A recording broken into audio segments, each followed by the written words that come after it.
Good morning. Happy Friday, everybody. I am Recovery Addict. Welcome to the Court of Public Opinion. We are here getting set for the sentencing of ex-cop Aaron Dean, found guilty in the manslaughter death. Found guilty of manslaughter in the death of Atatiana Jefferson. Sentencing begins today. We'll hear more testimony. It will look like trial started over. That's what it's going to look like. And we're going to hear testimony from both sides. And then the jury, once again, will be asked to deliberate. And this time, the decision is what his sentence should be. Their choice is between 2 and 20 years. There may also be a financial penalty up to $10,000 attached to that. But that's where we're going. And this could happen quickly. This is not like in the Darrell Brooks case up with Judge Doro, where we had extended period of time pass between the guilty verdict and then the actual sentence. Also, the witness statement or the victim statements that come in Texas, it will come after the sentencing, and it might also happen very quickly. So that's what we have going on. If you see on chat there, we have KF7AIK first in chat for the first time. Bob, congratulations. I'm not sure if you knew this, Bob, but being first in chat has its privileges or downsides, depending on how you look at it. As for some reason, I am the sole custodian of all things internet related, and I bestow upon the first person in chat on each live stream the responsibility to care for and own the internet until we start another live stream. And so, Bob, in addition to all your other duties, I know you're working. I know you've got a lot on your plate, but I'm going to need you to take care of the internet today. Keep it running. If anyone has any IP-related issues worldwide, they'll be contacting you. So congratulations and good luck. Welcome, Ann, Miss Chris, Abby, Carol, Miss L, Laura's in the house, Cup of Joe, Linda Hill's here, Roxanne, Catlaw, good morning to you, Wombat Mommy's here, Anna, welcome, good morning, Sam Terry, Alexis, Carol Martin's here, Toxic Orchid, good morning to you as well. Toxic Orchid's one of the amazing, along with Lil Miss, amazing administrators of the Discord page that's called As the Gavel Drops. If you haven't checked that out, please do check that out. It's got amazing true crime information. It can inform you about a lot of cases that are going on. She says, good morning, my pretties. That guy's here. Good morning, good morning. Lindsay, did I miss anybody? I've got a few more here. Roxanne, Jake's here. Are you showing the Young Thug video again this morning? No, Jake. No, I will not.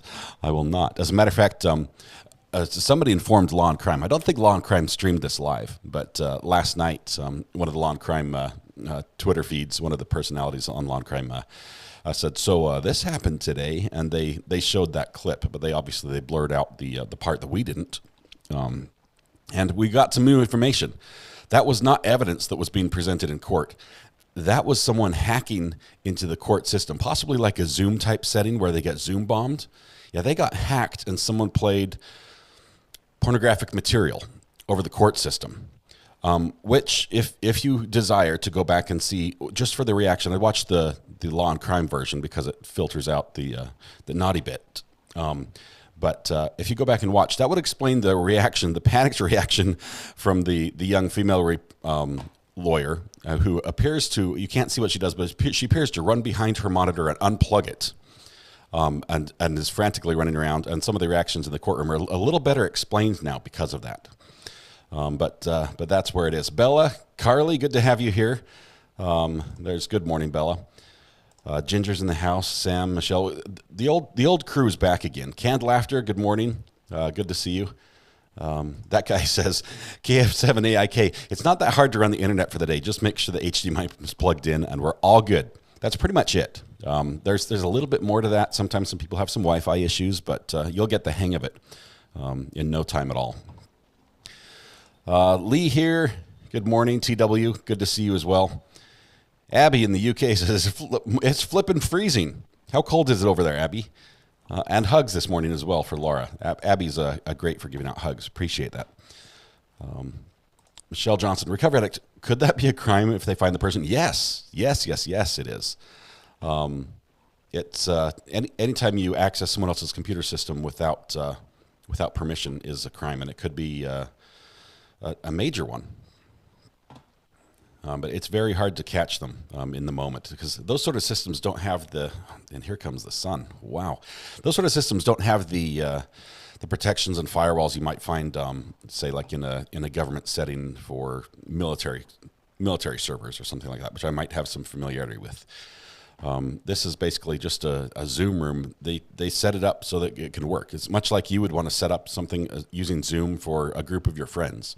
It probably has, a username and a password, but because of the way that the Zoom or this meeting this meeting tool works, it might not be Zoom. It might be something else, a similar tool. They have to share it with people because people have to connect remotely. And as you share information about how to connect, that might be reshared to people. To people who don't need it. So it's probably much easier to hack into than you think. Who was running the internet when you allowed recovery addict to show naughty videos? Yeah, whose fault is it? That's definitely not my fault, right? That's not my fault. Golden Girl, good morning. MB, good to have you here as well. While the crew here is here, the regular crew, I just want to say this. I know verdict days get crazy in here.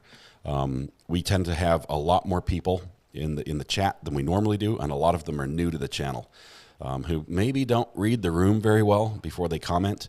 I'd appreciate it if all my regulars maybe take a step back on the exchange with some of these guys, because some of them are trolls. They come in here just to stir things up. We'll keep an eye out for that. Maybe the mods will keep an eye out. If there's a problem, we'll like just silence people. But let's try not to engage with them too much, because it gets a bit crazy. And we had a few in there that were stirring the pot yesterday, and I think they were doing it on purpose. I do apologize. I had not followed it as closely as I should have, and probably could have stopped it before it. Some people got their feelings hurt, and I do apologize for that. That's not what we want to have happen here. We're not like a sensitive, this is a safe place type thing, but we want to have discussions with some disagreement. But at the same time, we also want people to have fun here and not feel like they're getting attacked. Katie Q says, good morning, recovery addict and friends. 15.4, and no new snow. I believe 15.4 is a reading of temperature in Fahrenheit, if I'm familiar with your thermometer. That's cold. That's below freezing. Jake says 3.66K subs. You're on your way. We're getting there. We really are. Unfortunately, it's a bumpy ride. Every time we have a big bump, we get a lot of different people who don't understand that we're a civil group here. And so we get a bump and then a few filter out. And then we get a bump and a few filter out. Let's see. Weather Watch is in the house somewhere. I didn't see. There he is. Good morning, Weather Watch. Good to have you here. Today is a big day for me as we get ready for court to begin. Because I have made two new additions to I am making two new additions to the program. Today, the Recovery Addict channel purchased a Zoom account, a pro Zoom account, which will enable me to have guests connect and talk, and I can provide their video as well on the live stream. So people like Weather Watch and Matthew Harris and several others. I mean, there are many of you that have expertise that I've talked to on the side that we haven't talked to maybe over the air so much, but have contacted me on the burner phone about your area of specialties. Specialties. That word doesn't sound right when I say it. Your specialty area. What is it called when you have? The word has escaped me this morning. It's gone. Your area of specialty. Does that sound right? I don't know. We'll move on. You guys will help me in chat, I'm sure. What's the word I'm thinking of? But those individuals might be contacted as we have other cases that come up, and oftentimes they run into other professions. Like we had just a couple days ago with Weather Watch. We had the need for a weatherman as the courtroom was under tornado warning. That's the sort of thing that can come up, and this will enable me to bring someone else in who has even just some basic equipment, enough to get on Zoom, that will be able to participate. And of course, I'm going to vet them. I'm not just going to let the world on here, but we can bring them on, and they can share, and you guys can get, sort of see what they do. And that can just add to the arena. So I'm excited about that. And also today, a piece of hardware arrives that'll allow me to do some replay and highlight reels building, which is super exciting because it will let me build some shorts and some other things that I want to do on YouTube. Okay, Toxic, still under the weather. Oh man, I hope you get feeling better here soon. It's been a long one. Let's see. Maureen, good morning. Friday off, so I can spend time with this amazing group of people. Thank you for being here, Maureen. It would not be the same without you. I'm glad you can be with us today.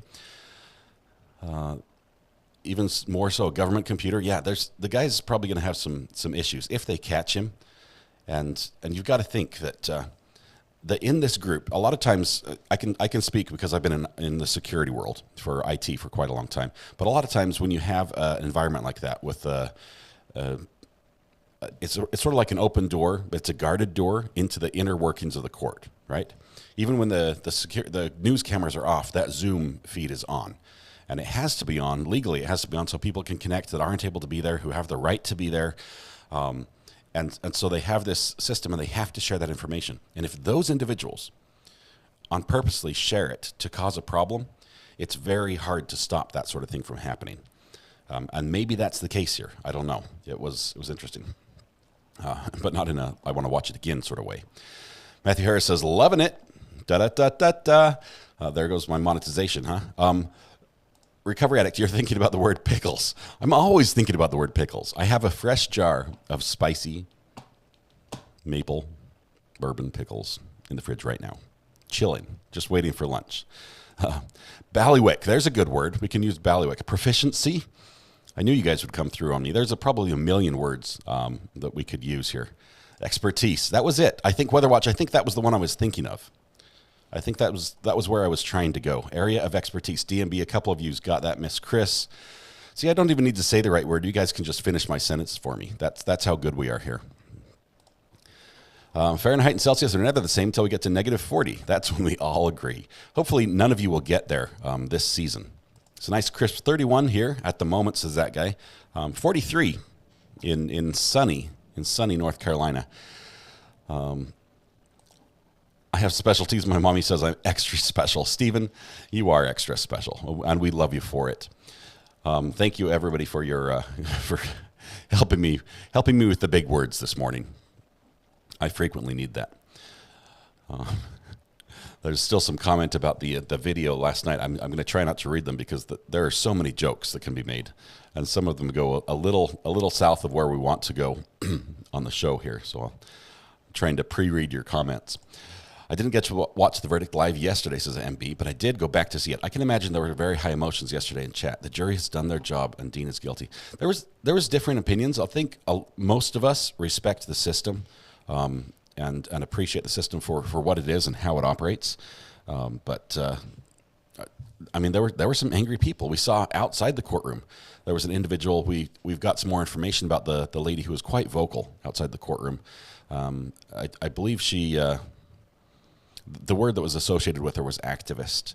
That she was basically not directly related to any of the individuals or connected that way to any of the individuals in the trial, and came because of her perceived the issues that she sees in this trial as part of a larger issue nationwide. That's basically why she came. A lot of it was basically saying we expected that sort of behavior from her type thing. I don't have all the detail on that, but it might provide a little bit more of a understanding of why she behaved the way she did. Fractured 23, welcome to chat, says I found you a couple days ago and I am sad that I didn't find your channel sooner. Hey, we have replays for that, Fractured. Thank you for what you do and the way you cover things. Your chat is awesome too. The chat is the best part of this channel, Fractured, and welcome. Hope you find a good home here. It's a great place to be. Richard Davis, good morning. You just tagged me, so I'll just say good morning. If there's something you would like me to answer or address, let me know. I'm still just getting set for, let's see. Just making sure we don't have any courtroom feeds. What's this? I saw Law and Crime was talking about an antifreeze murder trial. What happened there? Has anyone followed that? Good morning, Bailiff Abby. Let's see. Lots of people in here. China, good to have you here as well. Good morning, everyone. Zoom can also allow them to gain access to files on the computer and the network. That's good to know, as I'm about to launch it on my system. Morning, Mutt. Good to have you here. Hope you had a great evening. I'm assuming you went to bed. I know sometimes you're a night owl with some of those streams you pull, but okay. Katrina sneaking in late, lost track of time. Last time you get a free pass, Katrina. We're not going to let this slide anymore. Anyone know how to get to the image contest? Ed, there was an image contest over on the Discord channel. I think if you search over there, or maybe if one of the mods, maybe Toxic, can put that up there. They were looking for imagery to make their banner on the page a little bit better and taking suggestions from the group. So that would be awesome. I'd love to see what happens there, what they settle with, as well as the ones that were runners up, because some of you guys are just amazing as far as creativity goes. -1 in Scotland. Now that is cold. And it can be windy there too as well, right?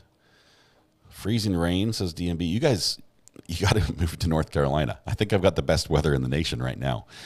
It did rain a little bit yesterday. Internet says Zoom hacker on the video was a YouTuber called Dreamy Bull. Okay, so Jake, I believe that they can identify the individual who was revealed, shall we say, on the video. But it doesn't mean that he necessarily was the source. If somebody had access to that video for whatever reason, they could have played that as if it was their camera. So yeah, I think they can identify the how do you say, actor? What would that be? But always a day late and $1 short, says Katrina. It's fine. We'll let it pass this time, Katrina. You're always welcome late. I thought everyone played nice last night. No one was put in the naughty corner. I think we were good. I think nobody got their hand smacked, but it did get a little bit edgy there for a little bit. I got some texts from a couple people who just let me know that it wasn't the best. Let's see what's happening here. Are we underway already? What's happening on Law and Crime? Just 1 second. When did that exam take place, sir? It was in March of 2017. Well, they've cranked up the and audio. What was the purpose of you doing that exam on Aaron Dean? It was a pre-employment psychological evaluation in terms of his applicancy to be a law enforcement officer for Fort Worth Police Department. In your role as a forensic psychologist with Price and Proctor, have you done pre-employment psychological evaluations before? Yes, many. Is that a big part of what you guys do there? Yes. Okay. And in this particular case, you said it was March of 2017. What types of evaluation procedures do you go through when you're conducting this evaluation? In general, this type of evaluation includes a review of available records, typically a personnel packet and a job description, an interview and background review, and then also psychological testing. So they're going into the history of Aaron Dean. This is for sentencing purposes. So it looks like trial started over again. In order to be verified by the state of Texas, catch up on chat or by your here. governing board, if you will? Yes, well, the Texas Commission on Law Enforcement provides Matthew, some this will be standards interesting. in terms Let me of turn the what audio needs down to be just a little done. bit further. Remain outside in the hallway. What's going on here? Go ahead, Dr. Clayton, sorry. So the Texas Commission on Law Somebody Enforcement came in that was not provides allowed in, some, and the judge said, "You've standards got to in stay out terms in of the what hall." needs to be completed, including there needs to be Maybe this an might have been assessment somebody of that caused problems yesterday. psychopathology, an assessment of normal or universal personality traits, and an interview that takes place following the testing. And is that what you did, and you followed those particular items on March of 2017 with this defendant? Yes. Seems to be a lot of talking in the Did you courtroom. complete a report regarding the results Just in the of background. his psychological exam? Yes, I did.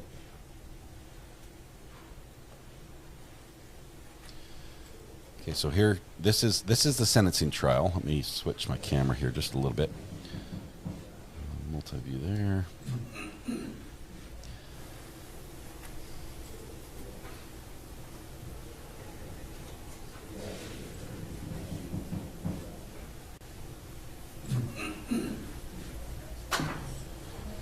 Who's in there? Okay, what sentence am I? That's not a phone booth. That's not a phone booth. Judge is not happy this morning already. May I proceed? Yes, go ahead, Christina. After you did the psychological exam, was there a result to the findings of that exam for this defendant? Yes, there was. Do you see the defendant, the person, Aaron Dean, that you did This is gonna be a this exam state's on? You see him witness. in the courtroom today, Yes. I'm going to turn off and you the point to him and identify an article. closed clothing he has captioning. on. He's there in a suit and what appears to be a blue tie. And is he the individual that just stood up at counsel table? Yes. Your Honor, will the record reflect this witness has identified the defendant as the because it gets individual? confusing you with conducted layer the upon psychological layer. exam on? It'll so reflect. And what was your conclusion? He looks the same. I was of expecting the to see him in psychological exam? a jumpsuit. My conclusion was that he was not psychologically suitable to serve as a police officer. Once that conclusion So he- is made. so he and failed the report is psych eval generated, the first time through? Where is it sent, if anywhere? It's sent to the agency or department that requested the evaluation. So in this case, Fort Worth Police Department. Appreciate the odds that worked overtime And outside of yesterday. meeting with us and going Exodus, no through worry. your I file, often say have you done things anything else myself that as far I as regret. I'm like, any that other probably went a little too psychological far. evaluations of this defendant? I No. appreciate all you guys here. You No guys are other work amazing. on the case? No. Don't feel bad, any of you. For purpose of this hearing, Your Honor, I'll pass the witness. Cross-examination. Thank you, Your Honor. Morning, Doctor. Morning. Katrina, thanks for creating this What did you Facebook page. review in preparation for your testimony I today? joined. I don't I know a lot about reviewed my managing it, so file I'm going to need and your my help. records that I had on the case. Okay, so next question, what's in your file? The personnel packet, my interview form. I believe my the jury's here report, for this. Everything they sent over records-wise, which included a polygraph, personnel packet, job description. Okay. Would you take a look at the packet I have here? Yes. And tell me if that contains everything you reviewed?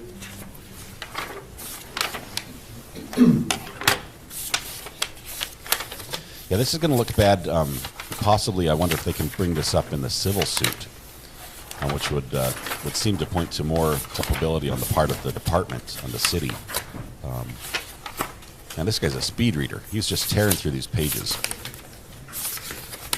reading every word, not missing a single thing.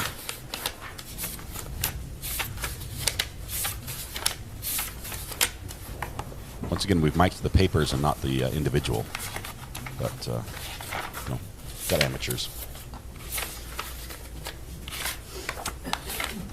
Is he a robot? He may be.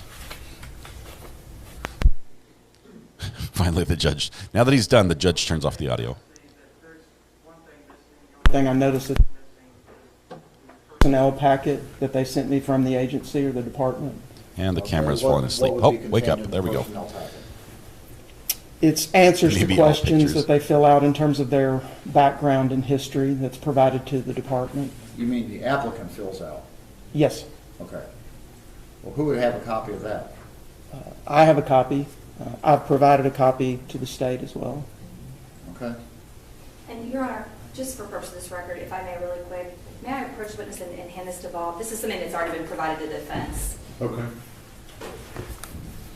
So he's saying you're missing something, and she says, we already gave you this. Here's a copy. Judge properly mutes the mics. We're not supposed to hear the Is that what conference you're between the referring two to? parties, two sides.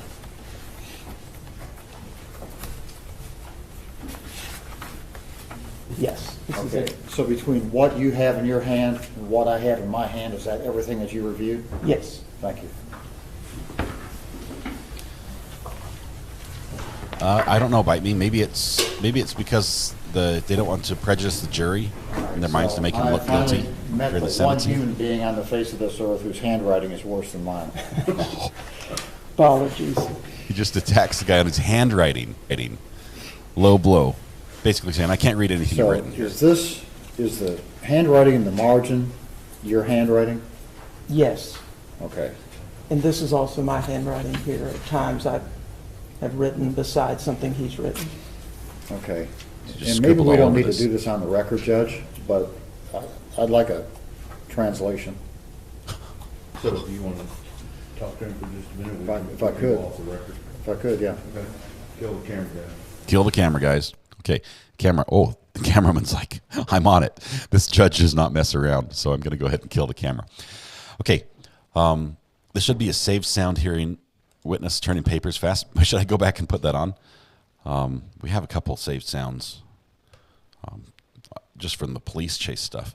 That Matthew Harris, that was a great zing. He got it in. Was it a low blow? Should he not have done it? Because clearly the handwriting is an issue here if he can't read it. He's a doctor. Of course his handwriting is awful. They don't go to school for penmanship. Arkansas magnet fisher and metal detecting. Great to have you here. They're giving him special treatment already regarding talking about him not being handcuffed. I think that's fairly normal with a police officer. I mean, he wasn't arrested initially. He worked for 2 months and then resigned, or at least he was on the force for 2 months. He might have been in like an administrative on leave or something, but then resigned. I don't know if he's spent any time at all in jail. So when it comes time to sentencing, he's not going to get like credit for time served because there's been no time served, unless it was last night. It would probably start after conviction. I'm pretty sure they probably had to go to jail then. This is how you know this attorney and I have never met. You have worse handwriting. Is that what you're saying? But Matthew, do you handwrite all your notes and then submit them for review, or do you have them typed up? I imagine you have a legal assistant who either writes for you or types for you. I like this judge. He is good. I love how just matter of fact he is, and straightforward, especially his mannerism with the jury. He's not the friendly side that we saw in Judge Darrow. He doesn't have the big smile like, oh, you're the highlight of my day to see the jury walking in, which every day she was just like, I'm so happy you're here. But he's just down to business and just sincere. Anybody want to come over and watch Close Encounters of the Third Kind? I have 40 pounds of mashed potatoes. We can make mountains. Stephen, you've got the most amazing offers out there for people. Oh, dang, who's on the stand, please? I was getting the girls set up with an activity. We sort of missed the name. All we know is this is a prosecution witness who did a psychological evaluation for Aaron Dean the first time he applied or went through police academy. And I believe it's my understanding that he, maybe it was because of this or because of something else, that he failed the first time and had to go through twice. Good morning. I'm behind what's happening. Little Miss, we're back with Aaron Dean, but this is the sentencing phase of the trial. So we're hearing more witnesses. It's going to look like trial again because both sides are going to have witnesses. There's going to be cross-examinations. It'll be back and forth. I believe we are in the presence of the jury. Possibly not, though, because the judge, he said kill the cameras, but he didn't excuse the jury. So we're not sure if the judge is going to be the one doing the sentencing or if the jury is. If it's just the judge, I'm surprised that the Aaron Dean is not in a jail jumpsuit because I believe he's probably been taken into custody. Just held pending sentencing, but maybe not. Let's just say women who can be fired from the prison for a hit and run with a correctional vehicle, has a restraining order from her mom, and spent some time in jail can be hired as a cop. You sound like you might be citing a specific case there, which you probably have some experience in, and I'm sorry if that's the case. I'm not trying to call you out, but yeah, it sounds like a lot of people get multiple attempts at becoming a police officer, and all they need to do is pass one time and they'll get in. I can rival any doctor in terrible handwriting competition. You must be a pro because you're really good at other things, right? Nobody's alt but mine says he was in jail last night. So do we know if there's a jury? Do we know if the jury is still here? Because what I heard from the judge yesterday at the time of the verdict was that the jury was excused because they had to take care of more things after they'd come back with their verdict. So I think that they're still going to be here, possibly not sequestered, but still be here for the sentencing. Let's see. Why do you have 40 pounds of potatoes? Nobody should have 40 pounds of potatoes, especially if they're pre-mashed, unless you're feeding a state. I'm a slave to the yellow legal pad. My notes never get typed up. End-to-end encryption. It's safe that way if you're able to recover them, when needed. But maybe just committing it to paper is all you need, and then it's locked in your memory forever. MB says, Matthew Harris, I subscribed to your channel last night and watched a few videos. They are great. He's amazing. Good morning, Arkansas magnet fisher and metal detecting. I know I called you out just a little bit earlier. Good to have you here. I'm a metal detectorist as well. That's probably how you first found me, and then you saw me go live and said, why are we talking about true crime? Occasionally the two worlds cross. I've done some metal detecting for police before. Let's see. I'll bring sour cream since Jake is bringing the other goodies. You're going to need a lot of sour cream. I like it on a 1-to-1 ratio, weight-wise with a potato. That's about how I think it should be consumed. Mutt says, sharing the stream with those on my channel. Awesome, Mutt. Does anyone else remember Judge Chu in the Potter case? We called her the ASMR judge. What was she the one? I mean, this judge has been pretty bad because he wears his microphone right at his throat, right? It's a lapel mic he wears on him, and that's good when he's turning different directions and he's not right in front of the microphone. Otherwise, we'd get sort of this effect like this. Is every time he comes to the microphone, you pick up little bits. But so we hear him all the time. But he drinks constantly.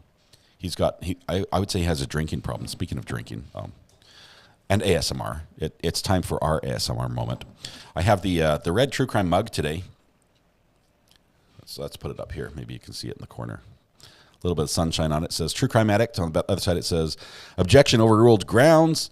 But we're going to go ahead and fill that up with water for today so I can get started. So here's your trigger warning for those of you who might not have had a comfort break yet this morning. You might want to turn your volume down just for a minute.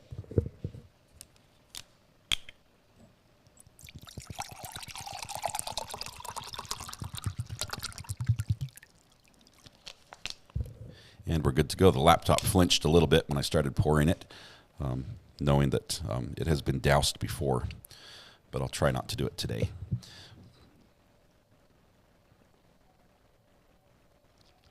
See, Jake says, would you rather have the judge sentence you or the jury? Jake, in this case, if I was the police officer, I think I would have rather had the judge than the jury. I realized the judge had already made the decision. He'd looked at it. He'd overruled many objections. I'm not sure if there was ever I think there was a motion to basically say, hey, they haven't met the merits of the case. They haven't proven it. And he said, yes, they have. It can go forward.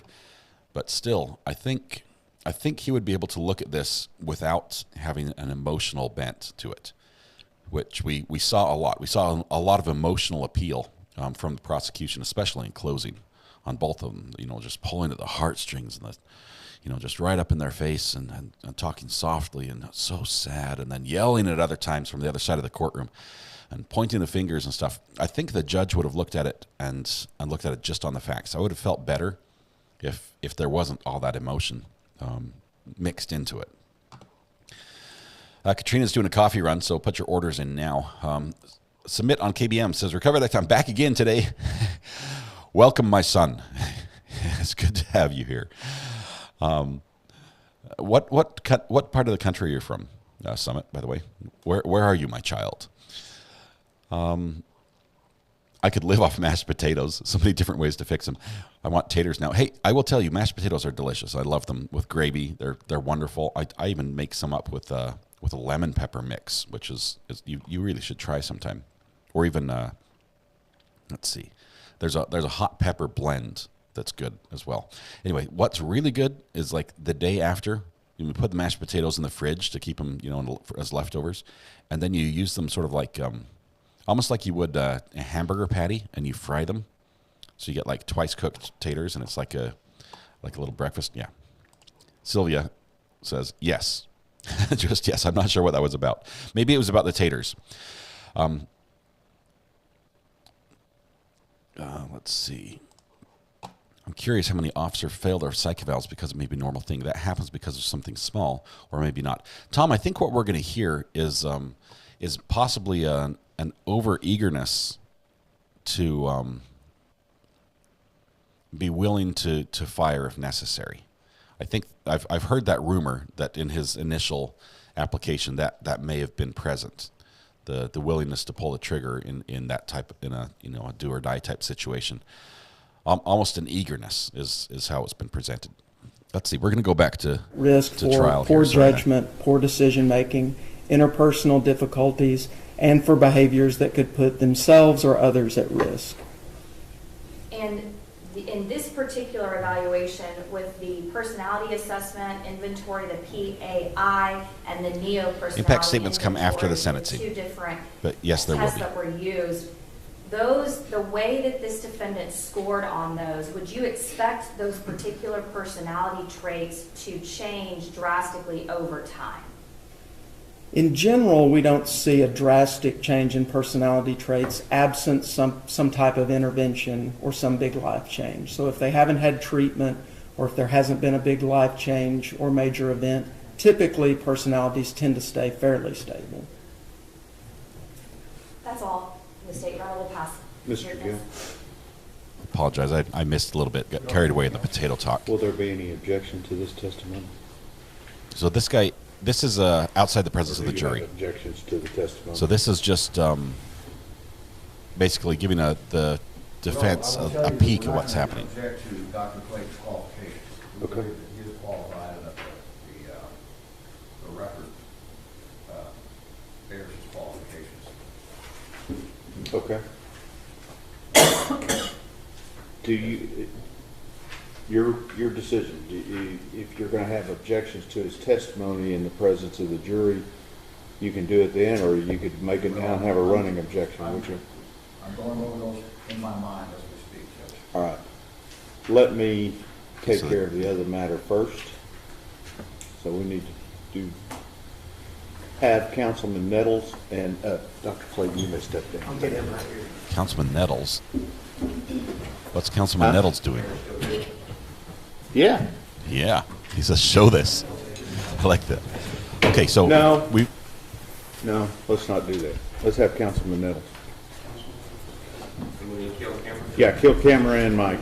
Oh man, Councilman Nettles. What was up with Councilman Nettles? Oh man, that's awful. Okay, somebody needs to tell me what's up. Okay, so here's what we have. First of all, Charlie, is it your assumption that the jury was split over not guilty and murder, so eventually compromised? No, I believe they were unified on guilty. Something they heard, some of the evidence, whatever it was, as they weighed everything and compared it, I believe they felt he was guilty. I don't believe this was a compromise between not guilty and murder. That's a big jump between no fault, no legal fault, and guilt. I take it Miss R.A. makes funeral potatoes, or is that too much of a Utah stereotype? I wish. I really love them, but she does not. She does not. They are delicious. Although if you sprinkle like crushed potato chips on the top, we can't talk anymore. Sorry, I can't be your friend. Okay, I'm falling way behind on chat. I'm going to read just the guys that tag me here. Why are police officers getting special attention once the jury gives their verdict? Michelle, I don't know. I was expecting once the verdict was read that he would be a lot like what we saw in Ortiz's case, right? In a jail jumpsuit, right? Wasn't he in a jail jumpsuit for his, at least for the impact statements? Patricia, can you gulp loudly near the mic? I probably do on accident. I'm sorry. Falling way behind on chat. I'm going way back up here. Let's see. So we linked to the Fusion story last night. Thank you, Richard. I watched a little bit of that. It was, I think it was two people discussing this on a video, and it got a little technical. I don't have the time. Didn't have the time in the moment to do this, but Bella, you missed my comment about eating your favorite maple pickles at 3:30 a.m. So good. No one who has tried these pickles that I've recommended comes back and says, I regret making that decision. They are fantastic. First of all, you have to like a little bit of heat. You have to like the spice because there is a fair amount of that. But they are fantastic pickles. Lots of confirmation about potatoes in just about any form being delicious. We've identified our second food group for chat. First it was pickles. Second is potatoes. Blue cheese dressing on mashed potatoes. I've never been able to really enjoy blue cheese dressing on anything. I can't get it past my nose. Summits in Ohio. Thank you, my son. How's life up there? Good to hear from you. Potato pancake. I'm not the only one who does it, right? Let's see. Will there be impact statements today? We don't know. I haven't heard from the judge how long this is going to take. I know they off the record, they did talk about this. They talked about what witnesses each side is going to put on. So the judge probably has a calendar. I just haven't heard yet how long we expect that to go. In the Ortiz case, it was all in one hearing. It was like we showed up. He was brought in. It was the sentencing. In that case, the sentencing didn't require testimony because there was an automatic sentence. But it was sentencing, victim statements, and it went for maybe half an hour, and then boom, it's done. He's gone. So Nobody's Alt But Mine says this was a compromise verdict. It'll be interesting to see. I'd like to hear from the jury when they're able to speak to see if it was. I have a hard time getting there in my head, but that would be fascinating. What the heck was that about? Who said that? Ginger. No, kill the camera and the mic. Bad judge. Yeah. Who is this councilman? Who's the councilman that's brought in? Was something said publicly about this trial, about the judge, that may have crossed the line? Why wasn't his psych eval brought up in the trial? Probably ruled on in a pretrial hearing is my guess. MB. I think that's why we know about it, because it came up in a pretrial. I was not following at the time, but that's my educated guess. Charlie says, Recovery Act, if he failed his first psychological evaluation, how on earth was that not part of the trial? Seems relevant. Yeah, it's a big deal. That's why they're bringing it up here. But they probably said it wasn't relevant to the fact, that little fact, okay, because he was a police officer. He had been a police officer for a year. So yeah, I think the judge made the right decision in excluding it regarding evidence during the trial portion. Miss L says, I've been involved in hiring over 30 patrol officers. All had psych evaluations. Can say we never hired one who failed it. It's quite an interesting evaluation process, and it's probably quite thorough as well. I might guess. It gets a good window into their mind, sort of thing, how they think. Oh, Jake says, Charlie Peterson, I get the olives stuffed with blue cheese and can eat the whole jar. I'm still working on the jar of olives with the stuffs inside, the green olives. They weren't as good as I thought you guys made them sound to be, but I'll try them again. The food talk here is truly evil. I'm sorry, a few of you have not eaten, and I'm very sorry for that. I want to be a lug on a rug and just lay around. Okay, so I also got some great recipes. I think it was from Tag. Is Tag in chat yet? Haven't seen Tag yet this morning. Still a bit early, but I got some great recipes from her as well as a couple of you sent those in, which the family maybe might be trying, and some of them involve potatoes, which is wonderful. Okay, so let me tell you what we're trying to do. As we have just a little break, I'm going to keep an eye on this. As soon as the judge lets the camera back on, we'll jump back to it. But with this Zoom thing, I might need a little bit of help. I've got a little dilemma in my head, because every time I do a video production of any sort, and this is a video production, I try to build the links of how everything connects and where the audio goes and where the video goes. It's called the chain, the video chain and the audio chain. And the Zoom, I'm worried that it's going to cause an echo on whoever is joining as a guest. It will sound great for us, and it will sound great for you, but they will hear themselves again. And so I have to do what's called a mix minus, which would require another piece of hardware, which is a big soundboard about this big, about yay big, and I don't have enough room on my desk. So I have the right equipment to make it happen, but I'm just trying to get the last pieces in place. But maybe there's another way to do it. Okay, Malapropist, have you seen Stephen Gosney's analysis of the closing? He breaks down how improper the closing was from a legal perspective. He's a lawyer that does this kind of thing daily. I have not seen that, but you're talking the closing from the state, right? I don't think the defense strayed too far. Let's see, that there was one objection on the defense, but the judge overruled it, and it had to do with what an expert had testified to. And it was a little bit out of bounds, but it was testimony, so it was allowed.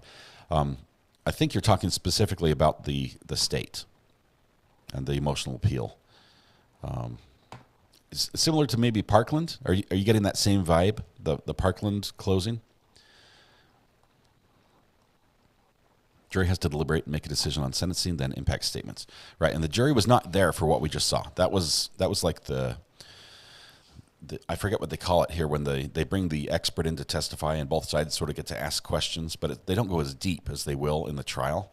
So that quick little testimony it's going to be longer in the actual phase in front of the jury, but that's the gist of what we're going to hear from him. He might find there might be a little bit, the way he presents it might be a little juicier, a little more targeted, things like that. Let's see. Do you guys eat Bubble and Squeak, leftover roast potatoes and pumpkin, rough mashed and butter fried on toast? I will now, if you make it for me, Lee. It sounds delicious. Pumpkin rough mashed. I'm not big on eating pumpkin by itself, although I do like various squash, like yellow crookneck, stuff like that. Not as much on the butternut squash and things like that. We have a confectionery here in Scotland called macaroon, and it's made from mashed potatoes and icing sugar. You cool it into bars and dip them in chocolate and then toasted coconut. I was with you right up until the toasted coconut. I have a hard time with coconut. It gets stuck in my teeth, and I don't think there's much flavor. My son would not have done any further testing if he failed here in Fort Myers. Yeah, is that like would that normally be like, I mean, it's not like failing a physical, right, where you can, go out and really buckle down, change your diet, exercise a lot, get in shape, and then take the test again, right? A psychological evaluation is not something you would have to just answer differently. I'm bugged by my green screen. Hang on, let me switch off the lighting in here. There, that's better. You probably don't notice a difference, but I changed one of the color of lights. Let's see. Good morning from Colorado, Gene. Good to have you here. How's the weather down there? Are you getting the same snow that went through Utah? Do I cook? Yes, I do. I like cooking. I don't have a huge a repertoire of recipes, but I can make some killer asparagus. Let's see. You need to have a channel called, Jake, what is it? Cooking and Court. Some of my cooking I might go to court for, Jake. So I wouldn't want to share that part. I've been known to burn things a time or two, but I also experiment and not necessarily to find really good recipes, but to rule out what I don't want to do again. Doesn't Zoom have a tutorial? It does, Carol, and I'm very familiar with Zoom. I manage it in other environments for other entities. I'm familiar with Zoom and Webinar and all that, and I'm comfortable running that. But the trick is taking Zoom as a source for my video, and then also feeding back audio over Zoom to the guest.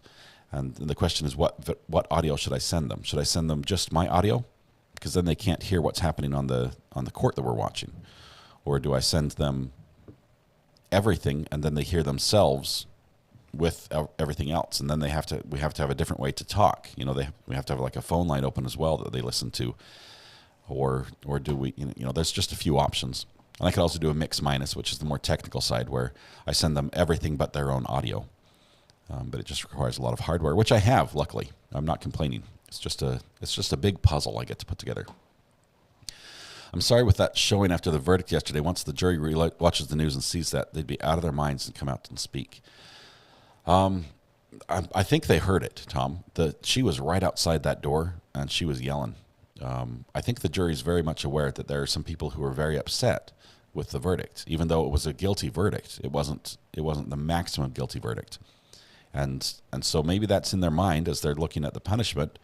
If they do anything less than maximum in this case, you can anticipate there will be another reaction similar to that. Especially if they go on the lower side, if it's down in the single-digit years or something like that. Potato pancakes and applesauce, yummy, yummy, yummy. Applesauce is good. They're mixing that in as well. What else do you put applesauce in? Like I put it in pancakes. Like when you make a pancake from a batter mix, you use applesauce instead of water to mix it up. That is delicious. You forgot again to like. That's the third time, KQD. You better watch that. Good morning, Tiffany Marie. How are you doing today? Are we still on count? It's good to have you here. It's called voir dire when a witness is questioned outside the presence of the jury. Okay, yeah. But is it anything different when it's an expert witness and they sort of establish his credentials initially, or is it just still voir dire?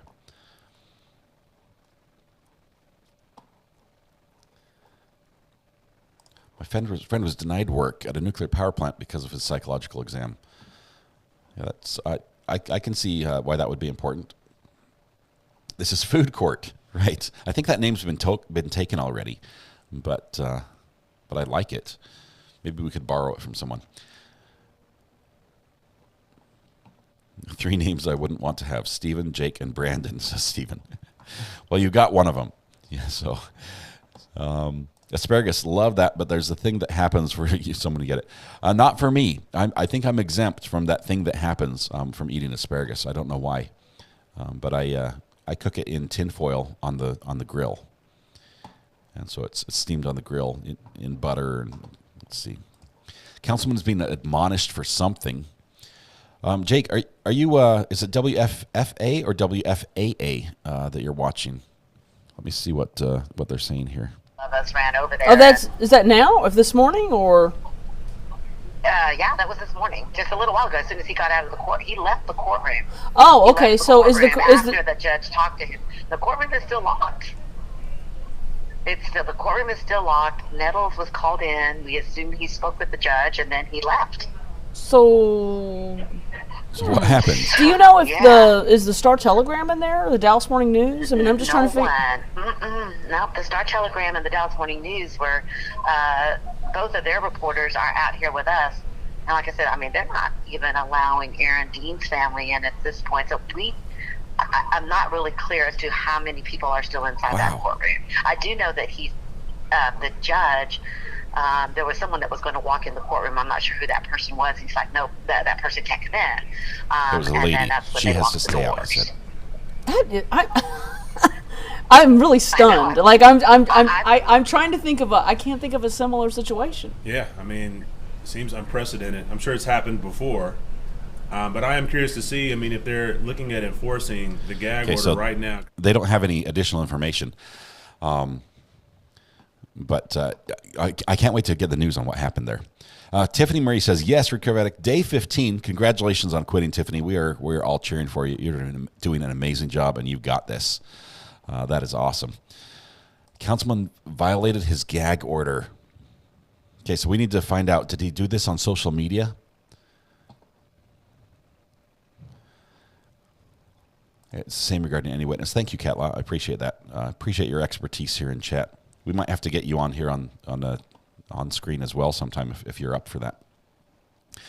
We should do a poll. Who thinks Scott isn't wearing pants? It's Friday, Stephen. Why would I be wearing pants? It is Friday. It is no pants Friday for sure. Nana Geek, love asparagus. Thanks for being here. Good to have you here. Okay, so the gag order. We might have to do a little search on Twitter to do some sleuthing to find this out. Are these spicy maple bourbon pickles a regional thing? No luck in Wyoming or Utah Walmarts. Did we try the mango habanero? They weren't bad. I'm not too big on sweet pickles. Okay, mango habanero should be right next to the spicy maple bourbon pickles. I know you can get them online. At least I thought you can get them online at Walmart by ordering them and have them shipped to you. But okay, Kathy Russin says, according to reporting for WFAA, Aaron Dean judges ordered the doors locked to the courtroom while there are proceedings happening on the record with the court reporter. On the record with the court reporter means when the proceedings are over, unless the judge has reason to keep them sealed, we should find out. So it's a bit of a delay, but we might eventually find out what's happening in there. Weatherwatch says, my friend in Wyoming got them yesterday. What's happened, Kev7AIK, is that this show, the Recovery Addict live show, has raised the demand for spicy maple bourbon pickles to a level unprecedented in modern times. And as such, they're becoming difficult to find. I will tell you, I pulled a little bit of a stunt in my own Walmart last night, and I took the remaining spicy maple bourbon pickles that were on the shelf, and I tucked them nicely behind the mango habanero pickles because they look very similar. Because I was not prepared to buy all the pickles yesterday. We just used the pickle fund, and I was buying just one jar of pickles. But I didn't want anyone else to buy the pickles, but at the same time, I want the store to think that we're out of spicy maple bourbon pickles and restock. I'm not sure if that will work or not, but when I return, I'm anticipating that there are many more jars of spicy maple bourbon pickles on the shelf. Miss Chris says, Tiffany Marie, amazing. I'm so proud of you. We are so proud of her as well. Just just incredible. You can do this. You got this. I'm buffering, says Exodus. Don't do that. Don't buffer. That's not a good thing. Let's see. It takes 28 days to form a new habit. You're over halfway there. Bravo. Lee here in Australia, a councilman is the person who cleans the parks. So who is this guy? Okay, so here, Lee, or Lee here, here in the United States, a councilman would be equivalent to a city official. One of the, so we have, typically you have like a mayor who is like the top elected official. And then underneath the mayor would be a number of councilmen who make decisions for the city. So that's how that term is used in the United States. It's a little bit different council on the council side. Nana Geek says, cannot get the pickles anywhere near me in New York. Well, maybe I need to start ordering them in bulk and selling them as merchandise. I have to make a trip to Walmart to see. I usually I'd rather take a beating than go to a Walmart.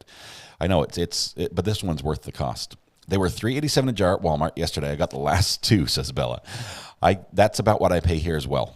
Obviously, if we order online, you can expect to add like $12 to that because they have to cover shipping and packaging. What does a gag order on a city councilman have to do with the sentence of a person who's been found guilty?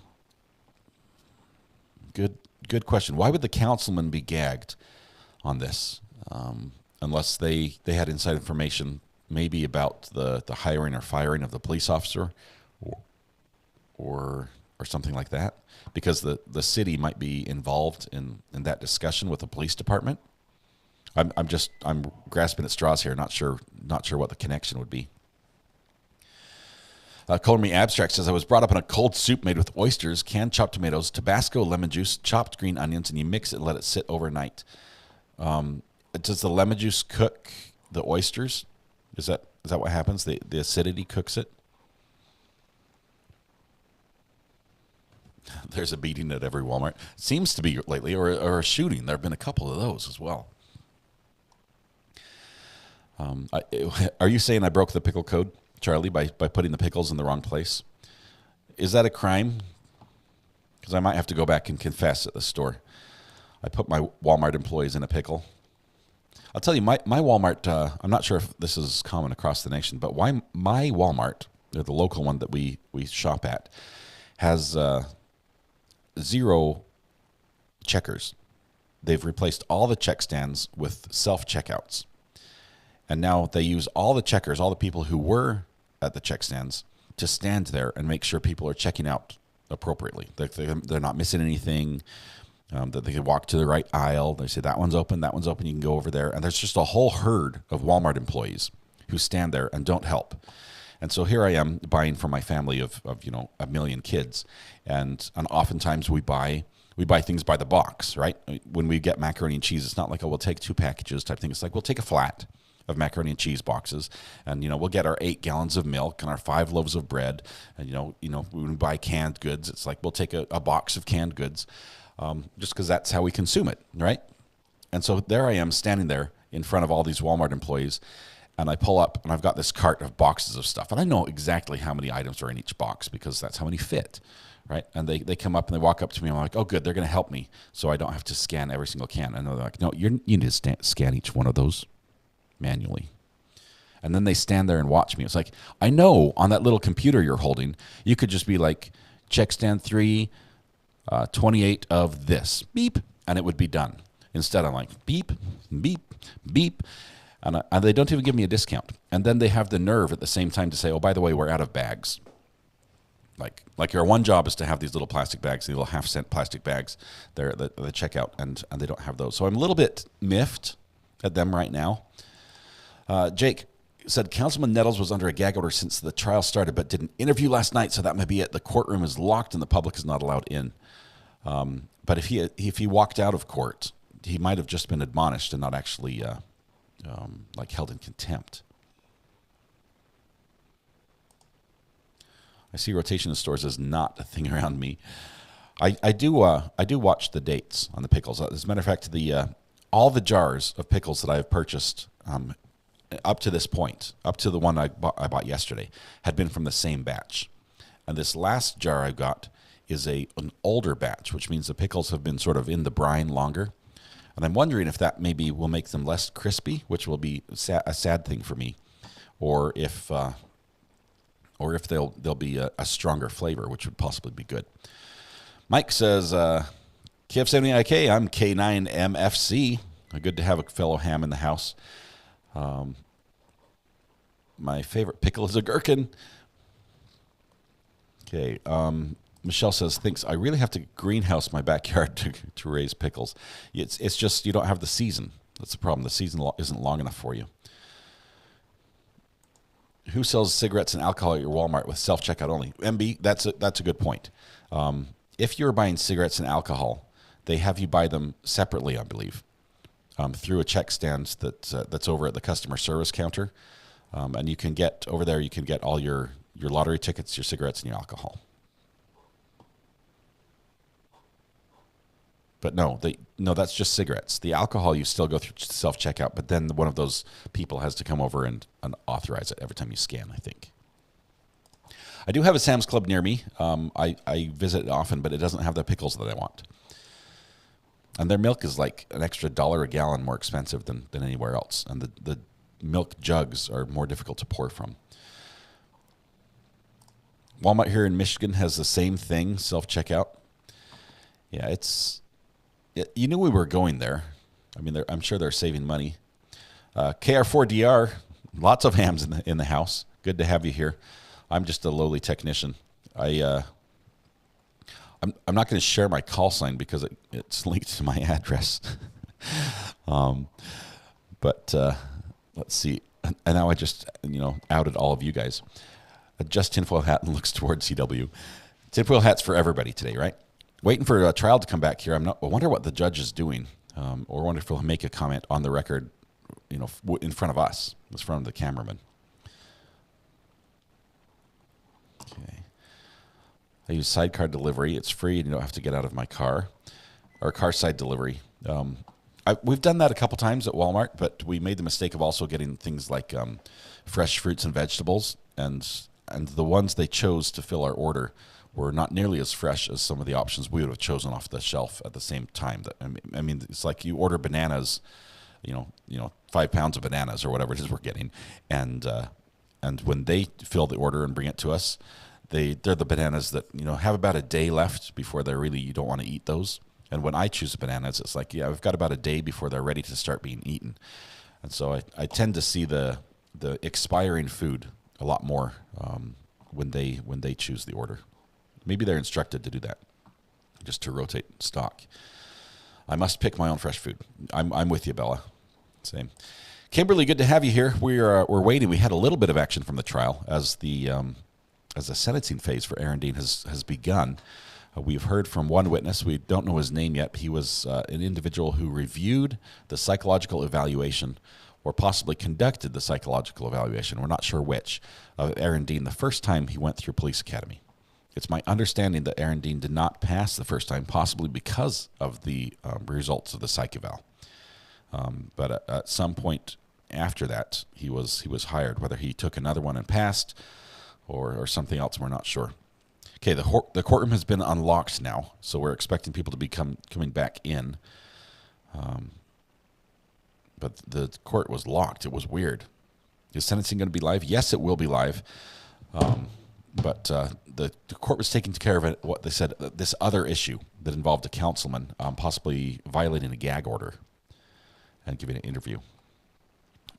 He probably thought that because the verdict was in, that he was now free of the gag order. But the judge had not released him from that. I often think about getting a shorter call sign. The FCC doesn't even acknowledge that mine exists anymore. Yeah, that was an old CB license. So those have gone the way of the typewriter. Old bananas make banana bread. We did that yesterday, and I think we have one of the 6 loaves left because the kids found it. Okay, we've got some video back. Both sides ready for the jury? State's ready, Your Honor. Yes, Your Honor. All right. Okay. Probably not cause a mistrial. Good morning. Probably not. The Both verdict's sides already. ready for the jury? Okay, so we just backed up a little bit, took a different feed. All right, let's go. This judge has really had to we got the coffers back. He had to use the band hammer quite a bit in this trial. There have been quite a few problems. I should make slurping sounds every time we see someone drink, though. Do you want me to do that today? Should I do sound effects every time somebody drinks? Speaking of something, let's see. We just had somebody buy a mug. Let's see where that one's going. Looks like it's going to Texas. Thank you very much for your order. I appreciate it.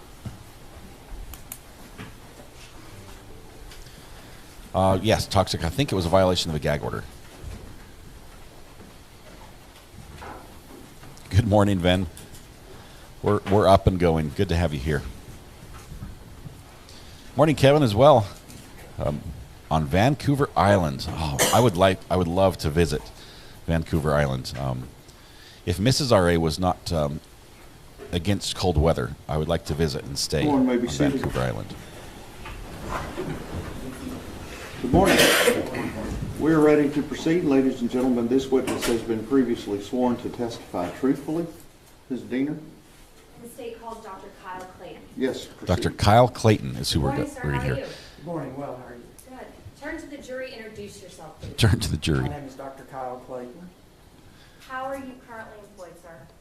I am a psychologist, clinical and forensic psychologist at Price Proctor in Dallas, which is a group forensic practice. Good. Turn the audio up here. Been a clinical and forensic- Judge is going to need a refill already. Do you Since see that? 2012. He's already at the bottom of his mug. Take us through your educational background. Sure. So I have a master's. Yep, here comes the and refill for the PhD in judge. Clinical psychology. That's the bailiff's main After job. my PhD, I completed a postdoctoral fellowship in forensic psychology, and then I also attained board certification in forensic psychology. And so what do you mean by postdoctoral fellowship? Explain that to us. A postdoctoral fellowship is just a specialized type of training in a certain area. So in this, it was in forensic psychology. And I want to go a little bit through some of your clinical experience, if we can. Before you worked there at Price and Proctor, where did you work? Thanks, Bob. Before I was at Price Proctor, I was a full-time student at UT Southwestern Medical Center in the clinical psychology program. And did you also work at some point at UT Southwestern as well? Andrew, as they're going through this, his expertise. Yes, that was part of my yes, practicum. that did happen. The judge locked the courtroom, Part of pretty your much kicked training people out, but it was process everybody. and for Even the attaining reporters your were kicked out PhD as he and handled clinical experience. the gag order issue with the councilman. But now I believe the family's in the Yes, I courtroom. did. It's possible that one of the family, I was in the psychiatric emergency the one of the room family there for, doing assessment. Atatiana, might have been excluded As another part if of she was the your one that was ordered to psychology leave for an practice, outburst. You work at the Shelton School and Evaluation Center over there in Dallas as well. Yes, I did. What is Yes. that? Lights That's and a refills. That's specialized his job. school for individual students with learning difficulties. Have you worked in other psychiatric hospitals before? Yes, I did do a practicum during my master's degree at a psychiatric partial hospitalization program through Brentwood Hospital. That was in Longview. And so take me through some of Last the poet, I'd say no. This is a state's articles witness. This will be that you condemning yourself have written. the dean. Sure. So Not, my not helping him. published article from my dissertation was in the area of health psychology. It had to do with healthcare utilization for adolescents who were dealing with type 1 diabetes. And have you also participated or contributed to certain chapters in various books? Yes, I have. I contributed to a chapter dealing with caffeine and the effects of caffeine, also in antisocial behavior treatment, those types of things. How is this guy an So we expert? shouldn't have caffeine, or we should? A little bit is okay? Depends on how much. All right, okay. Okay, so explain to the jury what Okay, he's treading on thin ice here. psychology is. So clinical psychology is dealing with the treatment of assessment or treatment of patients. Wow, Tina, midwife, not guilty. What is forensic psychology? Forensic psychology is the application of mental health issues to issues of the law. So assessment or treatment of mental health issues as it relates to a legal question. And so explain to us your duties as a forensic psychologist working where you work now at Price and Proctor. Well, I do a number of things. The majority of my work is in adult criminal cases where I'm doing assessment of things like competency to stand trial, insanity, risk assessment, that type of thing. I also do evaluations related to occupations, so pre-employment evaluations for police officers, firefighters, that type of thing. Have you testified before as a forensic psychologist in this county, Yes. in this court? Yes. Have you testified for both the state as well as the defense Yes. as an expert in the area of forensic psychology? Yes. Have you worked with or been hired to be consulting on different cases by these particular defense attorneys? Yes. Few or many occasions? Many occasions. All right. Did you conduct a psychological evaluation on Aaron Dean back in March of 2017? Yes, I did. What was the purpose of your psychological evaluation at that point? This was a pre-employment psychological evaluation for the Fort Worth Police Department. Well, he's the guy who failed Officers are it. required, as they apply, to go through this process and go through a psychological evaluation. And you mentioned earlier that you do other pre-employment evaluations. You said police and fire. What other types of professions have you done these pre-employment evaluations for? I've also done them for private security. I've also done employment evaluations having to do with individuals that are air traffic controllers, nursing evaluations, that type of thing. Those all seem to sound like high-stress jobs. Why, in particular, are you doing psychological evaluations for potential police officers? Well, it's required by the Texas Commission of Law Enforcement. My understanding, it's required because of that, because it is a high-risk, high-responsibility type of job. So they want to make sure that in addition to a physical screening, they're getting a psychological screening as well to see if they're suitable to hold this type of job.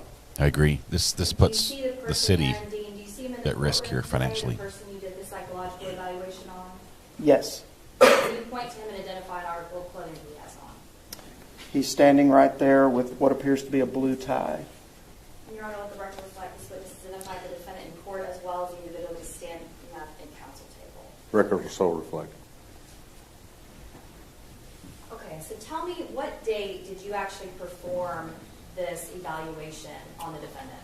I saw him on March 29th of 2017. Okay, so take me through the process. Somebody comes to your office, and where's your office located, sir? It's in Dallas. Somebody comes to your office in March 2017. What is the process for how you go through the psychological evaluation? So the first part of the process is I review any documentation, referral documentation that's been sent to us.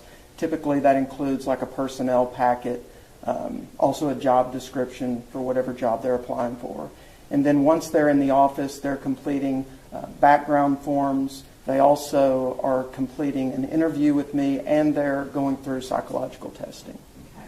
Let's go through and talk first about just some of the background and some of the paperwork you're reviewing. In this particular case with this defendant, where did that information come from? It came from the agency, Fort Worth Police Department.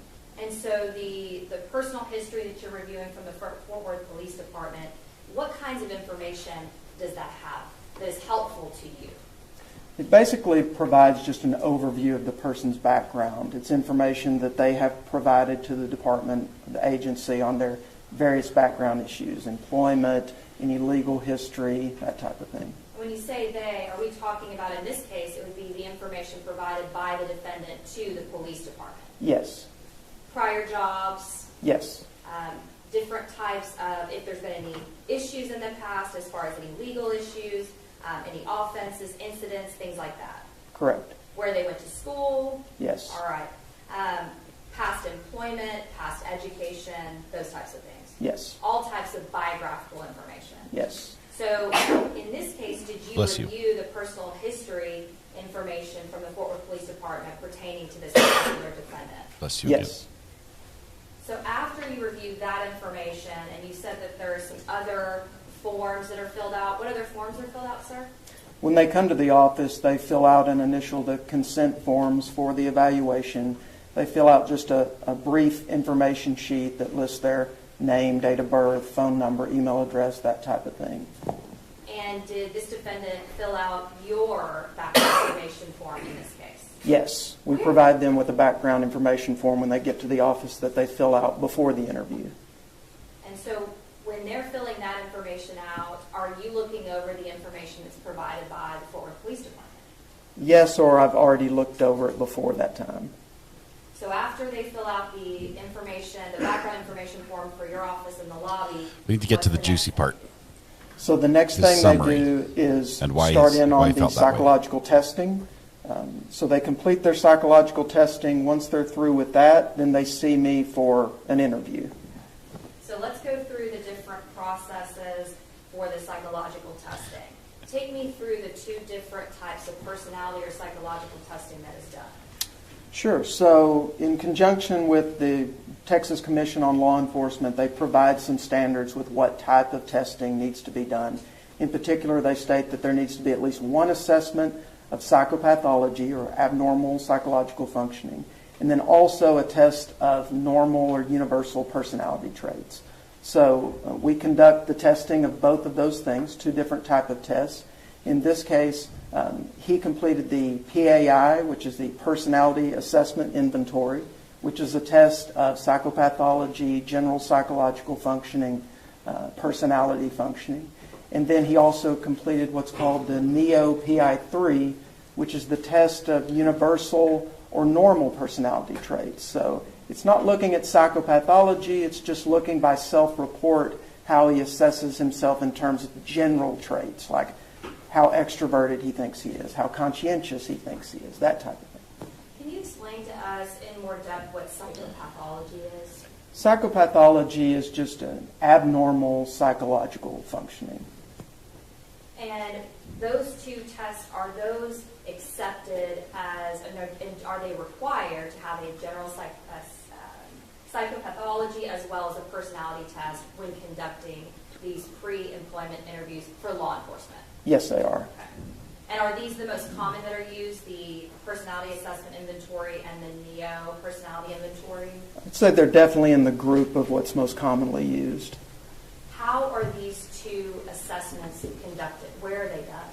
They're done in our testing room via computer administration. So the items are on the screen, they're responding on the computer, it follows along as they go. And about how long does it take to complete? Let's just first talk, is there one that's done before the other one? It doesn't have to be. Typically, they take the personality assessment inventory first with how our office administers them, but they can be done in either order. So let's just first talk about the PAI, the personality assessment inventory. The test that's determining the psychopathology Coffee and sneezing of the gets individual. bad today, I guess. How long does that take? It's not timed, so it can vary depending on how long it takes a person to read the items and respond, but in general, Is the judge typically gulping? around 45 minutes to an hour. And can you give us some examples of the types of questions or how this assessment is done? I can't give you the specific questions due to the publication issues, but I can tell you just in general, there are statements. Each item is a statement that you then respond to. Due So to a publication statement might issues, be the something court like, can require him to give I that enjoy if he wants. spending time outdoors, or I enjoy spending time with my friends, or I have trouble sleeping. Just a number of various statements that you then respond to, whether or not for you that is false, not true at all, slightly true, mostly true, or very true. So there's a gradient that you can respond to for each item.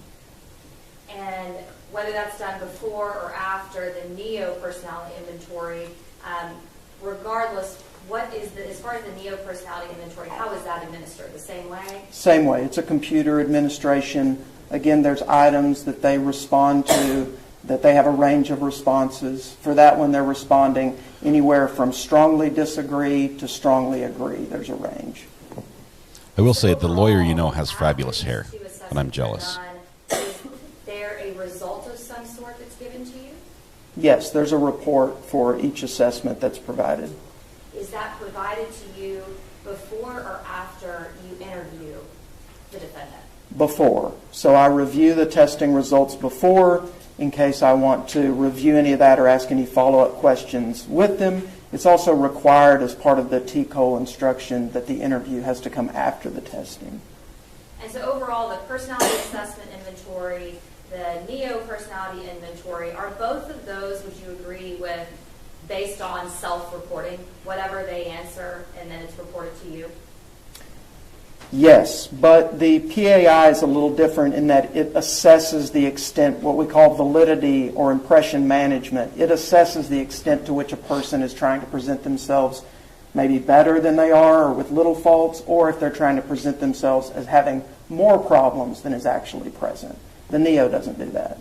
And how are there those safeguards? How does that show up on a test if somebody's trying to seem better or to seem like they have more problems? There are specific scales, what are called validity scales on that type of test, to where it analyzes their response pattern and it gives you a score to reflect how likely that kind of issue might be present or not.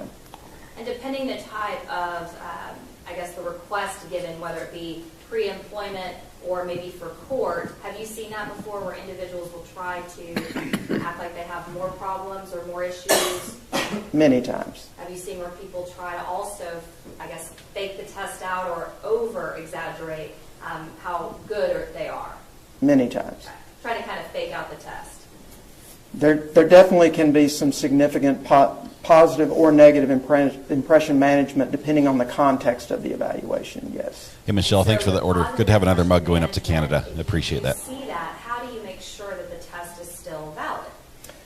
Well, there's a range of what's acceptable for that inherent in the test. So it interprets the level that that's at, and then it gives you some information in terms of if it's at a certain level, then the test is considered invalid. If it's below that level, then the interpretation suggests that you should interpret the rest of the test with Are you guys here for caution, true crime or that for some there might other be some purpose? distortion here, but it's still able to be interpreted. So the test guides that.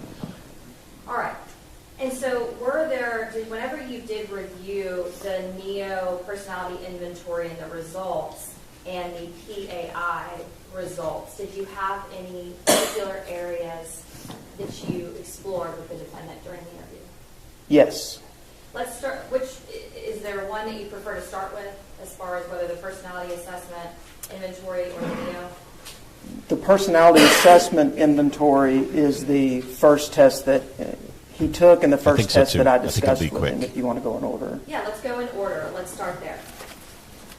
MB owns up. Did you discuss, She's here for some other purpose and then true did you crime. discuss within the PAI? Well, given that there were indications from the PAI of grandiosity and some interpersonal difficulties, including that this person would likely to be seen as domineering or over-controlling, interpersonal difficulties related to that, that they might be someone, these profile types tend to be those who are very concerned with sort of the facade of superiority and not appearing passive or weak in any way. So those type of things, given that they suggested some possible problem areas, I asked him about those type of things. Will you define the grandiosity to us, please? Sure. Grandiosity is just an inflated sense of self. So an inflated sense of your own abilities, your own qualities, things that you see, like arrogance, entitlement, those type of things are what we think of with grandiosity. And what about domineering? Define that for us. So domineering is someone who tends to be overbearing or controlling of others. And superiority, you said with superiority. Describe that to us. Can you define that more for me? Sure. So just again, We're it's the still working on that, idea Gene. of having a very high opinion of yourself and being very concerned about appearing weak. Our next or trial, we submissive might at all look on at the Sarah outside Boone really of quickly it. because we have a hearing for her next And so week. when you see these particular personality traits, what do you discuss with them? Well, I asked him a number of follow-up questions in terms of to try to get from his perspective how he saw himself in this way, his own assessment of his abilities, and how he would assess his interaction with others. Okay, and give me some examples of how you ask those questions. So I asked him to rate himself on a scale from 0 to 10, where 0 is the worst person possible, 5 is an average person, 10 is a perfect person with no flaws. I had him rate himself on that scale. And what was his result? He gave himself a 9. A 9 out of 10. Yes. Is that in your It's experience, interesting because he gave himself a B a higher rating than you typically see. Yes. when asked about his performance And of so the is crime scene. that consistent with what that particular personality test had assessed as being grandiose and having a higher inflated view of yourself? Yes. Did he indicate why he's not a 10 out of 10? He indicated that he would be a 10 out of 10 if not for what he categorized as some stupid things that he had done in the past to, as he described it, piss people off. And what other types of things did What you things has he discuss done? with him regarding this grandiosity portion of the personality test? Well, I asked him just in terms of any faults or flaws that he would see in himself or things that he felt like he might need to improve upon. He said he had noted on my form that his bad fault or flaw was chewing ice. And then when I asked him about are there any flaws or things you would like to improve upon or could improve upon, he indicated that he felt like he was too messy and he could be neater. I asked him if there was anything else that he might need to improve upon, and he said no. And your opinion is saying that someone's messy and chewing ice. Do you typically see people have more that they'd like to improve upon in their own lives? Typically, I mean, it's not out of the ordinary in this type of evaluation where someone is up for a job that they're not presenting you with everything negative about themselves, but I typically see a little bit more than this for sure. Okay. All right, and then what else did you ask him about in terms of the grandiosity we were discussing? So I asked him just about various occupations or skills and whether or not he felt that he could do these things or not do these things. I went through a number, some of which he said he could do, some of which he said he couldn't. Things that he said that he could do was that he felt like he could fly a commercial airliner. When asked why he felt like he could do that, he said that he had played a flight simulator game when he was a kid. So he's certified. He said that he could teach an advanced calculus class. Things that he said that he could not do was that he was not qualified to be president. He could not perform brain surgery. Only because of his age. He indicated that he could not teach an advanced economics class. But he could fly a commercial aircraft. Yes. From what you reviewed as his personal history, background, employment, education, did he have any pilot training? Not that I'm aware of. So based on the playing of those flight simulator game, he believed he could pilot an aircraft. So that's the way I took it. So if I played And is GTA, that I could be a cop. Is that consistent with somebody that has an is that what he's trying to overinflated get at view here? of themselves Very much so. and their abilities? Yes. Okay. All right. So what's next? What else, as far as your evaluation, did you see and discuss with him? In terms of the testing, I did ask him, since there were some indications on there of this overbearing, over-controlling type of interaction with others, he said that he had never been told that he was too dominant or over-controlling, or that he was impatient. He indicated that he is able to take charge, but he is also does just fine with being submissive to others. Basically reported that he had never had any problems or issues. Josh, with that. this is part of the sentencing phase. They have witnesses for that. Yes and no. I would say, given his grandiosity, I wasn't expecting to hear a lot from him that maybe painted himself in a negative light.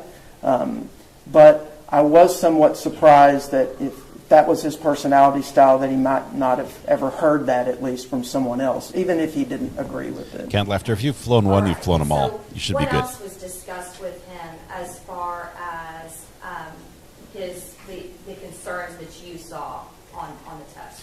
This is the pre-employment. The majority of my discussion test with him back in terms of concern of 2017, testing I think. revolved around those two areas, his grandiosity and then his interpersonal style and difficulties that might result from that. That was the main focus of the follow-up from the testing, because those were the two main problematic issues. And when he talked about rating himself, and he would be a 10 with the exception of some stupid things that offended. This doctor or sounds like a bothered people, psychologist. did he go I think through you and talk entered about too the soon, specifics of what Baron. those He is a were? psychologist. He provided 3 examples, yes. Did you also, in reviewing his personal history from the Fort Worth Police Department, were some of those things mentioned? Yes. Okay, so let's go through those if we can. Tell me one of those things that he mentioned in the testing and in talking to you. So one of the things that he noted was that he had had an incident where he had gone into a fast... Yes. Objection. They don't want to make the objection out loud because that would present the information to the jury. So they're going to approach the bench and object to some of the testimony they're about to elicit from this witness, which they would like excluded. If we won't ever hear what happens right here at the bench, but depending on what happens when they come back, if she goes a different way and says, so instead let's talk about this, that means that the defense probably won their objection. The judge said, yeah, sustained. But if she goes back and says, we were saying, and you can sort of tell from her language, right, when she comes back and continues the questioning, which side won on the sidebar. You played Army when you were young. Guess you're a Green Beret now. Congratulations, Charlie. You're qualified. I think I could teach an advanced economics class. Does that mean I can be a 10? Alexis, probably. I think that's the only thing you were missing, is having that advanced econ class under your belt. Newest flight sim for Microsoft now has helicopters and took years to model. Richard Davis, Flight Sim, Microsoft Flight Sim is incredible. As far as being an off-the-shelf software.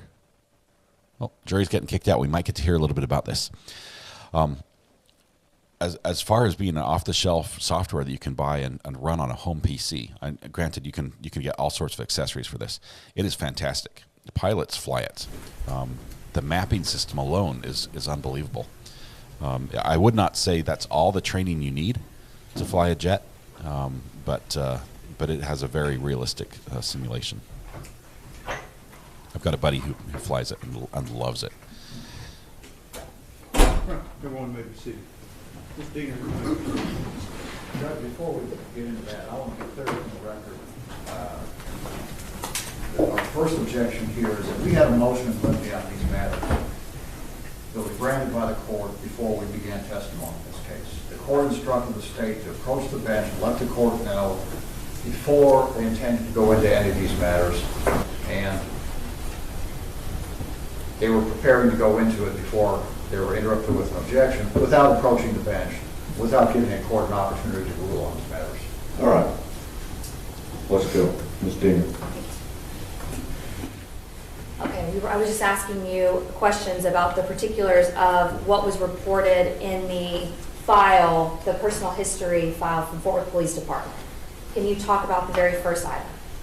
Sure. So the first thing that we discussed was related to an incident where he was in a fast food restaurant and he had an airsoft gun that was on his hip. Evidently, police were called and talked to him about that. He wasn't charged with anything, but was told that that wasn't a good idea.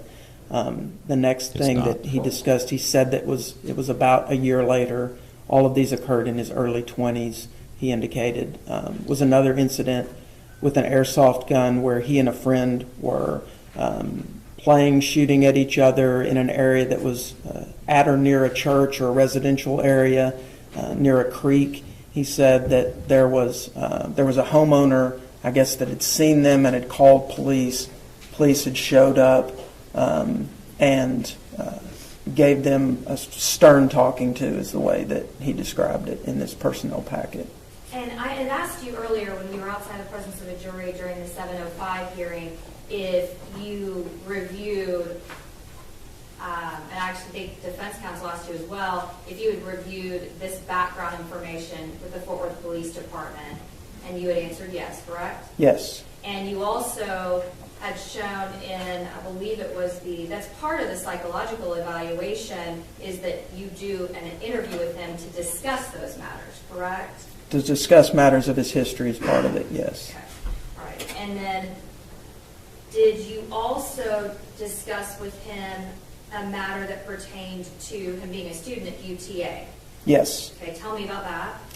So he indicated, I saw in his packet that he had a history of assault, and so I asked him about that. He indicated that when he was in his early 20s, he was at a college library, that there was a girl that was flirting with him, that he said some things to her and then touched her, and then she filed charges, and that he had to pay a fine and complete a sexual harassment course or class. Now, was there a particular way that those I can see why defense doesn't want this in. Those incidences in the way that he described them that was consistent with what you had seen on these assessments? Yes. In what way, sir? I felt like that he was pretty flippant in the way that he described it. Would that be This might have been like consistent with not a someone conviction, that but has maybe an like overinflated view of a themselves? school reprimand Yes. type thing. Would that be consistent with college. the overall assessments, both of the assessments that you reviewed, with the way he responded to those incidences? Yes, and with the way he interacted with me as well. And when we were outside the presence of the jury, I didn't go through each one of these specifics, but the defense counsel asked you to go through and interpret some of your handwriting so that we could understand what you said on these pages? Yes. Okay. Is there some handwriting at the very back of the Jury's out background right now. They're doing information a form? little Actually, deep handwriting dive into all what he's about over, to testify I guess, to, and then the court's going to rule these whether he can bring this up in the presence of the 5 jury. pages. Yes, there's handwriting at the end of that form of his, where there's his signature, and then the last bit is on the next page, where there's handwriting there as well as a part of the summary.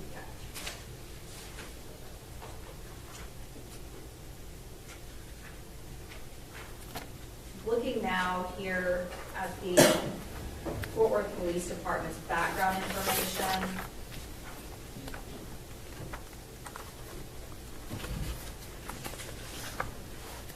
Did you also ask him about whether or not, or was it, I guess, provided to you that he had applied to other police departments before?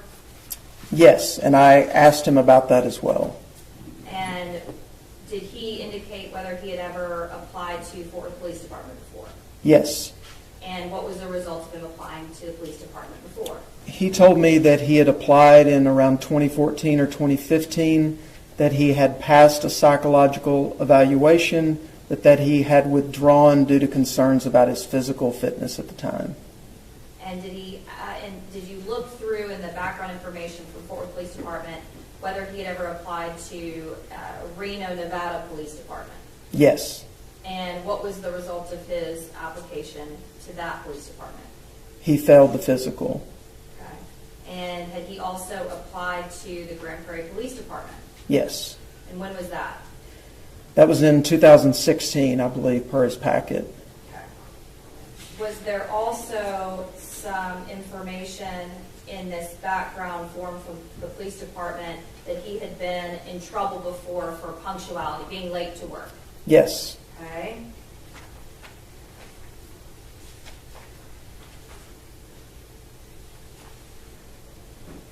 Was there also information about him having several traffic citations and several, I guess, a mention regarding his insurance, his auto insurance? Yes. All right. There will definitely be a civil Now, suit. when you asked, or when you reviewed this background information, did he put the 2 instances with the gun and the incident involving UTA, are those both also in that background information? The information that he filled out for my office? No, the information he filled out for the Fort Worth Police Department. Yes. And is that also Bite me, that's how the in court's sending the information audio he filled feed. out with you? Well, in the information that he filled out with me, he For me, noted it's in my his left assault. There was nothing that he wrote on his background form related to the incidents with the airsoft guns, but I did talk to him and ask him about that. And why was that important to you to talk to him about that? Well, just because they were interactions that he had had with law enforcement in the past, and that to assess his behavior and judgment at the time and what occurred. Judge is about to gulp water. I can feel it. Did he provide the psychological evaluation from Fort Worth Police Department that he had said he had taken and passed? No.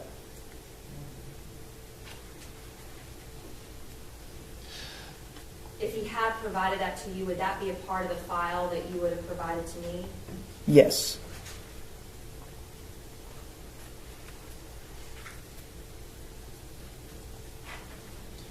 So that was presented 2 different ways, with the cone of stippling that would have occurred.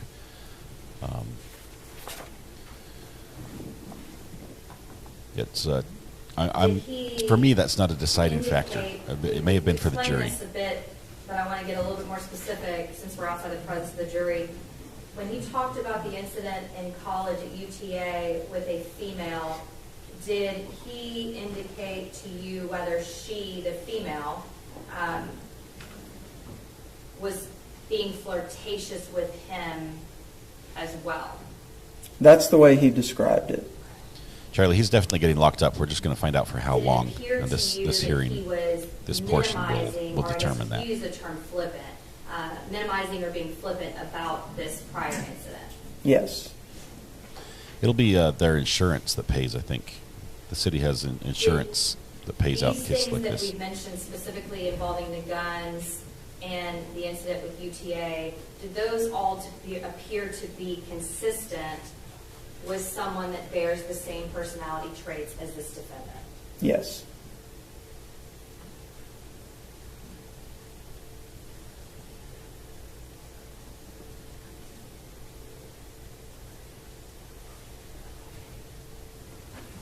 And Judge, for purposes of this record, since we're outside the presence of the jury, I wasn't planning on getting into him being late to work. I wasn't planning on getting into him losing his auto insurance or traffic citations for any, I think, speeding or wrecks. But I just wanted to flesh that out since we were outside the presence of the jury. But now that you brought it up, can we hear about it, please? Thank you. Mr. Gill?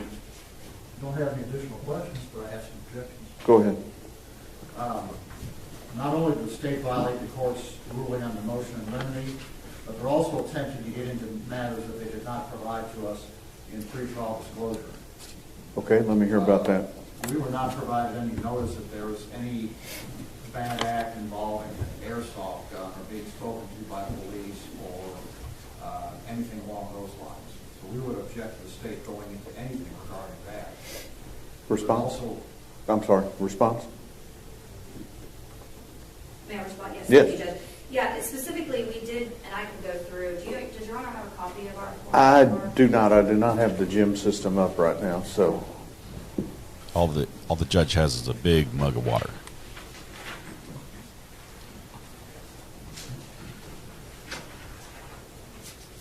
Marissa, we know that 2 months after the shooting, he resigned from the police force. I may need just a minute.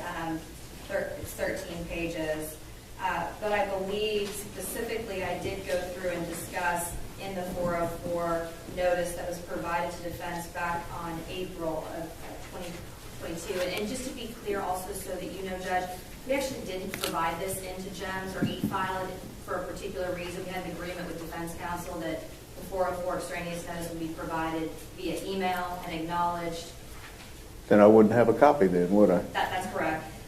But I did go through and discuss the various traffic violations. Also, it's shown that he had committed the offense of assault in college. That's also mentioned.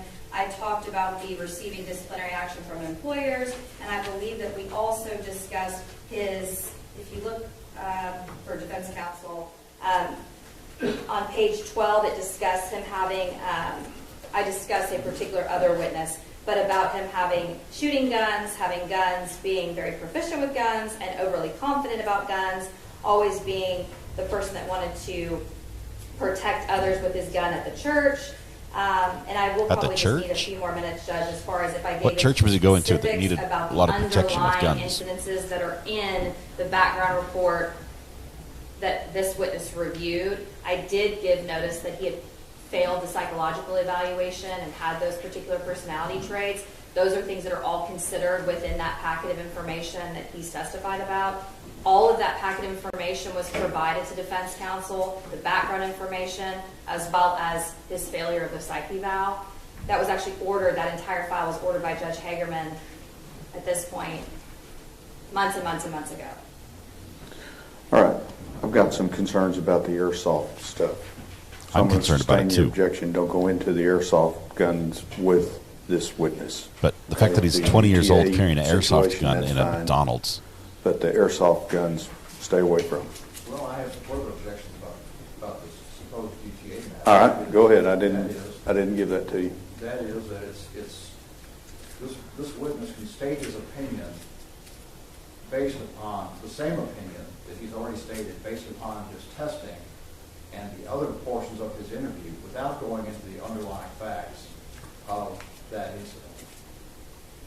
He reaches the same opinion based upon that incident that he reached upon his general overall testing and the other things told to him by the defendant, which is... So your objection is into the It's a UTA compound, deal it's is piling not it the on. fact that the defendant was charged with that, but going into the underlying facts. But do they carry Well, and airsoft? I don't intend to get, the only testimony, and by the way, we do intend on calling the victim of that particular case, and I think she'll be here, or may already be here. So we'll get into specifics at that point.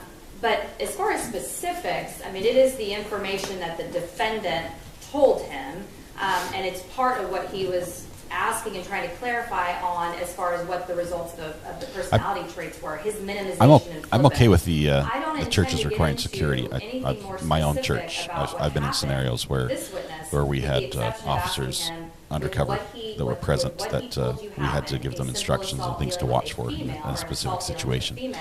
Did he minimize that? but Did he appear to be the, flippant about that?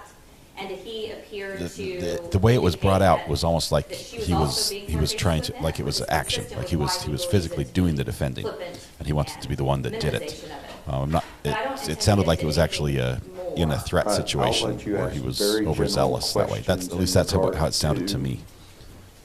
Dr. Clayton's evaluation of his responses. Okay. Okay? I don't want him getting into the underlying facts Okay. because he's not a fact witness in regard to that charge. You have a further objection. So your objection would be overruled. That objection. To that objection, yes. We further object that any probative value of that matter is substantially outweighed by prejudicial effect, especially since this witness is already basing his opinion on other matters. That objection is overruled. You may have a running objection to that also. Are we ready for the jury? State's ready. No. Okay.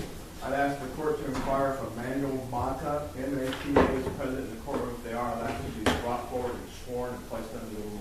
Is there a Manuel Mata present in the courtroom? There does not appear to be a Manuel Mata. What's your name, sir? Anthony. Anthony, what's your last name? Lasson. I'd ask Anthony Lasson to be brought forward and sworn in, Your Honor. Come up, please, sir. Anthony Lasson.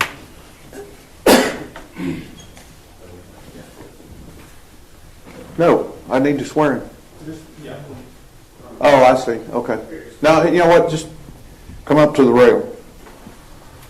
Just stand right there. Raise your right hand for me. Solemnly swear or affirm testimony given this cause to be the truth, whole What truth, is and going nothing but on? the truth, so help you God? Sir. Would you tell me your first and last name and spell it for my court reporter, please? Anthony Lasson, A-N-T-H-O-N-Y. Last name is Lasson, L-A-Z, and Zebra, O-N. You have been sworn as a witness in this case, and there is a rule of procedure in effect that says that you cannot be in court while you're testifying, unless you're testifying. You're not to discuss this case with anyone else in anticipating of you being called as a witness. So if you'll remain outside in the hallway and do not talk to anybody out in the hallway, do you understand? All right, thank you very much. What? Sure. What just happened? What just happened?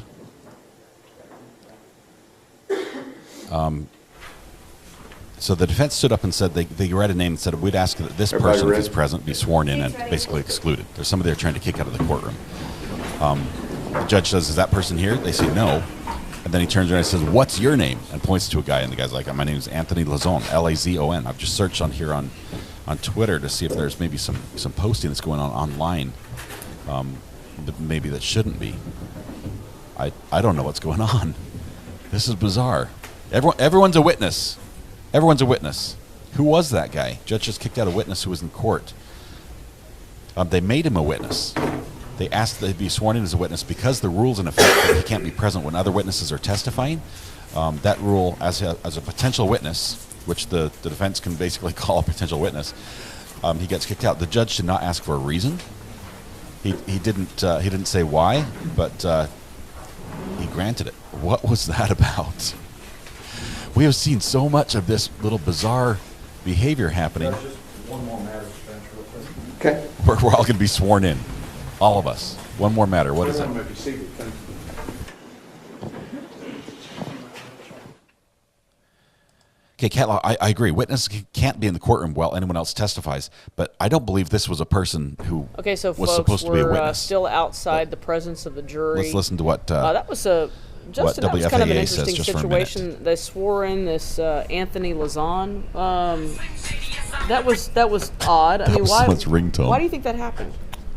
I don't know. You know, sometimes Slim defense Shady. attorneys or even attorneys from the state, they'll specifically target folks in the gallery to get them out of the courtroom because they may be causing some type of disturbance, maybe online on Twitter or whatever. Yeah. So Yeah, That's- but you that's can't what I have was a phone thinking. in that courtroom. That judge will not play. well, this is true. So I'm really interested in trying to see why would they kick Anthony out of the courtroom or swear him in as a witness to effectively kick him out of the courtroom. He's not a witness in this case.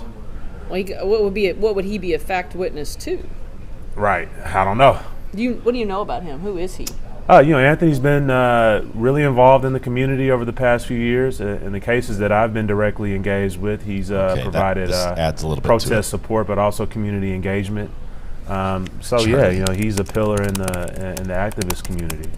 So that could be the reason why the defense wanted him out. Okay, so we're going to jump over to a different feed here. This is Fox 4. That makes a little more sense. But I wonder what he did. I'm not seeing anything. I'm trying to find his official Twitter account. I know there's an Anthony Lazone in Dallas. Let's see. Not an active one there. Let's see if there's another one.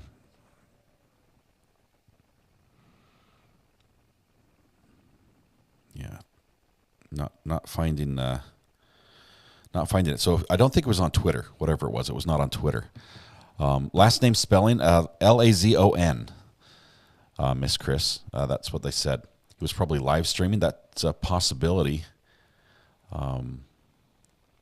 He's not anymore. At least not from the courtroom. But they recognize him. They say he's an activist. Why don't you do an experiment and see how the audio works out? I use Zoom quite a bit for lectures without a problem. We're going to do that. I'm almost set up to do that this very moment. Of his conduct. I want to ask you about the incident involving UTA. Just specifically, or actually more generally, did he seem to minimize whatever happened back in college to you? Yes. And did he appear to be, what was his attitude about it in general? I thought he was pretty flippant in describing it. Minimization. Is jury back now? I didn't Would see that were be they standing and consistent then with sitting. his personality traits that you had seen so far? Yes, you would expect to see someone who's high in narcissism be quick to take credit. I'm boosting slow the to audio take a little bit, responsibility, Little Miss. That kind of thing. And that's kind of what I felt like I saw when he was talking about that. The jury's heard you refer to grandiosity, but the term narcissistic, that is a term that we haven't yet defined. Can you tell us what that means, sir? Sure. So and those two are certainly related, but narcissism has to do with not only a person's sense of self, so they have an overinflated sense of themselves and their own abilities, but it also relates to how they see and view others. So not only do they tend to have a high view of he's themselves, definitely looking at the jury they here, don't so tend to thank have you. a very high view of others or their opinions. They often have a low tolerance for disagreement. They tend to be overbearing or domineering with other people. They can be manipulative at times. They certainly have an issue with taking in information that doesn't agree with them. In that way, their judgment and perception tends to be limited to their own ideas of reference. Now I want to move to the NEO personality assessment. This is an interesting Did you test. before we It get had to sort of that, 5 parts on this NEO you test. talked earlier about the PAI validity scales. Was there some concern regarding The this NEO defendant's test looks in 5 positive major domains of personality. It looks Yes, he in had what was neuroticism, categorized as extroversion, moderate degree of openness, positive agreeableness, impression and management. conscientiousness. So not to the extent that would invalidate And the this is test, like the but test to see how extent where normal the he test is. interpretation So let's see what that suggests you brings need to out. Take that into account, that there's likely some minimization that's going on here of any type of faults or difficulties. And so the results of that particular test may actually underrepresent the concerns in those areas. Correct. Because he has, I guess, overstated, or in his responses, that would have affected that particular section. That's correct. All right. Now let's talk about the NEO evaluation. Is there anything else in the PAI as far as in your report? No, the main things from the PAI that were noted we discussed in terms of his grandiosity and interpersonal difficulties. And now let's move to the NEO evaluation. I know. It was one of the Or actually, it's one of let the me ask talking you one heads on question real quick WFAA. about the Slim particular Shady is the clinical ringtone for scale. someone. Part of that personality test that we've been discussing, was there either a concern or at least the notation there was a moderate elevation in this defendant's aggression? Right. or Nobody's verbal normal, aggression? Baron. Yes, that's part of the interpersonal issues that I was discussing before. He did have a moderate elevation on a scale related to verbal aggression. Can that be problematic if you are seeking employment This trial's to be a been police crazy. officer? Very much so. Now, let's move to the NEO. Explain that to us. What were some of the findings regarding that particular test? So the NEO, again, it differs from the PAI in that it doesn't assess for impression management. So if there's some indication that some impression management is going on, it really limits how much you can interpret this type of test beyond it just being their own perception of themselves as a self-report. And in this case, given that it did appear that he was exercising some positive impression management and some guardedness, there wasn't a whole lot to be gleaned from the NEO beyond the way that he saw himself. But it certainly was an indication of whether or not there's any psychopathology there or not. Okay. And so overall, was there, you mentioned earlier that the NEO doesn't have an ability to determine if there's some sort of over-representation, or I guess the self-inflate, or the positive impression, correct? That's correct. Okay. It doesn't measure for that. Okay. So then how do we determine that it is valid? Well, the validity on the NEO, it's not designed to measure its validity in that way in terms of impression management. It's designed to just be a self-report. So the validity on the NEO basically asks them if they understood the questions and if they responded honestly, and then it looks at how many responses they may not have entered. If there's a certain amount of items you don't enter, then the protocol is considered invalid. But it doesn't look at validity to the extent of impression management the way the PAI does. It's just designed as a self-report or self-reflection of how they see themselves on these personality traits. And so were the results of the NEO personality test consistent with the results seen on the other personality tests given? They were, in terms of, you did see some indication of grandiosity and then some interpersonal issues where this person might be more likely to be critical or antagonistic or domineering at times with others. So that, in that way, it was consistent. As far as your report, did it appear to be that he had indications of a forceful and dominant personality traits? Yes. Or style, rather. Yes. Okay. And we've heard you talk about domineering and dominant personality traits. Why is someone that Yeah, has Amy, a he's forceful turning to or look at the dominant jury, so they're there. I personality wasn't paying trait attention when they came back in. concerning Thank you very for being much. a Fort Worth police officer? Well, in a number of ways. It certainly impacts their judgment and decision making, but even more directly, it interacts with or limits their interpersonal functioning. So individuals like that tend to have a low stress tolerance, low tolerance for disagreement, not very good at conflict resolution with others, just interpersonal difficulties in general with others, being sort of critical or uncaring or unsympathetic to others. Those things are all issues that can be problematic in this type of job because you're dealing with others on a daily basis, both coworkers and the public. Was there mention to you That's funny, Jake. involving his previous employment and seeking employment Thank with you, other Amy. police departments? Yes. And did he seek employment in other police departments? Yes. Okay, tell me about that. Well, he So we got reported turned down that he elsewhere. had previously applied to this department, Fort Worth Police Department, the one he was seeing me for. Was it just the physical in fitness? 2014 or 2015. He indicated that he had passed a psychological evaluation as part of that application, but that he had withdrawn due to concerns about his own physical fitness.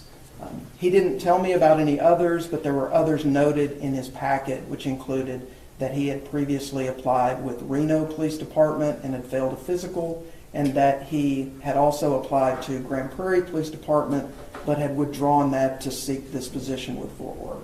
Now, if he had taken a psychological evaluation with Fort Worth, would that have been provided to you prior to your assessment?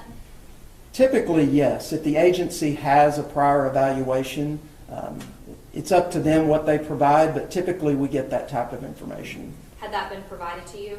No. This Okay, Neo PI3 and so runs about $600 The personality traits plus that a couple you've $100 discussed worth so of far, books and are manuals those and stuff. So it's an traits that expensive you would test. expect to diminish or go away over time without any treatment or intervention?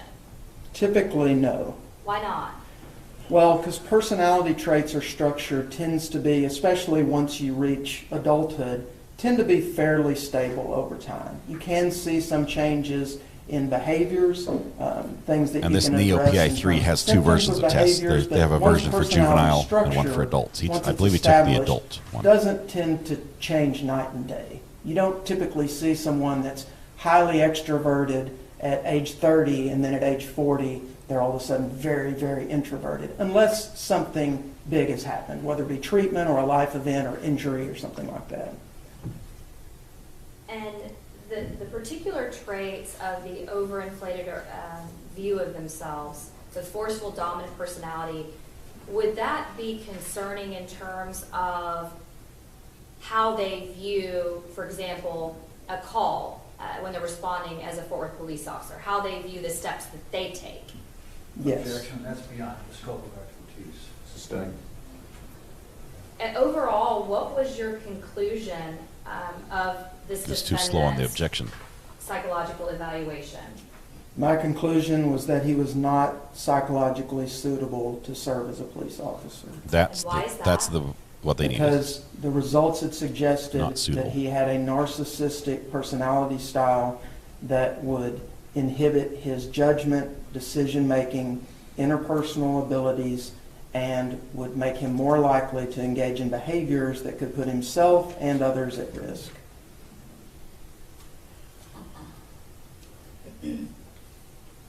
When we called This you only about makes the this city look bad. particular case, I mean, and primarily. you learned that this defendant was involved in a criminal case involving the death of an individual.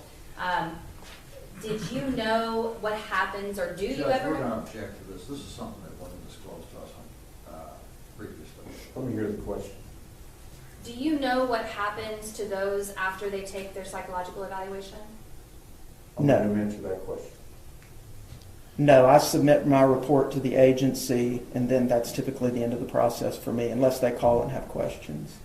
Would it be surprising to you that someone that bears these particular personality traits then is involved in this type of offense?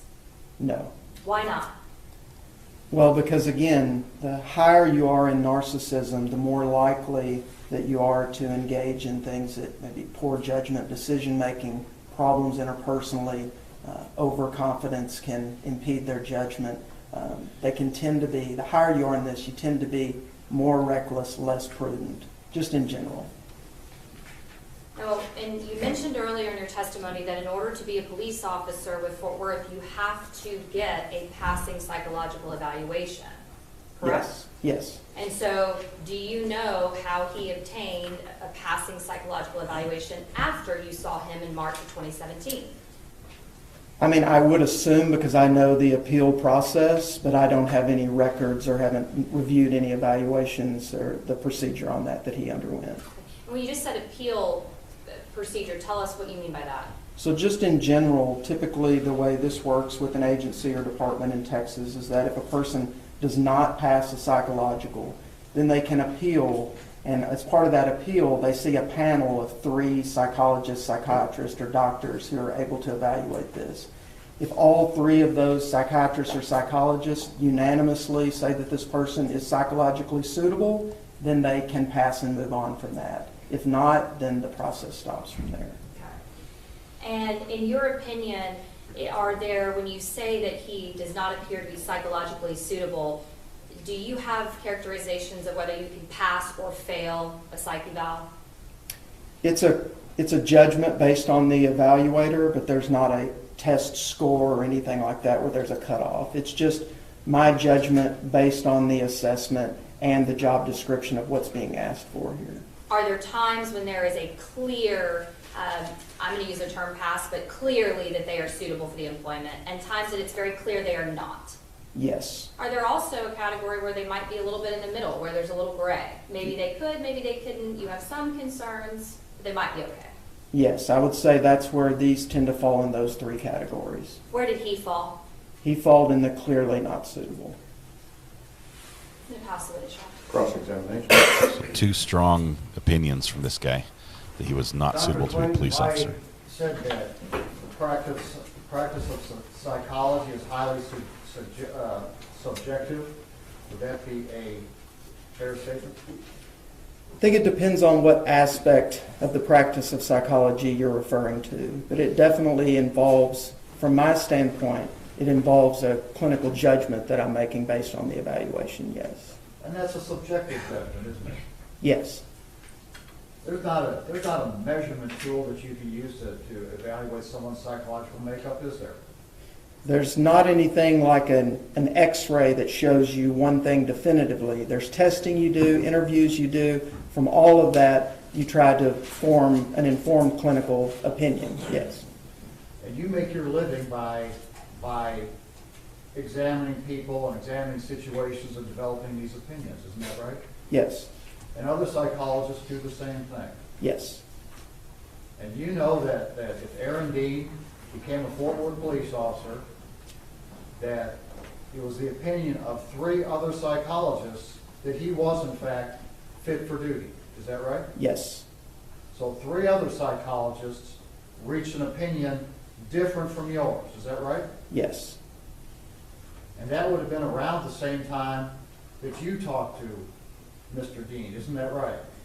I don't know the time frame, but I assumed it was pretty close in time to when I saw him. And that appeal process is allowed because the Texas Commission on Law Enforcement recognizes that the decision and the opinions made by psychologists in this realm are highly subjective. Isn't that right? That's my understanding.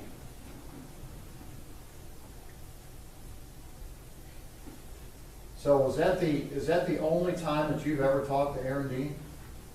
Yes. You didn't ever see him before that? No. Did you ever see him after that? No. They allow a lot more in for sentencing than they would for the criminal portion of the trial. You mentioned that there were a couple of statements that he made that were brought out by the prosecutor that you took note of, one of which had to do with the fact that he believed that he could teach calculus. Is that right? Yes, that he could teach an advanced calculus class. Did you know at that time that he has a college degree in physics? Yes. And that still seemed unusual to you, that he could teach calculus? Yes. Have you ever had a gun pointed at you? No.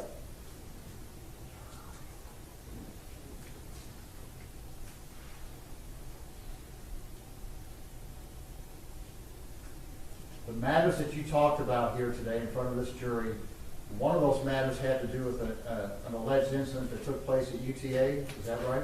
Yes. And that matter was brought to your attention in the packet that you received from the Fort Worth Police Department. Is that right? Yes. So the Fort Worth Police Department knew about an alleged incident at UTA. Yes. Is that right? So that was in the Fort Worth Police Department's packet of information, in their hiring pack, that they would have had access to when they hired Aaron Dean, correct? Yes.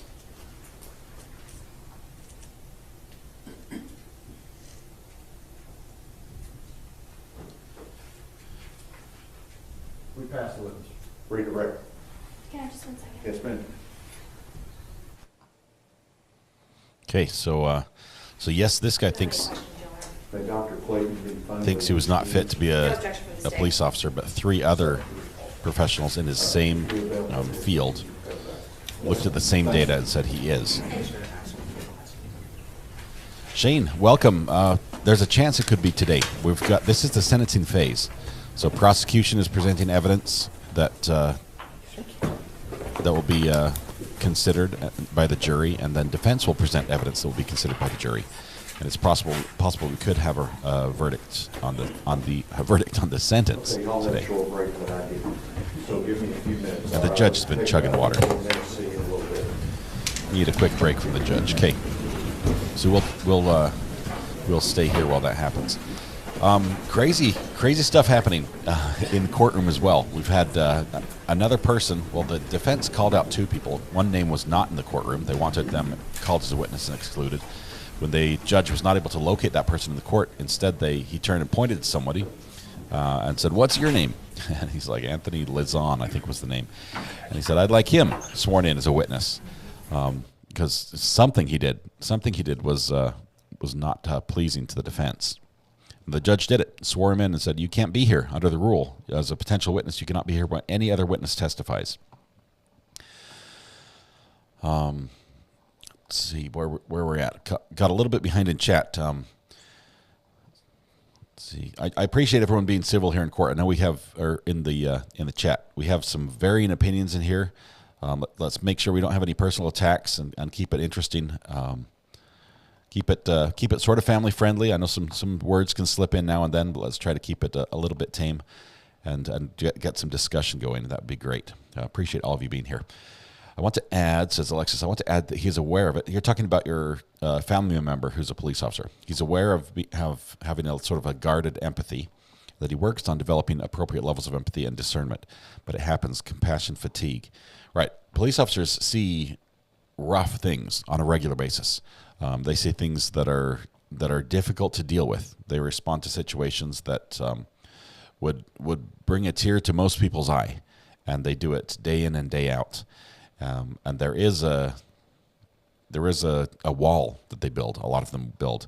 They tend to have sort of a morbid sense of humor, and they can joke about things that other people will be like, seriously, you're going there, but it's a way they deal with it. And I think, Alexis, you're pointing at something that's very common. Let's see. FSU law professor murder trial. Okay, that's something else. That's April 4th. Just got an update from Twitter. But default subscriber, good to have you here. I feel the same as working as a nurse for 20 years, unfortunately. Yeah, dealing with people and people problems, you're going to get a little hardened in some way. And sometimes where some of us in that same situation for the first time might be more empathetic or be more believing, somebody else who's been there a lot and has experience might say, no, we've seen this, and this is not what it purports to be. Baron, I saw your story there. I realize it's not exactly the same as this case, but I understand you've had gone through something there. I'm glad you're with us, and you're all right. See, I don't want to tell the truth. Mac, I don't want to tell the truth or the whole truth, so don't help me. You're not going to be sworn in, Mac. As long as we keep a low profile, the judge will not swear us in as witnesses as well, as he has done to so many people during this trial, starting with day one, with an individual who may have been coaching using hand signals, Zion, while he was on the stand. And he's several other people before then, including like Lee Merritt, who was sworn in as well. Interesting. Color Me Abstract says, Idaho found those 4 students seeing things in that duplex we can never imagine, right? They can't unsee those. And that Idaho case, it's sounding like it's going cold. I know they've got that car, the white Hyundai 2011 through 2013 or something, which is weird because in 2011 I was looking at it, they didn't make it in white. They sort of had a pearl, like a shiny pearl version, I think. But it seems like they've got about 20,000 cars that potentially could be the one they're looking for when they look at all the vehicles that were sold during that time period, that make and model. While we're on this break and talking about Idaho and the 4 killings, the college student killings up there, with the technology that exists, and what they did specifically with the North Carolina power outage vandalism case, where the FBI came in with a warrant and said, we're going to go back in time and pull the records of all cell phone locations in the area to see who was there, who could have done this crime. Should they do that in the Idaho case? Should they go back in time and pull the cell phone tower records and see what cell phones, because the records exist, what cell phones were in that area and who might have been in the area at that time? What do you think about that? Is that a violation of our right to privacy? Let's see. Better to be sworn in than sworn at, said Richard Davis. I think the judge nearly swore at several of the people he swore in. He was not happy. DMB says, I'm back again, this time with fried chicken. Nom, nom, nom. Hopefully you brought enough to share. I'm absolutely blown away by the Idaho case. Is still not solved, says Alexis. I thought for sure it would be a few weeks and we'd see more progress. Yeah, they may be playing their cards close to the belt, but it sounds like it's cold. Like they've chased everything and they have a few leads, but they're not warm by any means.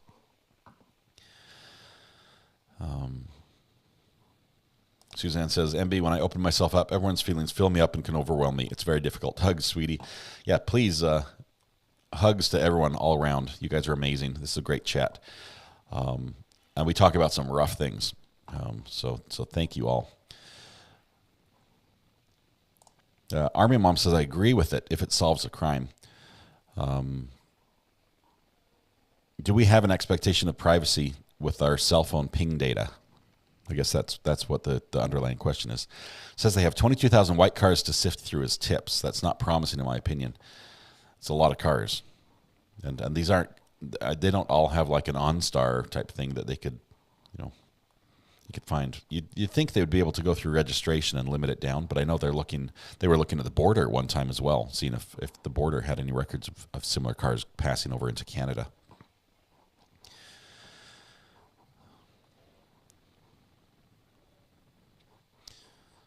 See, you mean they haven't? I don't believe they have, default subscriber. That is not a common thing to do in regular crimes, and 4 people being murdered is a regular crime. The terrorism aspect of the North Carolina power outage, I believe, is what triggered that from the FBI. No privacy since the internet was created, right? Once it's online, we have no expectation of privacy.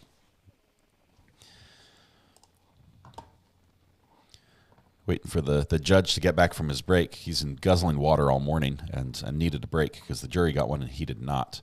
So we'll have just a few minutes of that. Probably the last break before lunch.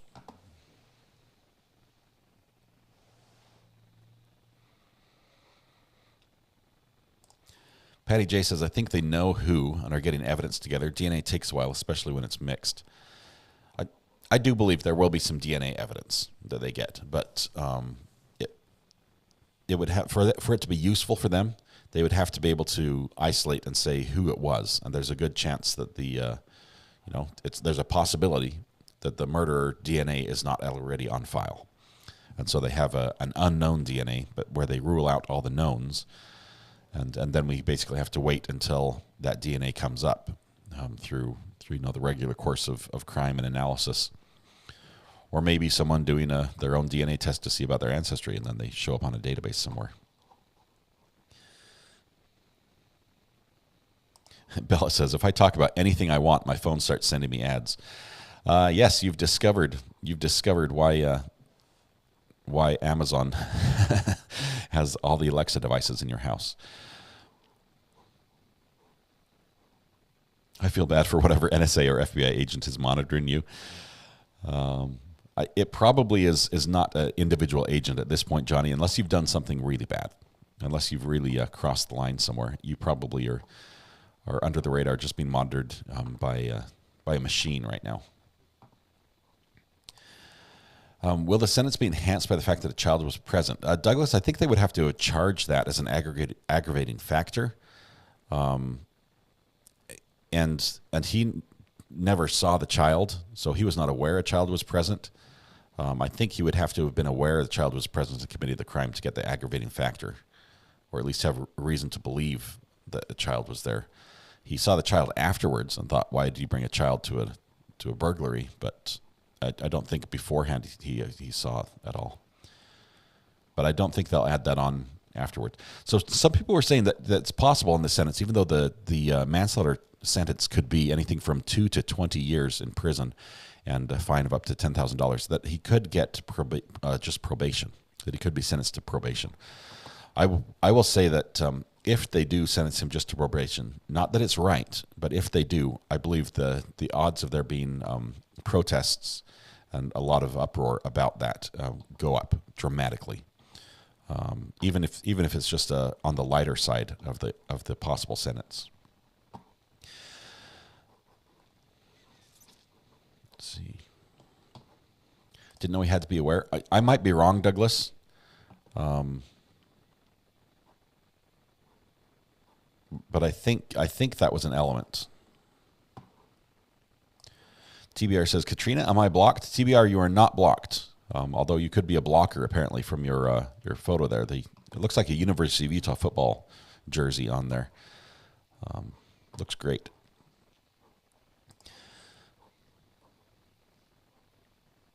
It is possible that individuals in chat can block other people. And if you do find somebody who just rubs you the wrong way, I suggest you do that instead of trying to argue it out with them in chat. Blocking them individually is great. The mods will take care of the true trolls, which we haven't had much of, but the mods will take care of that if needed.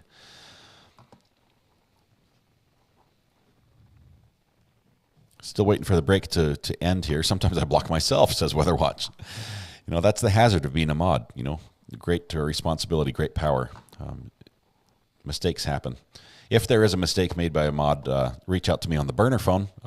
If you don't have that number, please save that in case you get lost in a dark alley somewhere and need to reach out for help immediately. This is not the number to call, but I'll show you what it is. Just one second. If I put it up on screen here, if it will play nicely, which it won't. Why won't it play nice?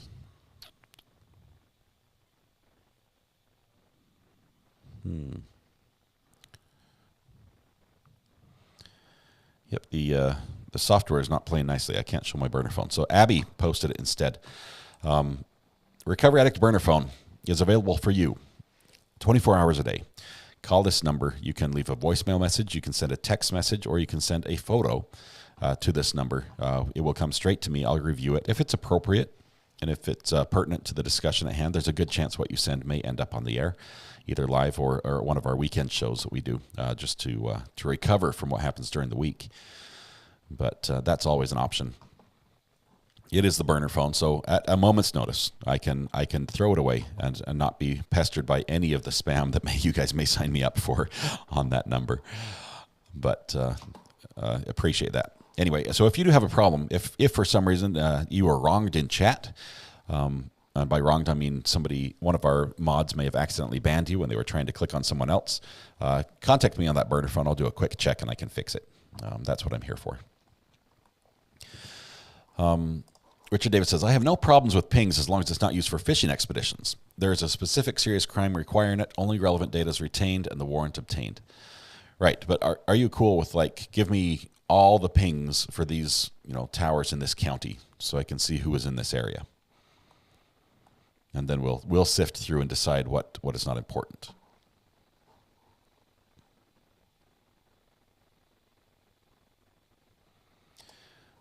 I'm positive that yield signs are yellow and black, like hook up my polygraph positive. Yield sign. Yellow and black? Alexis? MB? I thought they were red and white. I might be completely off base here, but... Can I call and tell my favorite corny jokes? Alexis, you can. They're also... dad jokes are appreciated in chat as well.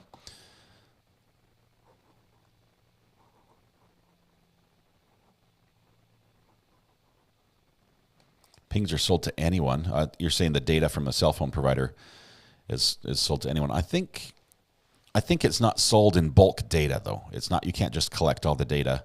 Otherwise, amateur internet sleuths would go out and purchase that data and be able to solve the crime already.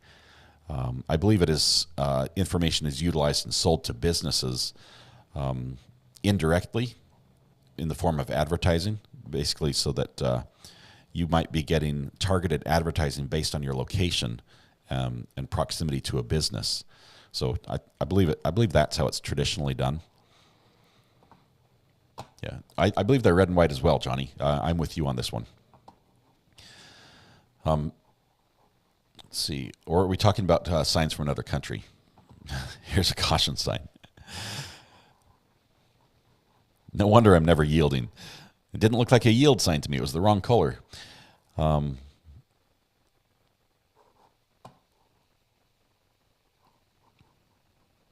people like Scott make me feel crazy. Okay, so in my mind, a yield sign is a triangle, a lot like this caution sign, but it's upside down. It's opposite. It's like an arrow pointing down instead of up, and it's red and white. That's how it is in my head for some reason.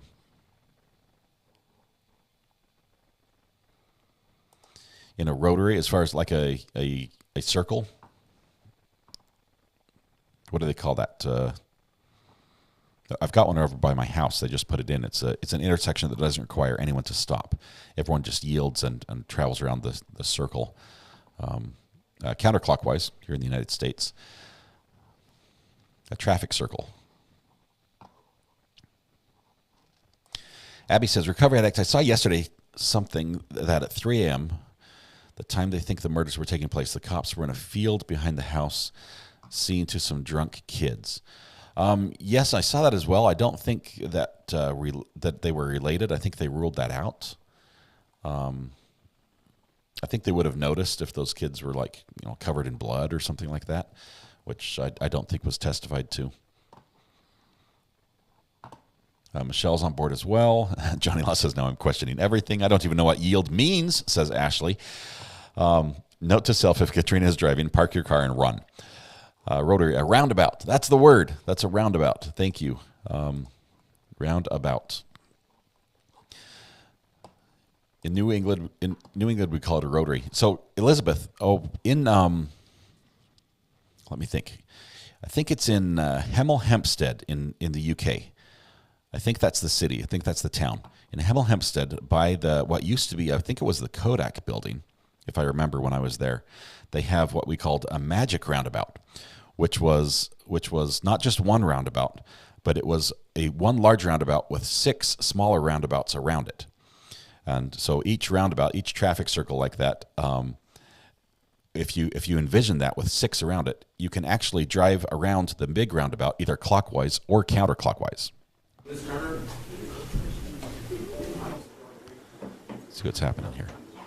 Yes, Ms. Turner? I don't see where it says Ms. Turner on the witness. Judge, specifically, you wouldn't have this. But on the witness list, it's referred to, and we have it named specifically for civilians. And it's, can we accept the bench, may we approach? Sure. Miss Turner on the witness list. That's fascinating. Okay, I really want to know what's going on in the background. Why everyone is being sworn in as a witness, and then none of the witnesses are there. There is the guilty party as of yesterday. Guilty wearing is that a reindeer tie? It seems to be a reindeer tie. Maybe it's llamas. If somebody can zoom in on that and just look, it looks like it looks festive, at least, other than the coloration. It's blue and white, but it does look like a little reindeer. Seems like an odd choice to wear to your sentencing hearing.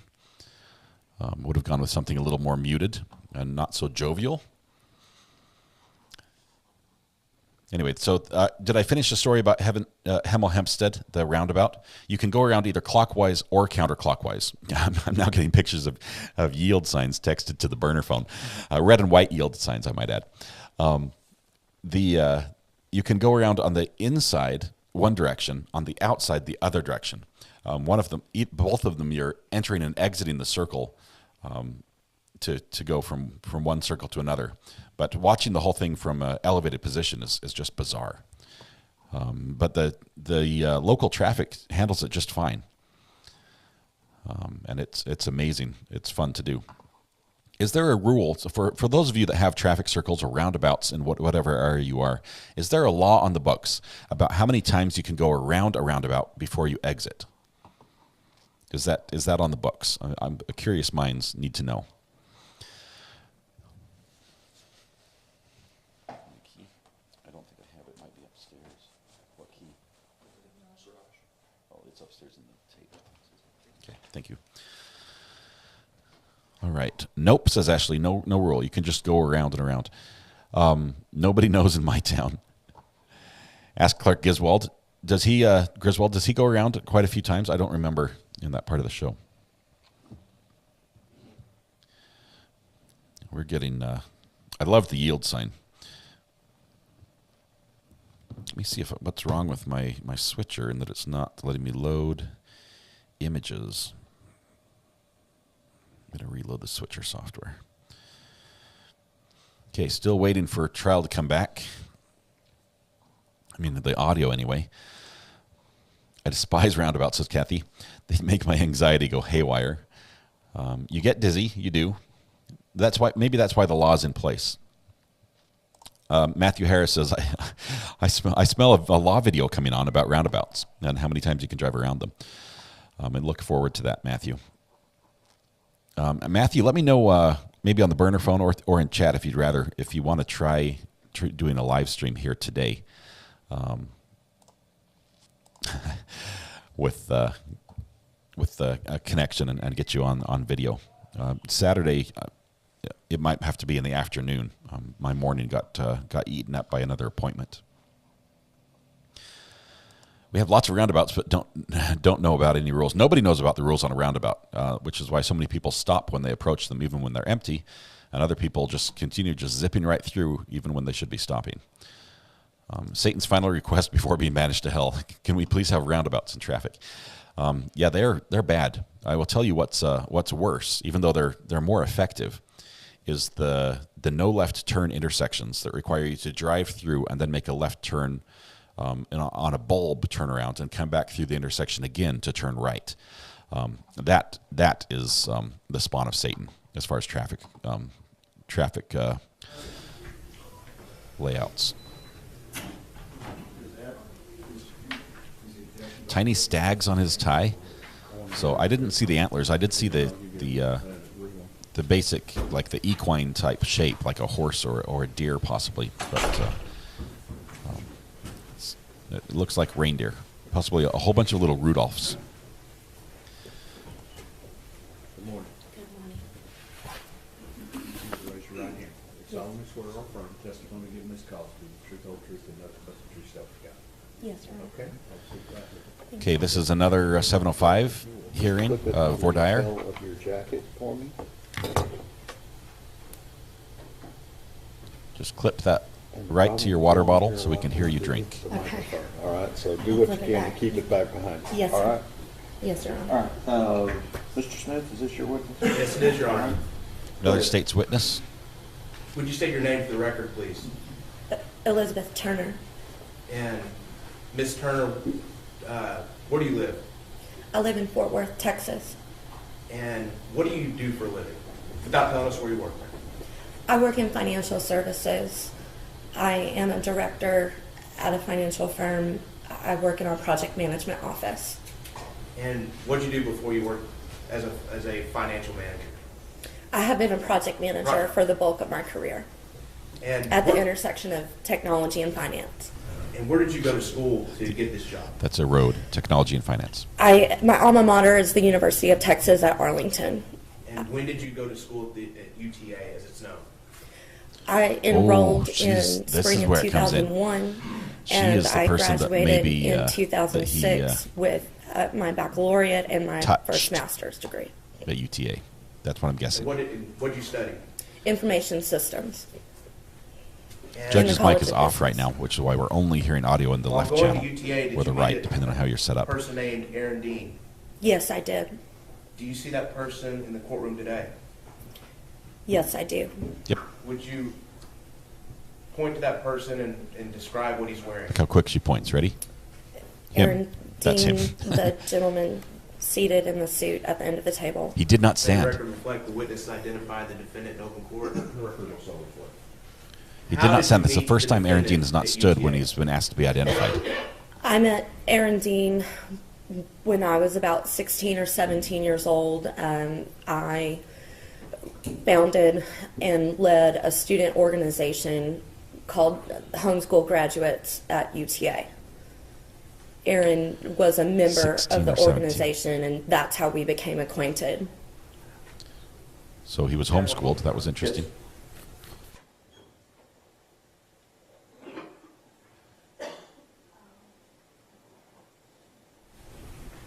All right, so you were homeschooled growing up? That's correct. And so what was this club again? The student organization was called Homeschool Graduates at UTA. Why form a club for homeschool graduates? Well, there were several of us There's gonna in be an the honors altercation between college. her and Aaron Dean we that she's had gonna become testify to. acquainted, and That's gonna go we to his felt character. that it would be a good idea to organize. It gave us an opportunity to connect with one another and share resources on campus. Many of us had not experienced much formal schooling, so it was a nice way to meet one another and find opportunities to become more In involved college in at campus age life. 16 or 17. That does many speak people were well in to this her club? schooling. At the time that we founded, we required a minimum of 15 to 20 members to join. The organization lasted about a year. We decided to disband after about a year because most folks had found other See, Ashley, thanks for being enrichment here in chat. activities, and I was very busy Enjoyed the lurking. involved with Student Congress and other activities. So what kind of functions or things y'all do in this club? A lot of it was tangential to other activities that were happening in the Honors College. So each of us, as honors students, were required to complete additional duties in our coursework, and so we would talk about events on campus to attend, or they turned the mic on. lectures, That's nice. or sharing study tips with one another. It was really just meant to kind of be a support and resource group. Around November of 2004, did you have an incident with the defendant that happened there at UTA? Yes. Would you please tell us about what happened? Yes. On November 18th, 2004, it was a Thursday. I had morning classes in the College of Business, accounting and systems analysis and design. My coursework ended about 11 a.m. that morning, and so typically I wore a suit to my classes, and I would change into more casual attire and go find a place to study on campus. My favorite place to study was the Honors College Library in College Hall. It's now known as the Carolyn Barrows Reading Room. So typically after I changed clothes, I would walk from the College of Business Administration to College Hall, and I would enter through a side door that led directly into that reading room. So that day, I walked up the steps to the side door as I typically did, and I would tap on the glass of that door if I saw someone inside who could let me in. That day, I saw Aaron Dean in the room, and as I tapped on the glass, I saw that he was seated at the computer corral using one of the computers, and he quickly closed what appeared to be a browser window. It looked as though I couldn't be 100% sure what he was looking at, but it appeared to be like pictures of scantily clad women. He came to the They door won't and allow her let to me say in. that in front of the jury I because she said walked she through the couldn't door. I set making my sure. my bag. It had my laptop and my suit in it on a club chair just next to the door, and I walked into the room. There were a lot of conference tables and chairs in the room, and on one of those tables was that morning's edition of the Shorthorn, which is the campus newspaper at UT Arlington. I leaned over the table to look at the day's headlines. This is the sentencing And as I phase did so, for Aaron Aaron Dean. Dean came up behind me, and he wrapped his arms around my torso, and his hand grazed underneath my breast at the cup or the cradle of the brassiere that I was wearing. As he did so, he leaned into my ear and he whispered something to the effect of, "Does anyone know how great you are?" I believe that's what he said. I was really confused by this. I didn't understand why he was doing that. I pulled away from his attempted That's what embrace. she's testifying to right now. And I walked over to the chair where my bag was sitting, and I sat down in that chair. At that point, another individual walked into the room. It was someone that was also known to me, a friend of mine. And so we engaged in conversation briefly. And while I was speaking to this third individual, Aaron came and sat down on the chair next to me. So I'm sitting there with my laptop in my lap, and my friend left the room. And at this point, Aaron engaged me in conversation, and he asked me a question about a ring that I had on my finger. I reminded him that, because I was sure he already knew, but I reminded him that ring was a promise ring that was given to me by my boyfriend at the time, who was studying at the University of Chicago. And Aaron said, "Well, that's too bad, because he really wanted me." And I realized at that point that he meant this in a kind of sexual manner, suggestive manner. And so I was a little taken aback. I asked him how long he felt that way. And he said probably since he had seen me at a student leadership banquet earlier that year.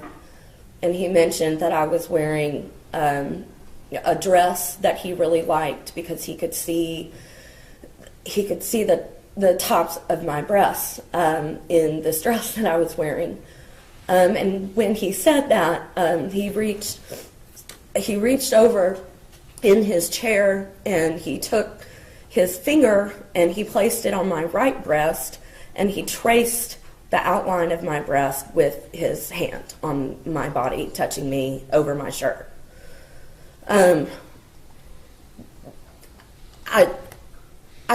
I spoke up at that point and said, "This is very inappropriate. You're making me uncomfortable." This goes to a character witness, or the character of this the is not. individual. Please don't touch me. And that's appropriate during the sentencing phase to address issues like this. He asked me not to tell anyone what had happened, and I was very upset, so I left the room. I made a phone call on my cell phone to my boyfriend in Chicago. I asked him for advice what I should do. He suggested that I walk across the street to the student union, Davis Hall, and connect with an adult that I trusted downstairs in student leadership. And the adult that I trusted was Tammy Tucker, who was head of judicial affairs at the university. And Tammy advised me that I should take a ride with one of her staff to the campus police department. And so I did, and so I made a report. She was 16 or 17, Ginger. And I believe Aaron was issued a citation for simple assault. The citation reads, unwanted and provocative physical contact.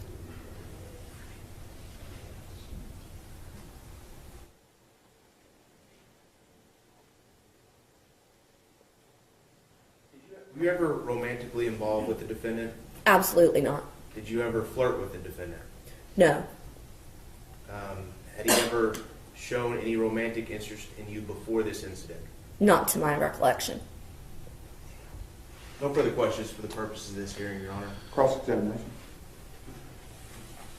We don't have any questions for this hearing, Judge. Yeah, the defense will not ask her any questions. Objections? Yes. Go up. You know what? Do me a favor. Yes, sir. Unclip that microphone, and if you'll step back. So is the jury here? Unclip my phone. Yes, sir. This another instance came up in the psych eval, and it goes to character of a police officer responsible to protect the public.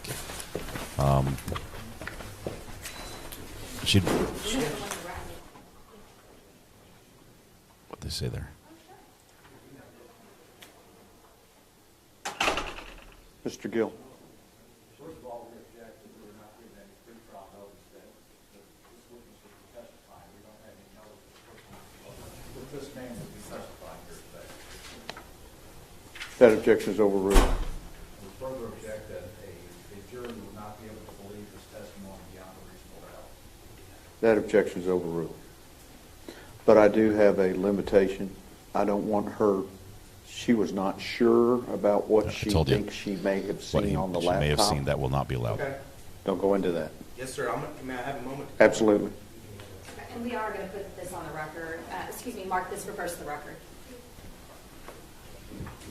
So this is information that really sort of explains some of the claims that the prosecution made in the open and in the close about his nature and how he just wanted to be the hero and everything else. This is information they had before, and they presented it, but the evidence didn't come out in court. And it may have been that in a pretrial hearing, it was ruled that couldn't come out.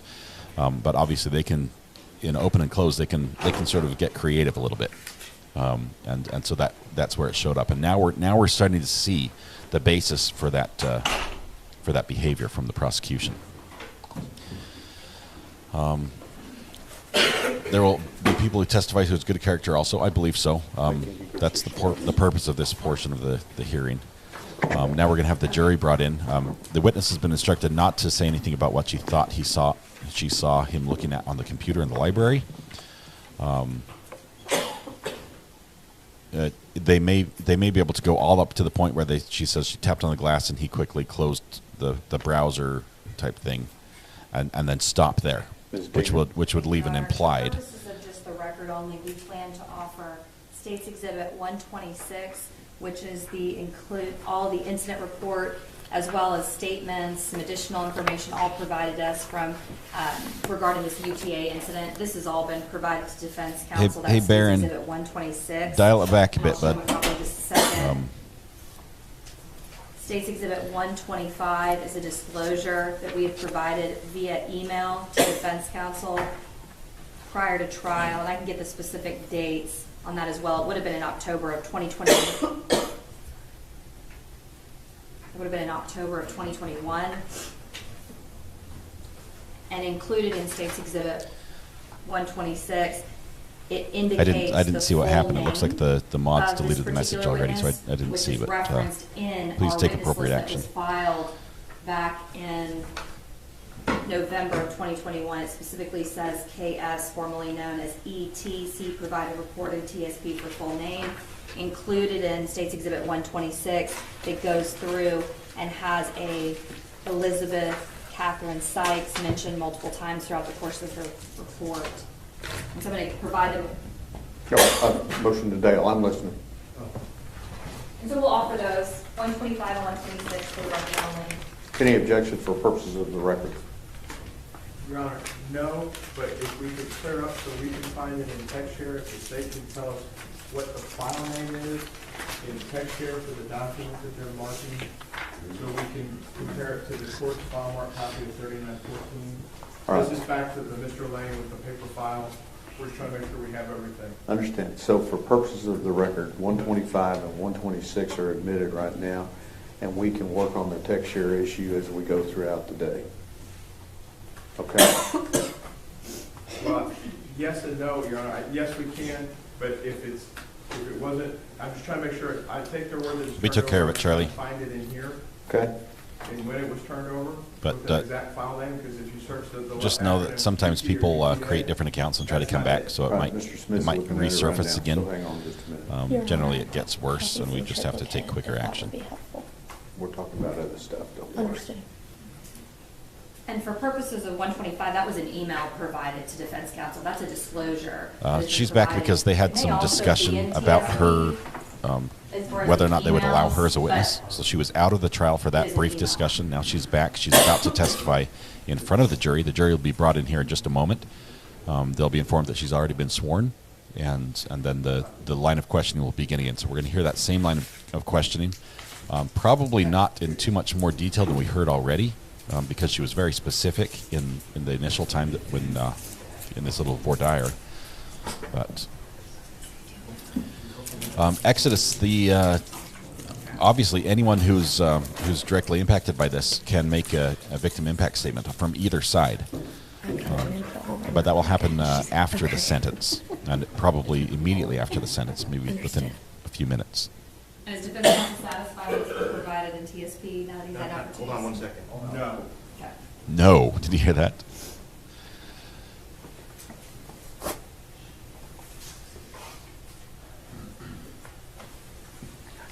Yeah, they do this to avoid having objections that might be grounds for like a mistrial or something, right?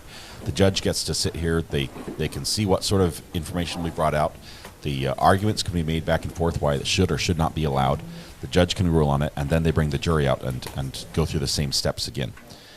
And sometimes it can be a little different when they go through the same steps. Sometimes they might say things differently, and there's still a problem, and then we'll have an objection in the moment.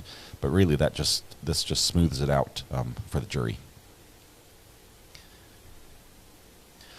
Exodus, we don't know what his age was there. We heard the witness who's on the stand now testify that this incident occurred when she was 16 or 17, being a homeschooler who graduated early and started off college younger than most college students. We also know that Erin was part of the group that she had founded, which was a club basically for homeschool graduates who started college. So Aaron was part of the same club, but we don't know what his age was at the time. Just because he was homeschooled doesn't mean he also graduated early.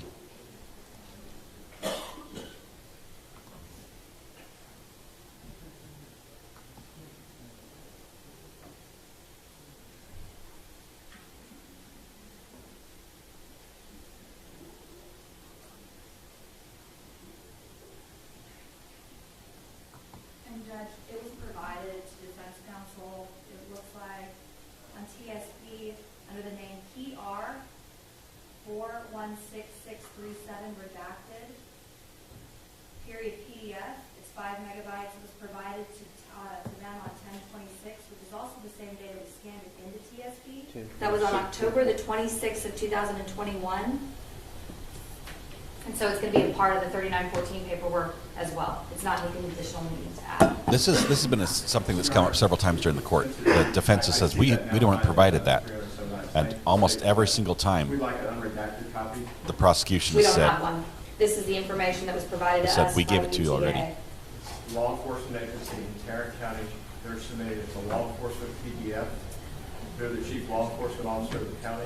This is another ORI that's under the state. The defense doesn't have access to it. We'd ask for an unredacted copy. best But just evidence. To be clear too, we actually got it from this particular witness. We did not get it via subpoena or through law enforcement. It was provided by this Whoa, witness. that- because she kept that's it a part of her problem. File, and so that was what was provided. The witness to her. provided We've the never been- document. We've never asked for a That's not redacted a- copy. that's not an from official law copy. enforcement, nor have we been Well, does requested. it exist? I would have to go inquire, Judge. I can't speak to whether it does or does not at this point. This is all that we have at this, in our possession, but I can certainly, Is that a problem for you? Mr. Gill? The witness brought her own. Powell versus Whitley, Judge, the state is required to make a diligent inquiry of law enforcement on these matters. Apparently, they haven't done so. All right, check with UTA, see if they've got an unredacted copy. He's going to give him a little break, just for a Do we minute. have another witness that we could use, that we could do while y'all are working on that? We might have an early lunch. Okay, so this witness brought their own official We document to just have court. Darius Carr as the only other witness, Your Honor. We wanted to kind of do him last, if that's okay. Yeah, we can make the phone call right now. All right, let's be in recess until we'll be in recess until y'all give me some information, okay? All right. So, go on, put that microphone. Thank you. Okay. So we're in recess. Yeah, this is an issue. The prosecution says they gave a copy of this police report. Aaron wants some more water, apparently.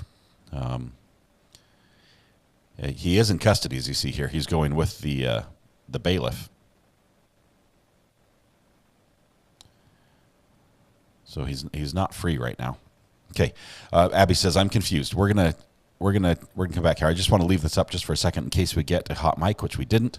The feed dropped. Okay, so what just happened is we have this witness who's been asked to testify regarding Aaron's character. She's testifying that there was an incident of inappropriate touching, unwanted inappropriate touching, when she was 16 or 17 as a college student and knew Aaron through an organization where they were both homeschoolers, and he.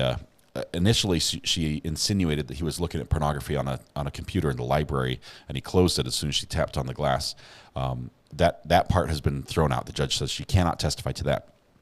But she testifies to this other thing, this incident where she says, he did X, Y, Z. She spelled out exactly what happened.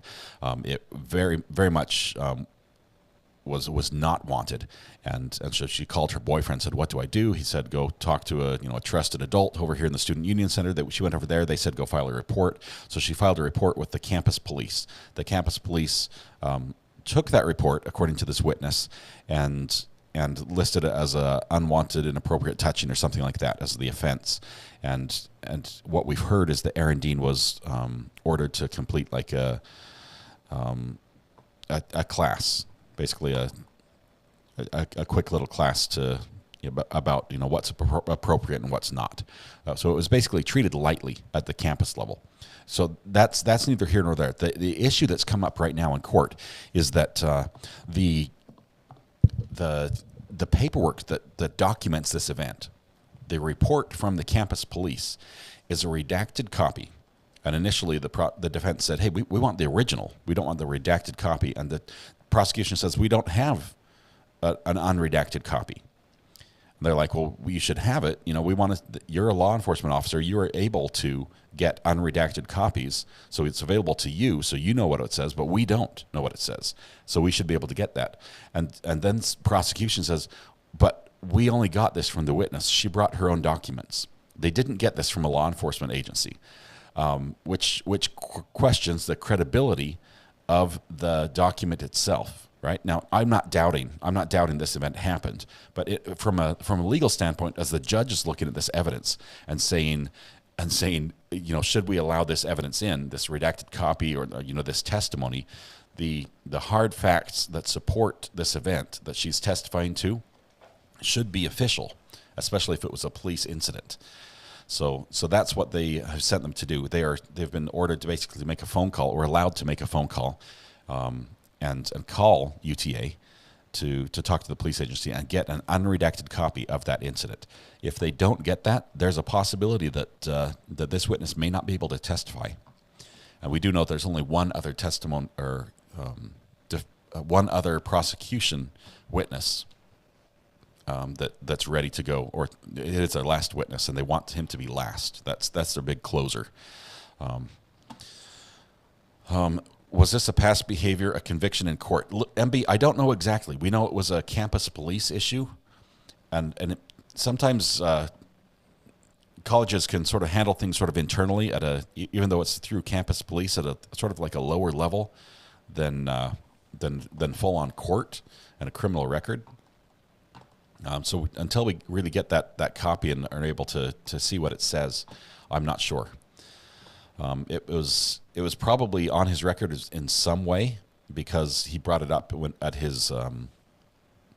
he applied to be a police officer the first time. This came up. So yeah, it was probably a legal record of some sort. Okay, so Charlie, he's 33, not 38. So we do the math. And we have an age difference that's, so what age was he in college? I think that's what we were trying to get at.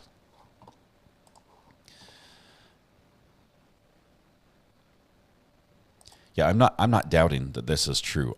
There's nothing about her testimony that would give me any reason to believe it was not true.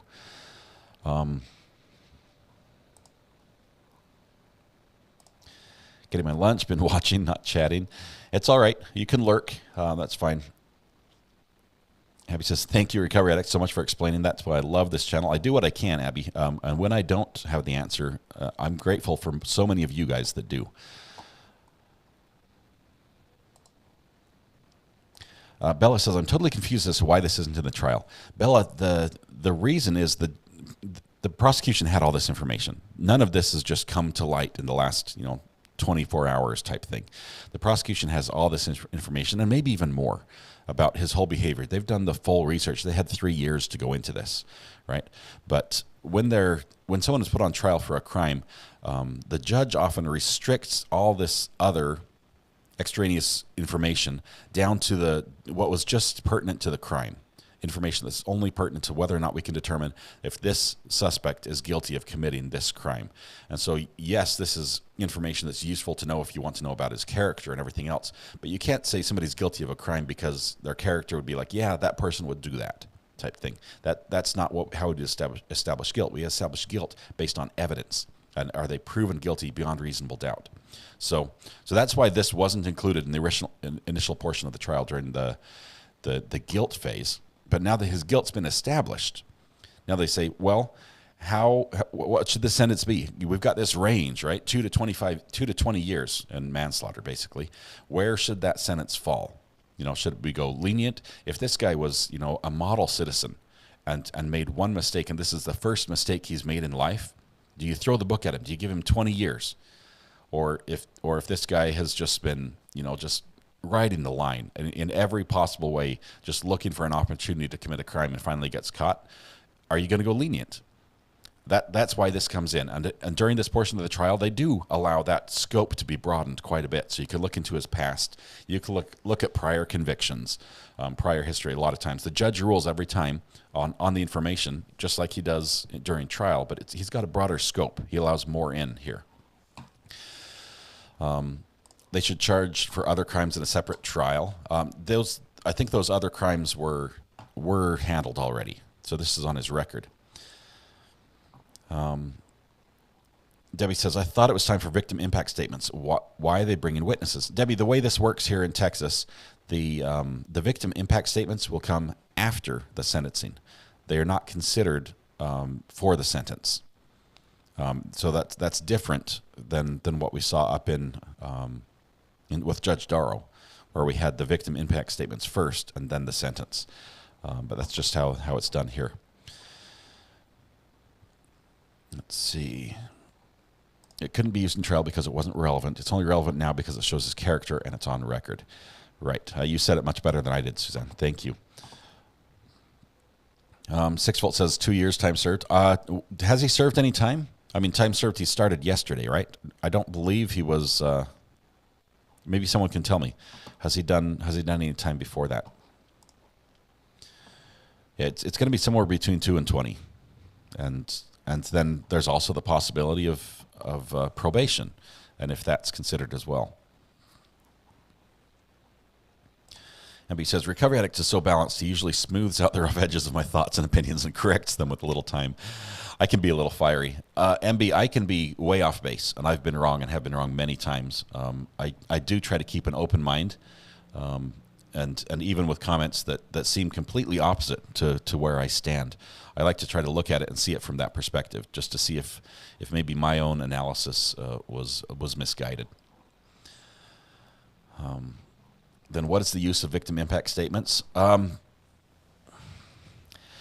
Carol, you're like, it's like you disregard it, right? If you put it till after all the decisions are made, why do it at all?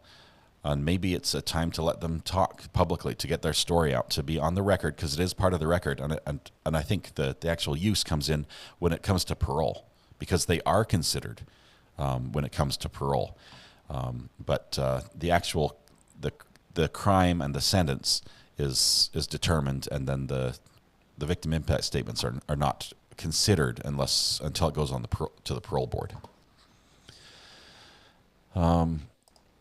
It gives them a voice, yes, but also parole is another thing.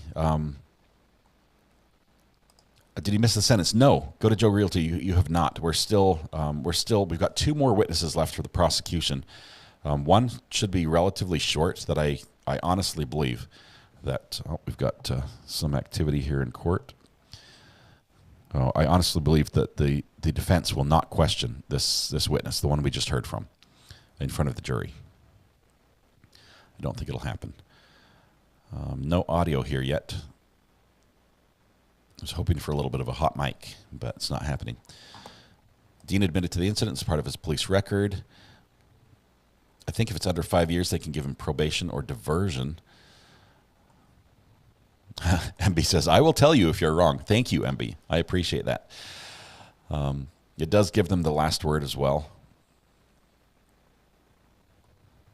He just went to jail yesterday. So, yeah, he'll get time served, but it's going to be 1 day. And there he is. He's back in.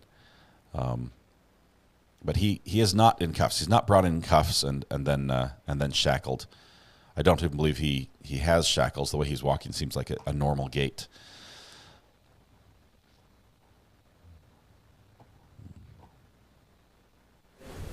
Okay, here we go. We've got some audio coming in. We're going to switch to a different feed, which will jump back in time in just a moment.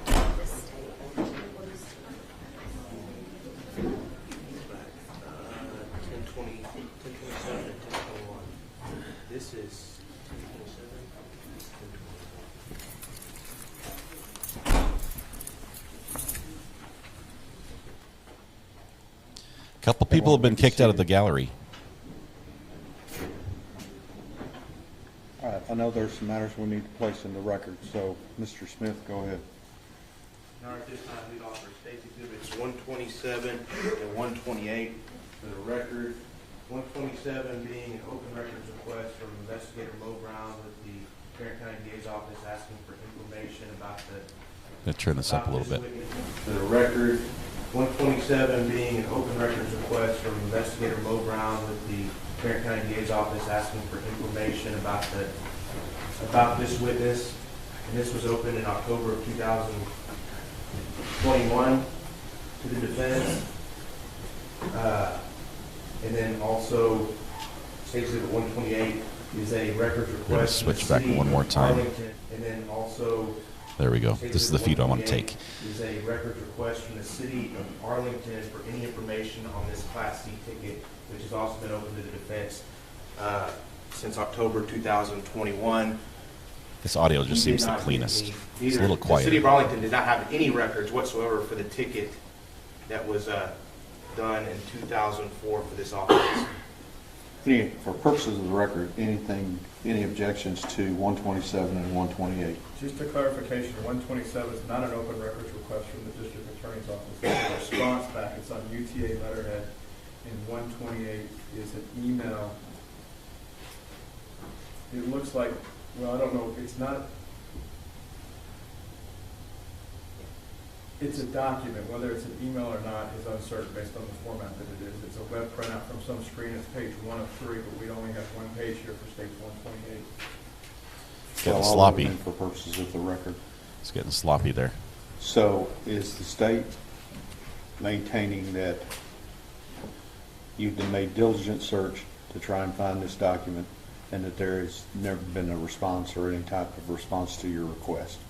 We've never had a response to our request. Okay. And Your Honor, just for purpose of the record, our She might not get investigator, it to Marvin testify. Brown, on October the 13th of 2021, at approximately 9:50 in the morning, made an open records request to the City of Arlington, the city attorney, for some information regarding the November 2004 assault incident. Due to the City of Arlington Municipal Court observing the defendant's information in their system, they had no citation information. So based on that, our investigator did the following open records request. And then he also, on the same day, a few hours later, emailed the University of Texas at Arlington with a public records request for information pertaining to the November 2004 assault incident involving this defendant. He then uploaded the public response to TSP, and then as well as that additional document. So those have all been uploaded, but just for purposes of the record, to understand the context, it was our investigator that was requesting those items. So they're saying there was This is no the information record. that was provided to him. Judge, UTA has its own law enforcement agency. It has its own ORI. The request that Investigator Brown, Chief Investigator Brown, made was to the university, not to the law enforcement agency. And then he also made the second exhibit was a request to the city of Arlington, which is a separate law enforcement agency. And at the time of this event in 2004, UTA had its own police department. The request and the due diligence under Kyles versus Whitley was not done because they also had the ability to issue grand jury subpoenas during the investigation or court subpoenas once the case was indicted, and they've done none of that to fulfill their duties under Kyles versus Whitley. All right, I'm going to overrule the defense's objection, and we're going to proceed. Okay. We have a running objection, Your Honor? You may. That's mistrial grounds, I think. I think ready? that's a appeal, mistrial appeal, or appeal grounds, sorry. Okay. So the defense, I think, had a good argument there, basically saying there's no police record of this, and we're just going off her unofficial copy. Now, I'm not saying that she's lying, but there should be a record. There should be a trail of this. Now, the fact that it's on his record may be enough, and maybe that's the trail we need. But the judge let it in and said, and ruled it's fine. They're going to have a running objection, which preserves their right to appeal on the issue. But right, appeal the sentencing, not the whole trial. You're correct. It doesn't undo what the jury has done already.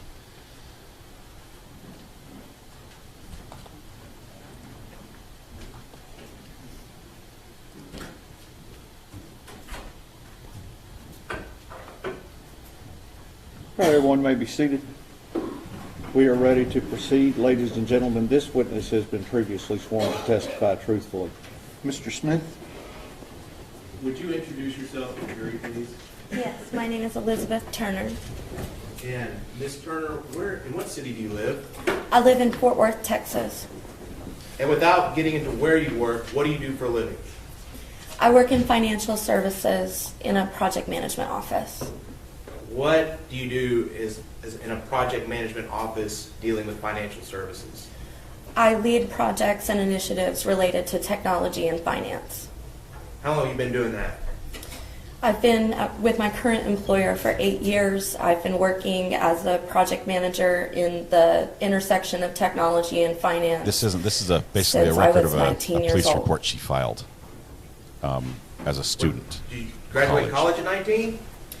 I graduated college at 20 with a baccalaureate in information systems. It was an honors bachelor's degree and a master's of information systems with a concentration in project management from the University of Texas at Arlington. All at 20? That's correct. Smart So girl. when did you start at UTA? I enrolled at the age of 14 in the spring semester of 2001. 14. Tough going to school at 14? Going to college at 14, I mean? It was an experience. So what'd you do before you went to college? Where were you educated before then? I was homeschooled. So whenever you got to UTA, were you a part of any clubs? Or did you create a club? Yes, I was very involved in campus activities. I served as a member, multiple terms, as a member of Student Congress. I was a university ambassador, was vice president of the Spirit Team, vice president of the Association of IT Professionals, and I also created a student-led organization called Homeschool Graduates at UTA. So she wasn't in busy at all. November, don't give me the date, but what year were you born? I was born in 1986. 1986. So November of 2004, you would have been 18? That's correct. Do you recognize someone in the courtroom you know as Aaron Dean? Yes. Would you point to that person? Does he stand here in this one? Identify him for the record. The gentleman standing. Yeah, he did May stand. the record reflect the witness identified the defendant in open court. He didn't stand in Record will the first one. How do you know the defendant? I was acquainted with Aaron Dean when he became a member of the Homeschool Graduates at UTA. And what were the homeschool graduates of UTA? The Homeschool Graduates at UTA was a student-led organization. We petitioned the university with signatures of about 20 members to become official. Once we had achieved official status, we met at intervals in the Honors College to acclimate to the college experience together and share resources about campus life, time management, and study skills. And so the defendant a member of that club? That's correct. He was one of the members. Did you know him very well? I saw him at intervals when we would have club meetings, occasionally various honors college events on campus. So, did something happen in November of 2004 with you and the defendant? Yes. And what happened?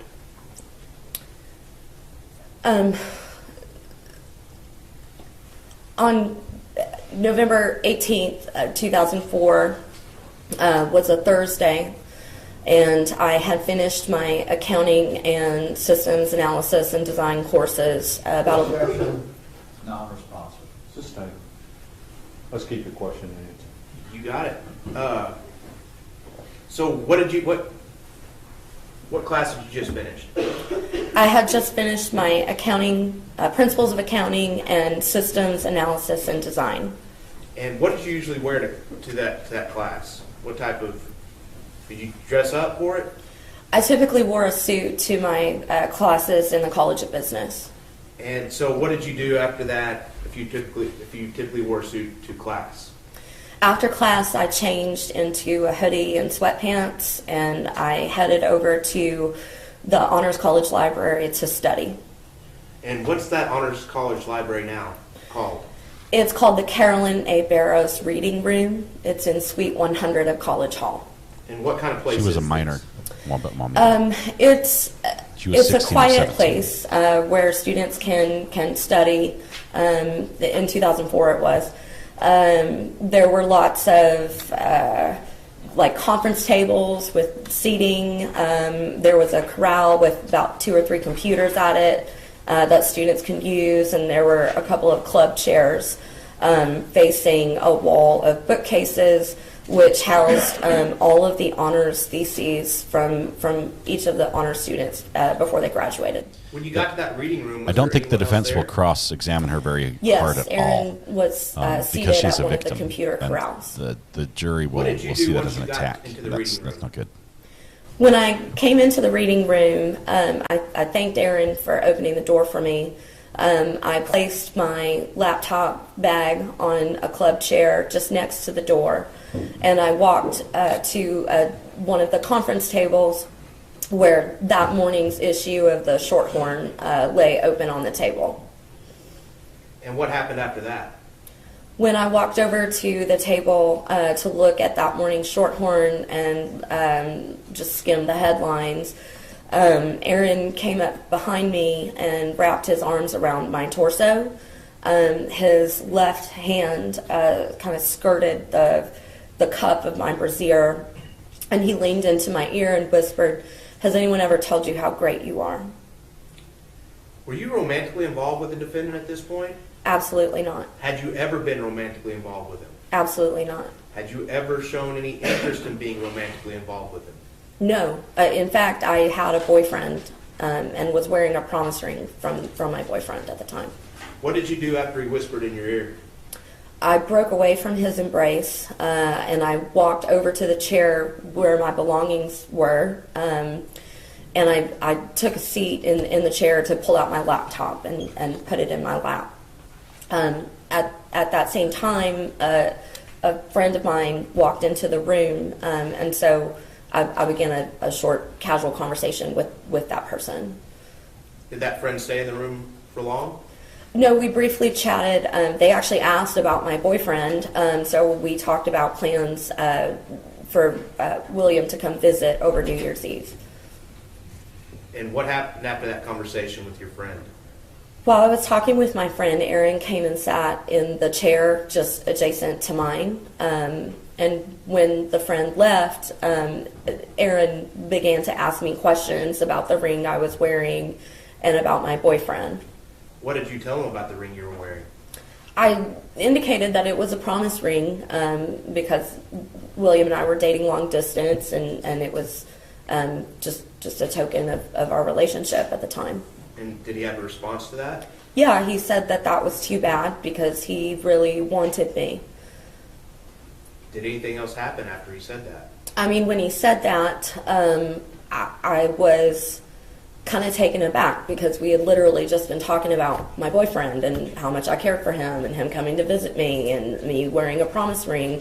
So I asked him how long had he felt that way, and he said that probably since he had seen me earlier in the year at a student leadership banquet. I was wearing a dress that he described as a really great dress because he could see the top of my breast. And while he said that, he took his finger and touched my right breast and traced the outline of the breast with his hand. So touching my body over my hoodie that I was wearing. What'd you do? I was deeply upset. I was, again, very taken aback. I told him immediately that he was making me uncomfortable, and asked him not to do that. And did he stop? Yeah, he pulled his hand away. He asked me not to tell anyone what had happened. And campus I had their own grabbed my police bag force and this I time, left so the she room. did eventually go to the Where'd police. you go? Well, I was very upset. I believe I had started to cry. I actually took my cell phone and called my boyfriend in Chicago to ask what I should. Objection. What? The question was, where did she go? Suspended. Okay, so you talked to your boyfriend on the phone. Did he console you? Yes, he suggested that I go find an adult that I trusted. Objection. Just try and answer the question yes or no if it calls for a yes or no answer, okay? Understood. Thank you, Your Honor. Mr. Smith? What advice did he give you? My boyfriend suggested that I find an adult on campus that I trusted, and given that I was just outside College Hall, he suggested that I go across the street to the student union and find someone in student leadership. Marie, this is the sentencing Who did phase you where they find have in student testimony as union? well prior to the I sentence. went down to the basement and spoke to Tammy Tucker, the head of Student Judicial Affairs. And did you know Tammy Tucker? I did. I was familiar with her because of my student leadership activities. Did you trust her? Yes. Did you trust her advice? Yes. After talking to her, did she give you some advice on what to do next? Yes, Tammy suggested that I take a ride with a member of her staff to the campus police department where I could leave a report. Did you make a report with the campus police department? Yes, I did. I gave a verbal report. I made a written statement regarding the event, and I also signed a separate statement regarding feeling offended by his disregard for my personal boundaries. And as a result of that report, what happened? I believe Aaron was either arrested or issued a Campus citation. police were local police. And I believe he pled no contest and They- paid a fine. They are a police force. No further questions, Your Honor. Pass the witness. Cross-examination. Commissioner, did you say something about filling out a witness statement or a personal statement? Yes. Judge, we don't have a copy of that. Does the state have a copy?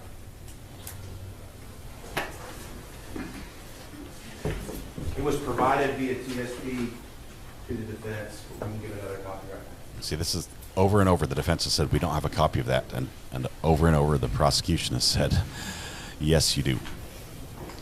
And so they're going to pull up the record of them sending that document to the defense. And they're going to be like, oh, sorry. Yeah, I don't think, had they not had a copy, had this been news and that there's this document out there, it would have been important, right? Because obviously the recollection at the time when she filed the report is probably more accurate and may contain more detail than her recollection now, several years after.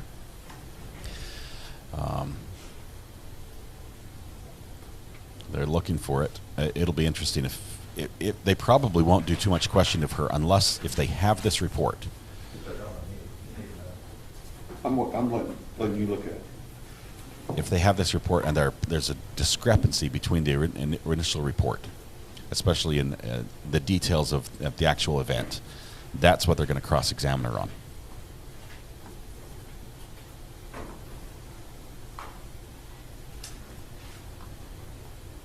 If there aren't any big discrepancies, I would not be surprised at all to say they have no questions for this witness. No more questions. The only questions they'll want to ask are ones that have soft answers that are a little bit probing, but not anything that would be confrontational with her. Last quote, this doesn't have anything to do with what happened that night, but during the sentencing phase, they're allowed to look into the character of the defendant or the convicted individual. And this goes to his character. This was something that was on his record. It was brought up when he applied to be a police officer. It was talked about on several of the reports when he applied to be a police officer. So this is appropriate for this segment of the trial.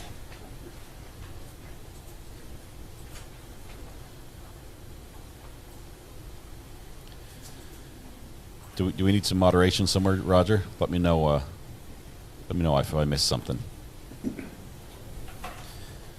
How's the DA saying they gave a defense report when they even say they didn't get one? Wombat, this is a different one. Initially, they were saying that the document, the police summary report that was redacted, I think that's what they're looking at right now. Because the paper they're looking at is redacted. You can see some black marks where things are blacked out. Your Honor, for purposes of the record, this was provided to the defense on October 26th, 2021. Thank you. On TSP. All right. Basically, TSP is, my understanding is that is a traceable document delivery program that they're using. And so there should be no delay while he reviews this for the first time after getting a copy, which he already had for months.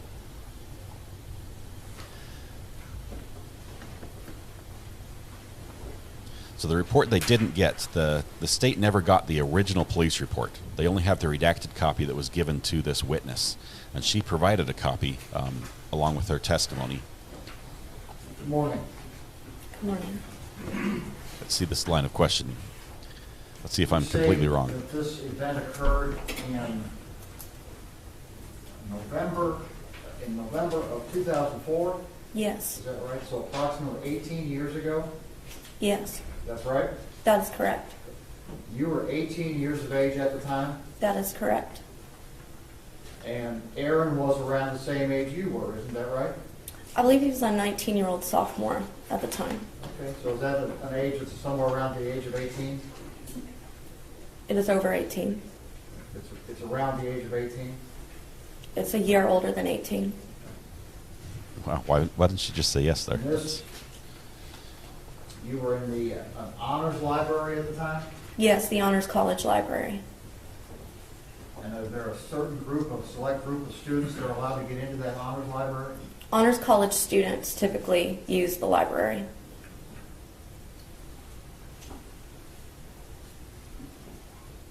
The group, the homeschool graduates group that you were involved Yeah, in? that's not appropriate. Yes, I boycott. founded the Let's, group. Founded the group? if it hasn't been Aaron fixed, was let's a member not of the group? let's not do that. But That is correct. And isn't it true that one of the reasons that group was founded is because kids that are homeschooled have some adjustment issues that kids that go to public schools or private, more formal schools don't have, isn't that right? I would, yes. Okay, there's some adjustment issues that have to do with the way you structure your day, Perhaps. but also some issues that have to do with social adjustment, is that right? I think there are a variety of challenges that are unique to homeschool graduates attending a formal university for the first time. And it's one of those issues of social adjustment. Campus life and experience would be one of those aspects. they boycott the individual on the witness stand as a victim in a crime as well. That's what we're talking about. It'd be inappropriate to Homeschool have social adjustment physical issues. attacks What's or your answer to that image question? attacks or something. As a former homeschooler myself, I would be a bit reluctant to claim that homeschoolers are socially maladjusted. I didn't say socially maladjustment, I said that they have adjustment That issues. homeschoolers would have social adjustment issues. Okay. So, when you were homeschooled, how many kids were in your class? Typically a class of 1. When you got to UTA, how many kids were in the class? Typical class. In my first college class, computer science ethics, there were over 100 students in the class. Okay. Pretty big difference, right? Yes, Right. Now, you wrote out a 5-page statement that for the UTA police, is that right? that is correct. And isn't it true that in that statement that you told them that Aaron had traced over your breast? Is that right? That's correct. And that you told them that what you told him at that time was that was very flattering, but that he was making you uncomfortable. That's correct. And something else that you kind of left out earlier was that he apologized to you, didn't he? He did.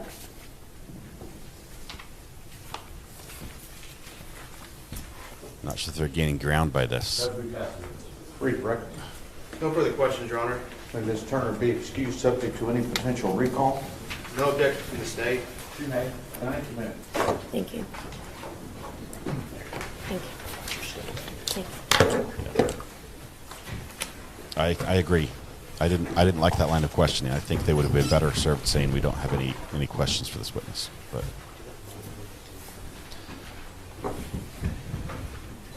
The state calls it Darius Carr. Carr, come up. this is the last witness for the prosecution for this phase of the trial. We'll probably have a lunch break and then get defense after this, and then we get the sentence. Ladies and gentlemen, this witness has been previously sworn to testify truthfully. Mr. Smith? Needs to wear a microphone.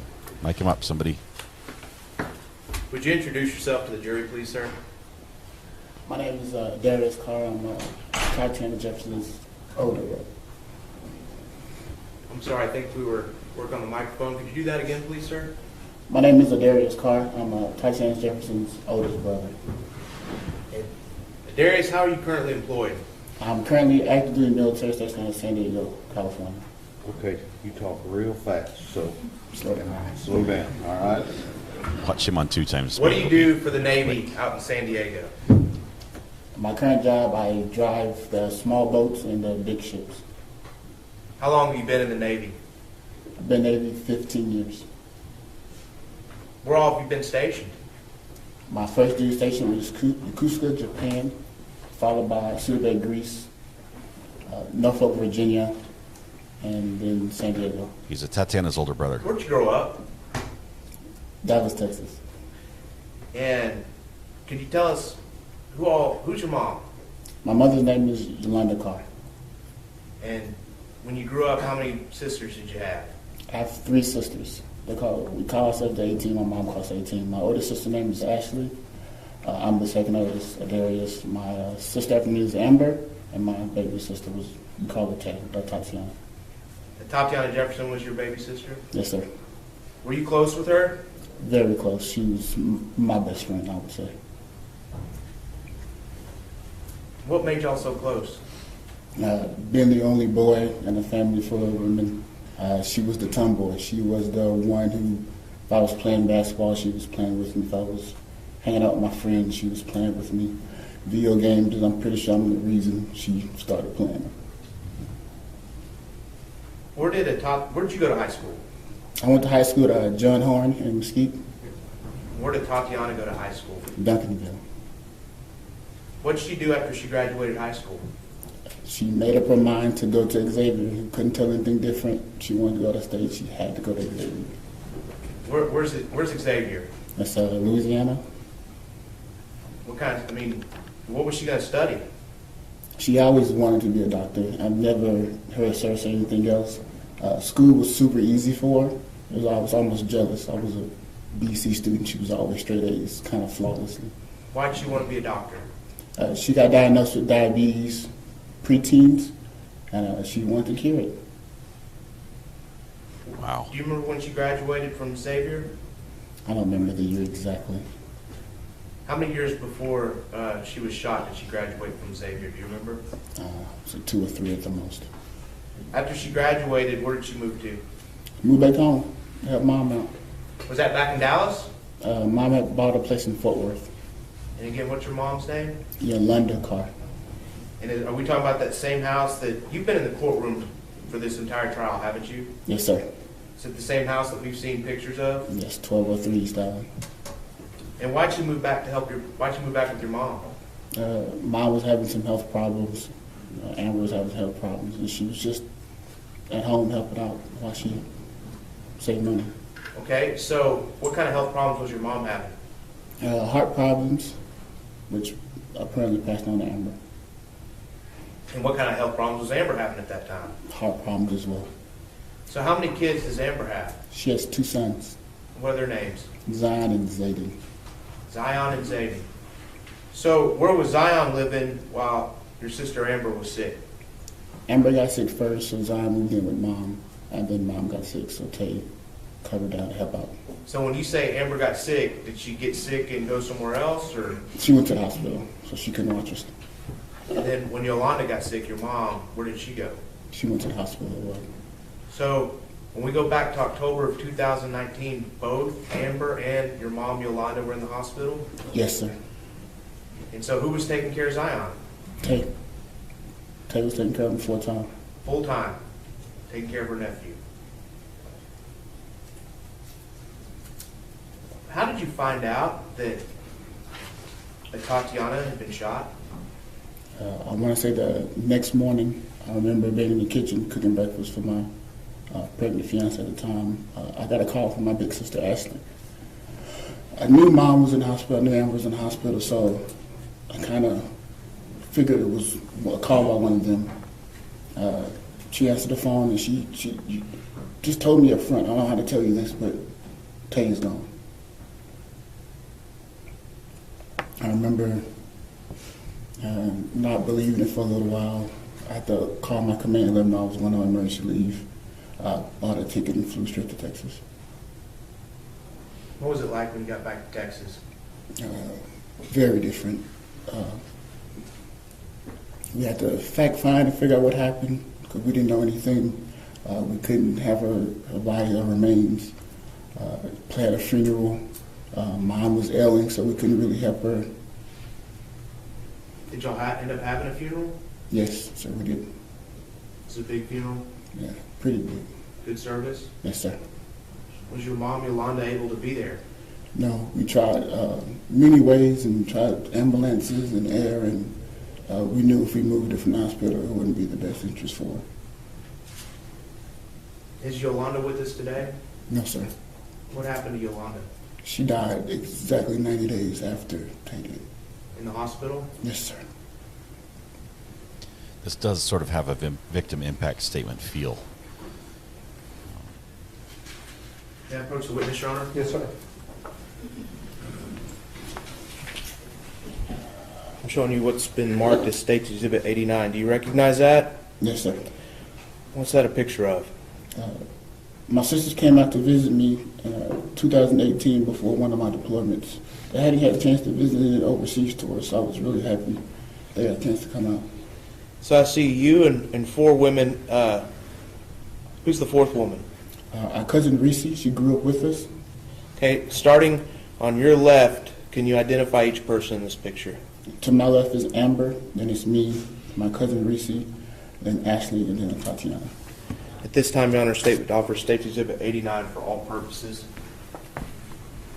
No further objection, Judge. Your previous objections remain overruled, and State's exhibit, your objections are overruled. State's Exhibit 89 is admitted. Did they object? Permission to publish using the board. I think Yes, we're sir. warming it up. Okay. Oh.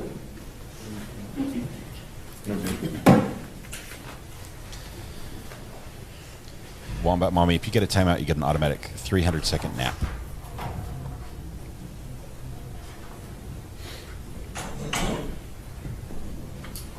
Hey, Charlie, I hear you. You're upset about some of the people in chat. You're flirting with the same line we're trying to watch. So let's dial it back just a little bit. It's C-E-R-E-S-E. C-E-R-E. I'm going to mess it up. I'm not too sure. Okay, Darius, again, if you could start from the jurors left and your left, identify everybody in this picture. Yes. To my left is the first person that pictures my sister Amber Carr. I didn't hear I'm the in objection. The middle. The lady next to me is my cousin Cerise, and then Ashley, and then Atatiana. Tatiana's on the far right. Yes, sir. What all did y'all do out there in San Diego on this trip? That's one of the highest points in San Diego. It's a veteran museum memorial called Mount Helix. But I just showed them San Diego as much as I could. Good weather, tacos. We took a cruise on the water, so the naval base. How long were they out there? It's about a week, sir. Did Tatiana enjoy it? Every bit of it. I think Bailiff Brian is doing his that job the last today. time you saw He's running the Tatiana? lights. That was the last time I saw my sister. Hey, Where's Charlie, Amber do come this back. week? We'd like you to She's visit sometime. currently in the hospital again, pneumonia in her left lung. Was she here at the beginning of the trial? Yes. When did she check herself into the hospital? Wednesday, first week of trial. We'll pass the witness, Your Honor. Cross-examination. We don't have any questions, Judge. That's what they should have done last time. May Mr. Carr be excused subject to potential recall. Yes, Your Honor. And by agreement, he's been in the I courtroom. understand. That's correct. So he's one of the few people who, although sworn as a witness, is allowed to stay in the courtroom. The rule that was invoked prohibits any other witness from staying in the courtroom, but because he's family, there's an exception made for him. Mr. Smith.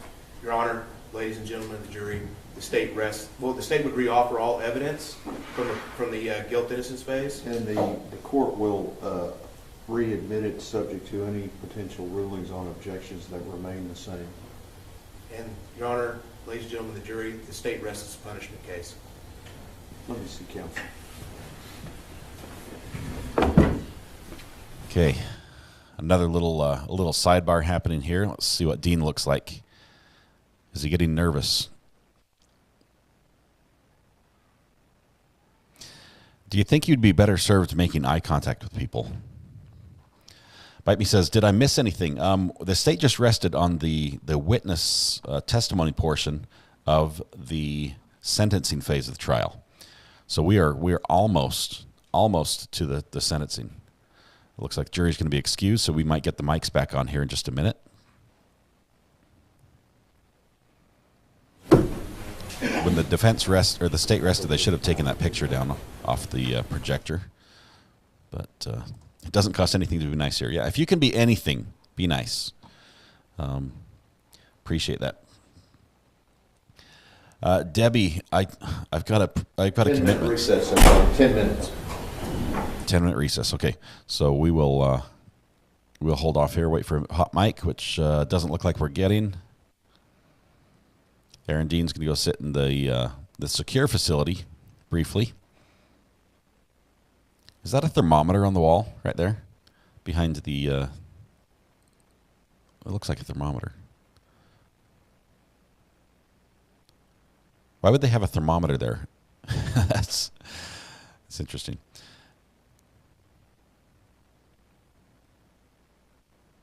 Okay, so, okay, let's see what we've got. Answer a few questions here and get caught up. No show and tell this Saturday.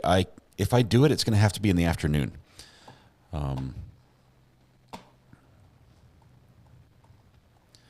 Okay. Is Dean allowed to have character witnesses? Yes, both sides can have witnesses. I don't know if they'll be character witnesses or who they're going to bring. You know, old scout leader, former girlfriend. I don't know who they're going to bring or if they're going to bring any. Full time. How many years? I say 7 to 15. Says James. It'll take a little bit to put the poll together. Give me just 1 second.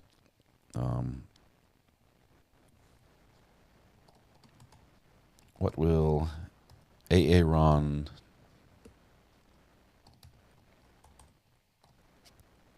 Oh.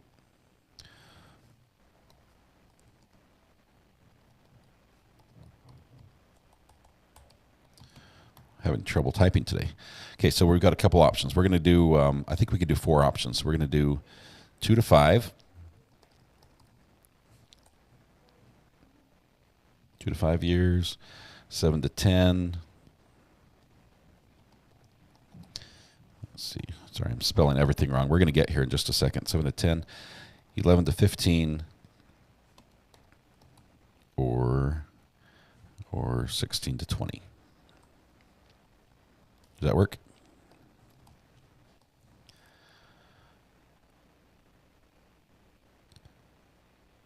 Okay, poll is up.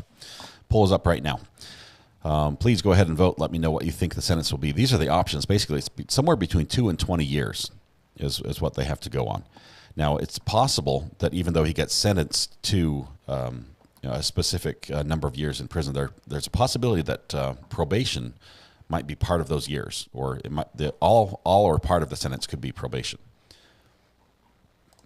Daniel W. says, not to bring up other topics, but will you cover the trial of the man convicted of killing his wife with antifreeze? That's happening right now. I know Law and Crime is sort of following me that one. We're going to take a look at that. We want to follow this one to the end, so we probably won't now. But if it becomes interesting, if it's one we want to follow, we'll go back and do a catch-up so that everyone can get up to speed with what we've missed so far, and I'll put that together for you.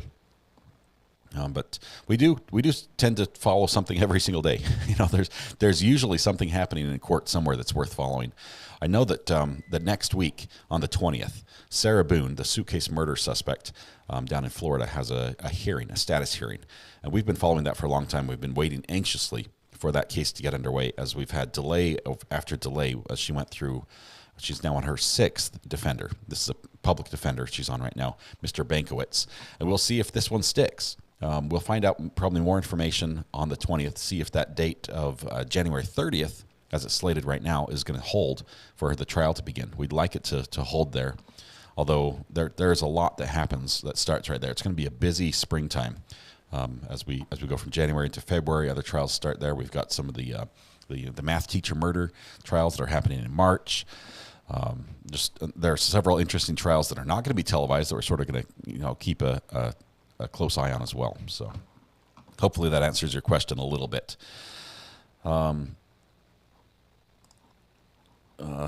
6 years doesn't work.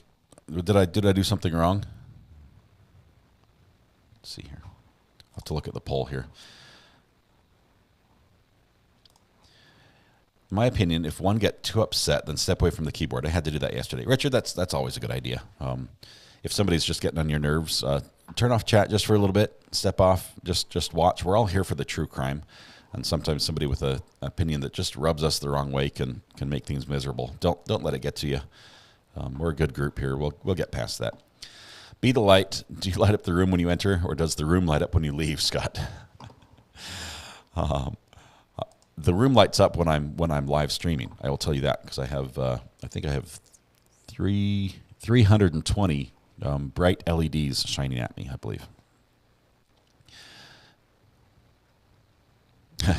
Roger is technically spamming that he's a mod. Yes, I see he's got the wrench there in his name, which I thought was very creative.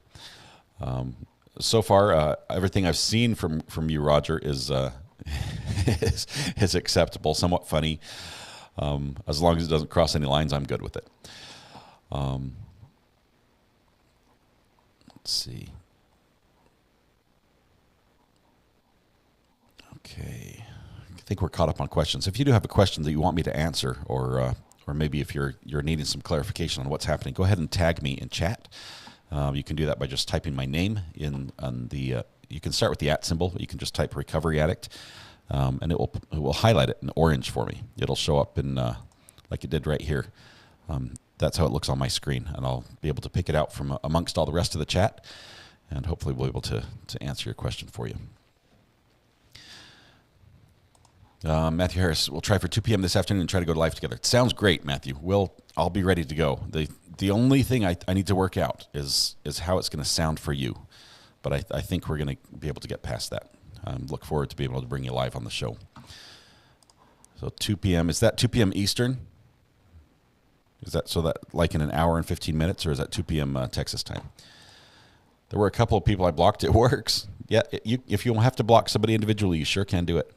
Sometimes we allow some stuff that's a little bit edgy here in chat. We're not trying to ban everyone who has a strong opinion on something. But if there's somebody that just doesn't work with you, you can definitely individually block them.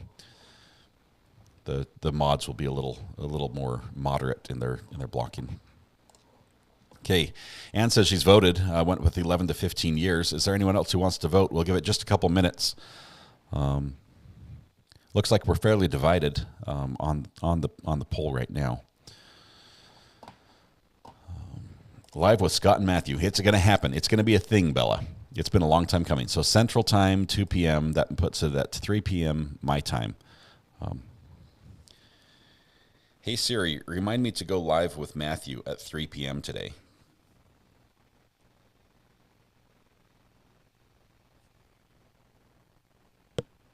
She says on it, but done.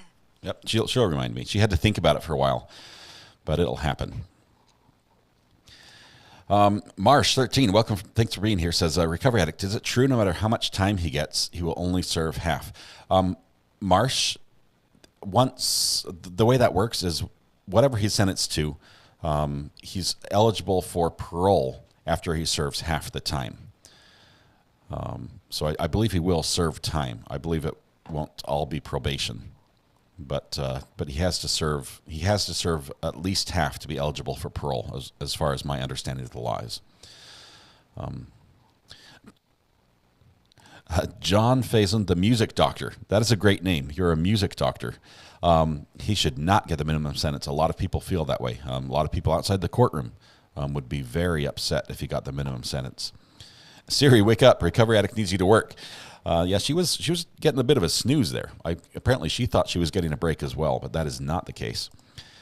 Have I seen the David Wilson case in Midland, Texas? Bullwinkles, tell me a little bit about that. A lot of them I know about the facts and not by name.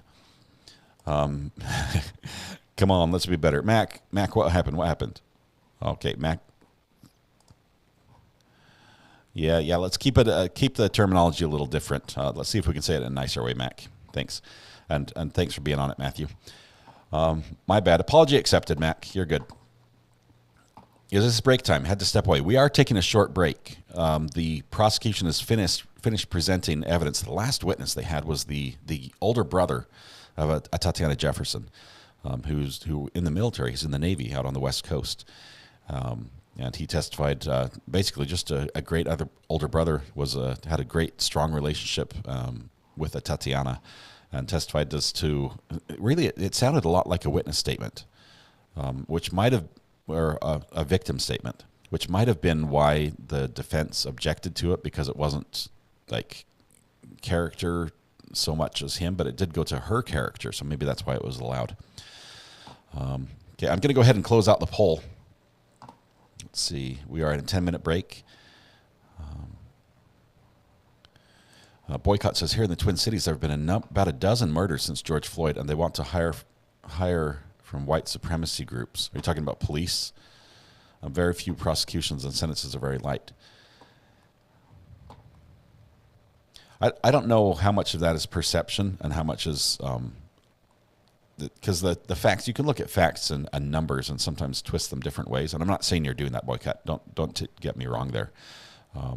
There may be a very legitimate problem up there that the policing is not representative of the community, which I believe it should be. Will he be in protective custody in jail because he was a cop? Possibly, Linda. Probably initially when he goes in, they might. But I don't know. Celine just says, thank you. You are welcome, Celine. I don't know what you're thanking me for, but you are welcome anytime. Let's see. She's been out on bail. Does he get credit for time served? Yes. We just got video back right now. He's back. No audio yet from the courtroom, but we'll listen for it. New letter to the judge from Sarah Boone. Holy cow. Letter number 3. We're definitely going to do this probably Monday if I can pull it off. I'm actually waiting for a piece of hardware which will make doing videos like that much easier. It should arrive today. I'm gonna pull up. I've got on a hot link. I have the website for the Sarah Boone documents. All the filings. So let me just pull that up and take a look at it. I'm sure it's also going to be in the Discord. Amber, I'm sure you posted that there as well. But that'll be interesting. It probably will be talked about by the judge in her hearing on the 20th for sure.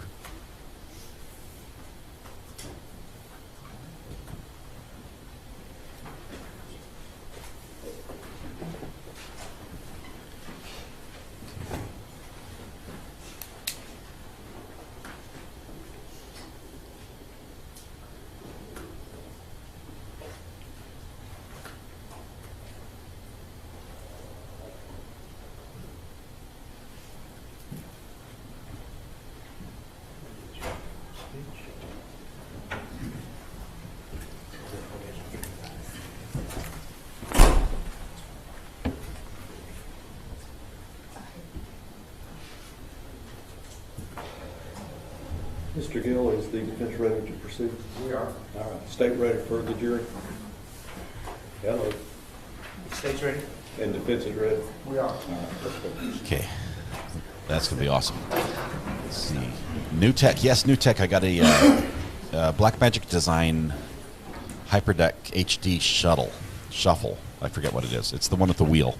It allows me to rewind and replay, basically do like an instant replay of the live stream. Not quite instant, but close enough. And it also allows me to really cut and clip the best parts out of a trial and assemble them very easily without going through a full editing process through like Final Cut Pro or something. Mr. Dean does not look too happy right now.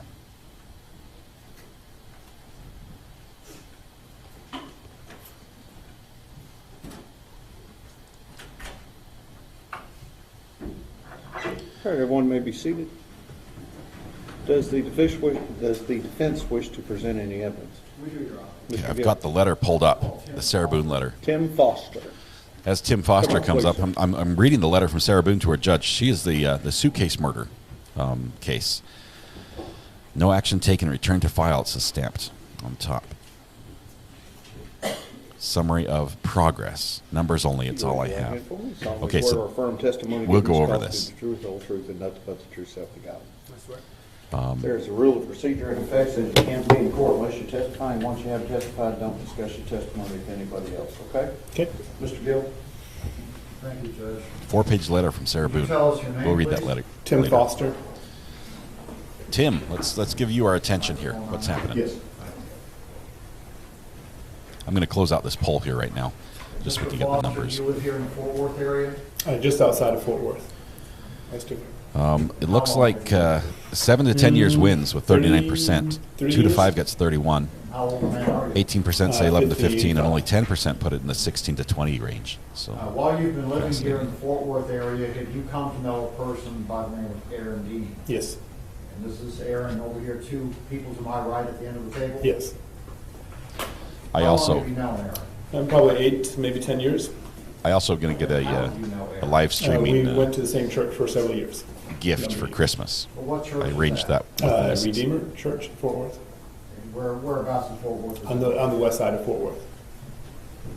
So this is a contact from church. And how large a church is a Redeemer church? 150, 180 people.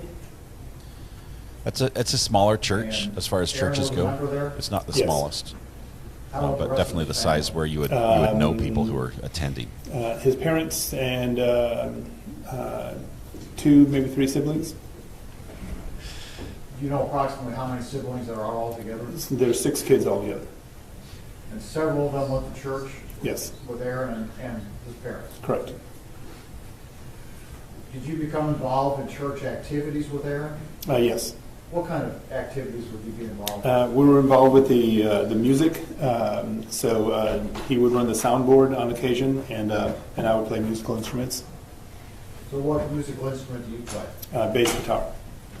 Does Aaron also He looks play like a bass musical guitarist. Yes. What does he play? He's classical piano, rather accomplished. He may play other musical instruments, I'm not sure.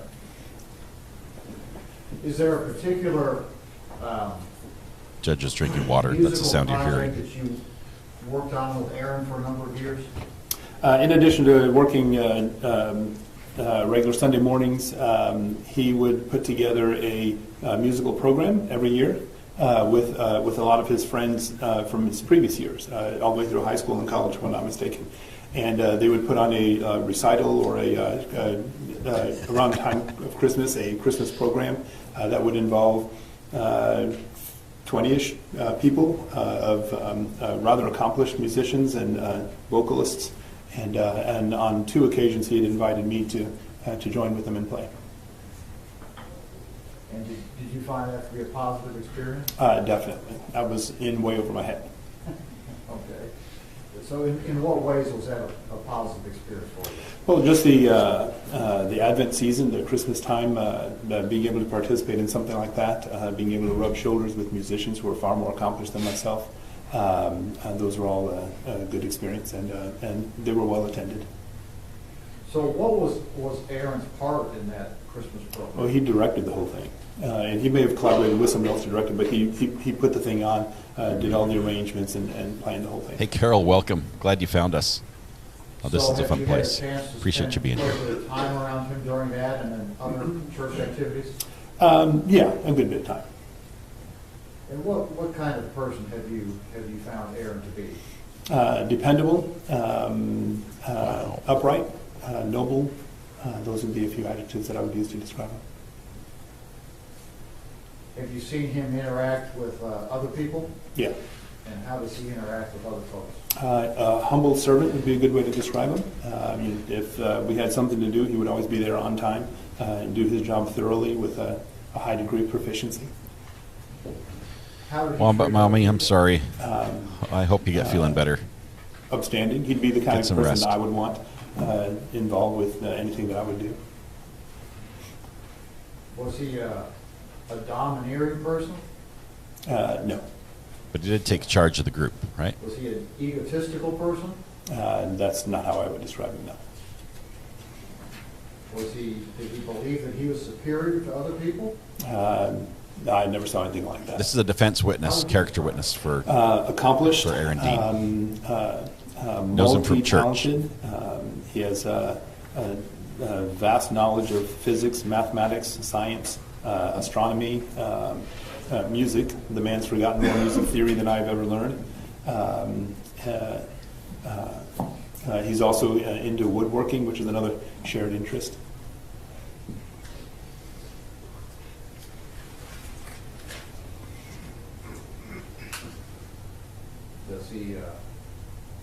Is he there for other people when they need him?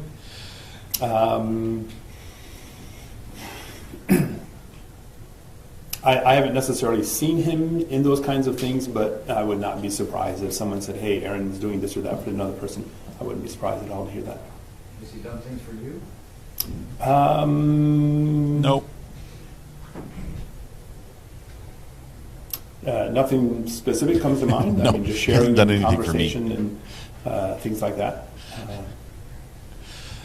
The last few Ed, times that apparently we've, you that know we've bass met, players I've well. gone out of my way to see to it that he was taken care of and did not want him to do anything for me. So. To your knowledge, has Aaron ever been convicted of a felony in Texas or any other state? No, not right now. Were you watching yesterday? Because that answer would be yes. Cross-examination. No questions for this witness, Your Honor. May Mr. Foster be excused subject to any potential recall? You may. No objection from the state. You'll flip that microphone. Thank you.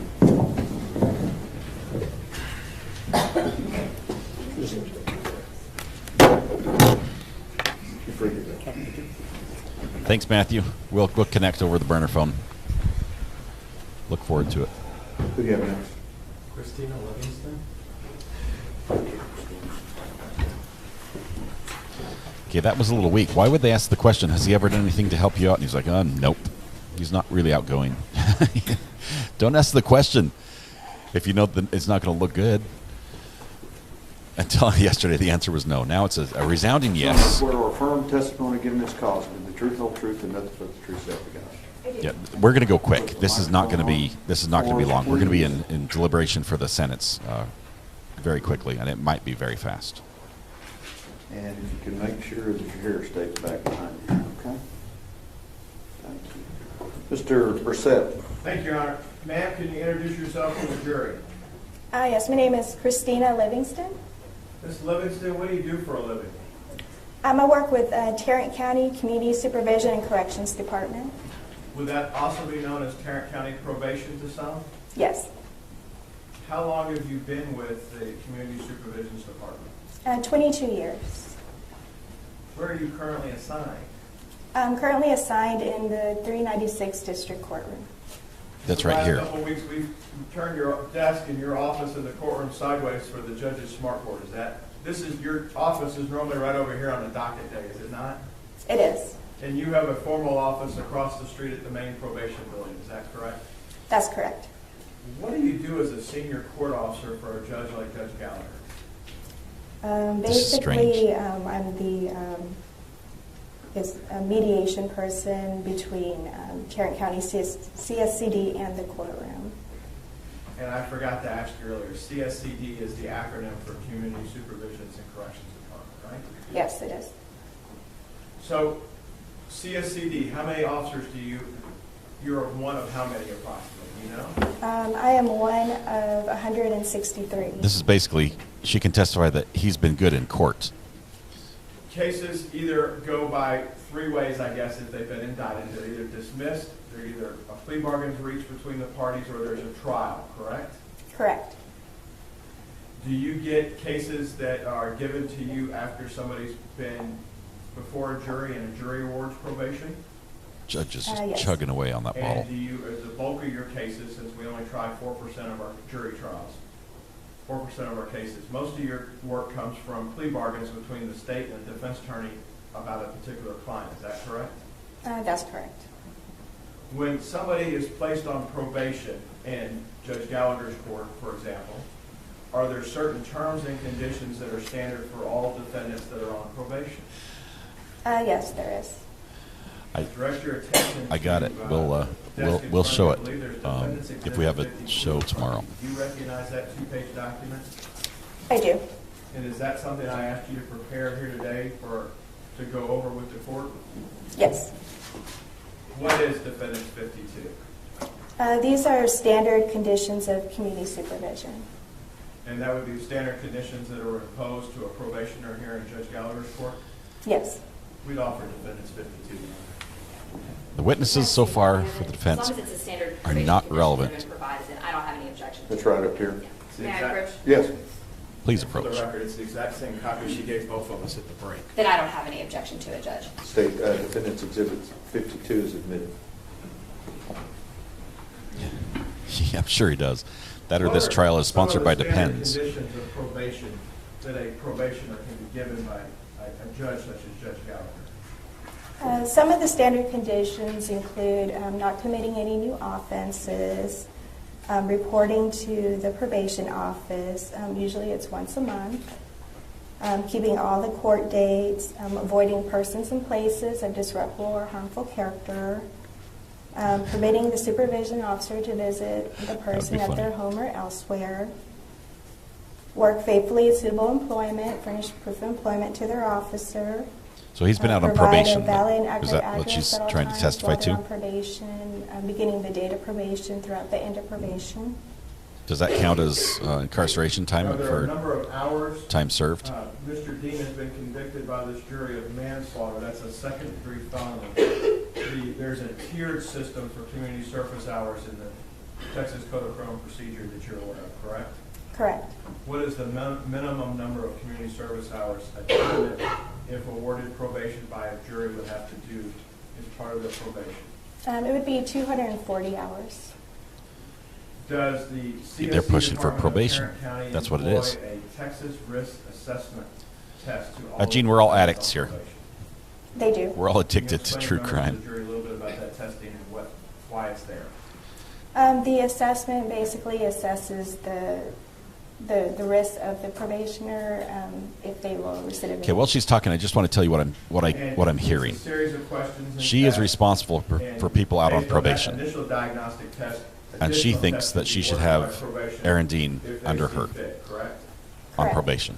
This is it my like job understanding security that for A her. person's placed on probation, they have to, upon release from custody, they have to go to this assessment center, and the assessment center is like a diagnostic series of tests from urinalysis to the mental side to see what programs or treatment of probationary needs, correct? Roger moderates his Correct. own Not chat immediately on stream, after, but soon after. meaning Your he is in full policy, I control think, of if I everything he understand it right, types. for instance, is within 2 And weeks or so, that's then all the right initial, now. Assessment test done, and I'm then a gray red based on schmuck. that additional testing takes place. Is that safe to say?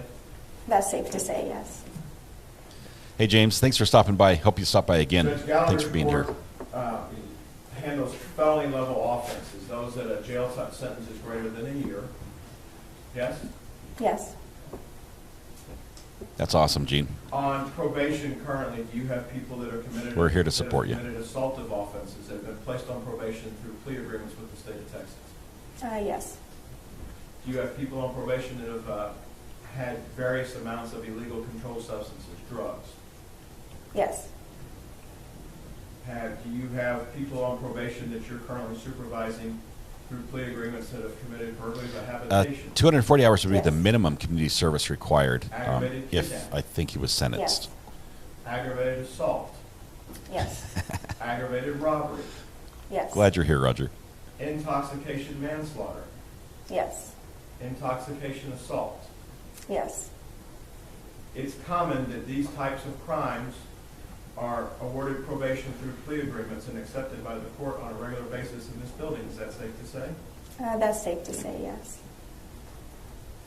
So Does CSCD other of people Tarrant get County probation, have so the my client should ability get probation. to That's supervise what he's saying. and structure a treatment program for rehabilitation for an individual convicted of the offense of manslaughter, in your opinion?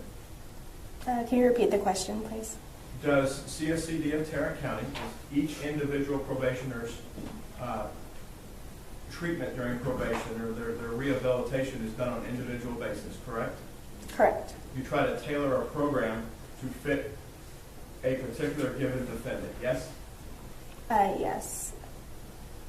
As much as She you was can. like, I that was understand hesitant. It's not one size fits all, but it's not micromanaged. Yeah, they're You do pushing the for best you community can service and time to served. I think program that's what the defense is really take going with care right of here. and treat specific Um, issues as there are, yes? Yes. Maybe if they present that Does as their probation proposal, have then probation capable of handling somebody the that's compromise convicted of at least is manslaughter? closer to single Yes. digits. And there's two different types of probation. I've got it pulled up, There's one Patty. that We're going to takes read that place after.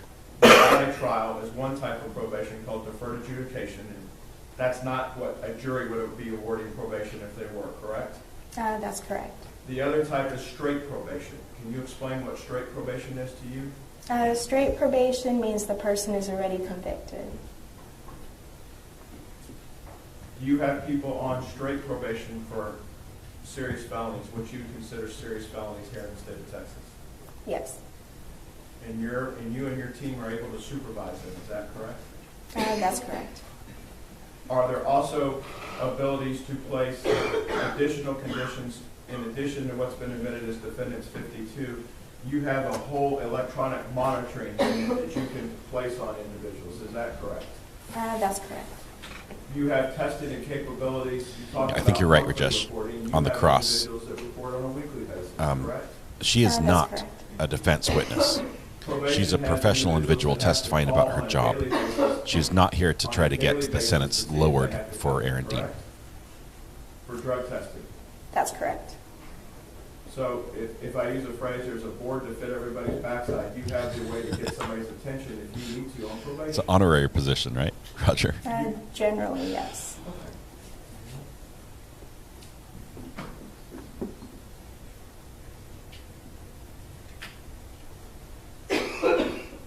In order to get straight probation,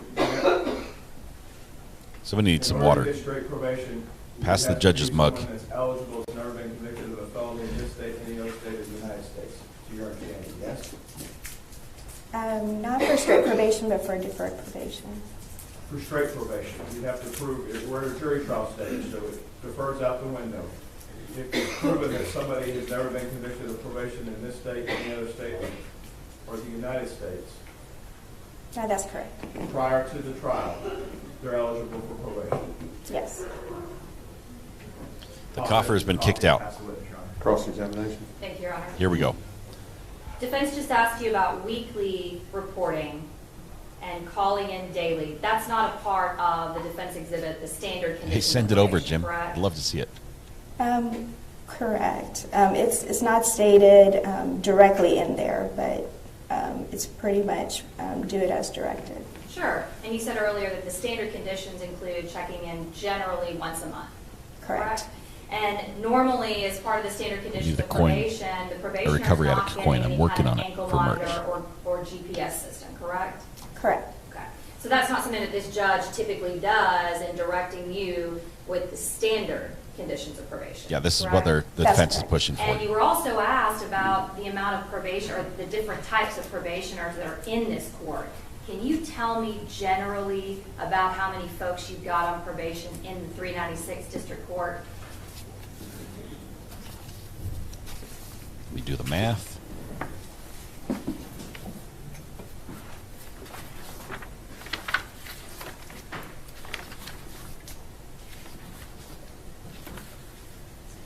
Murney says, first time commenting. If he would get probation, wouldn't it be Dallas-Fort Worth area? Would he I don't be have the safe general within his number community? out of this court, but I do have the general number department-wide. They wouldn't send him So somewhere else on department-wide, probation. It would be in cover his home all area. the felony courts, or is that all the misdemeanor courts as well?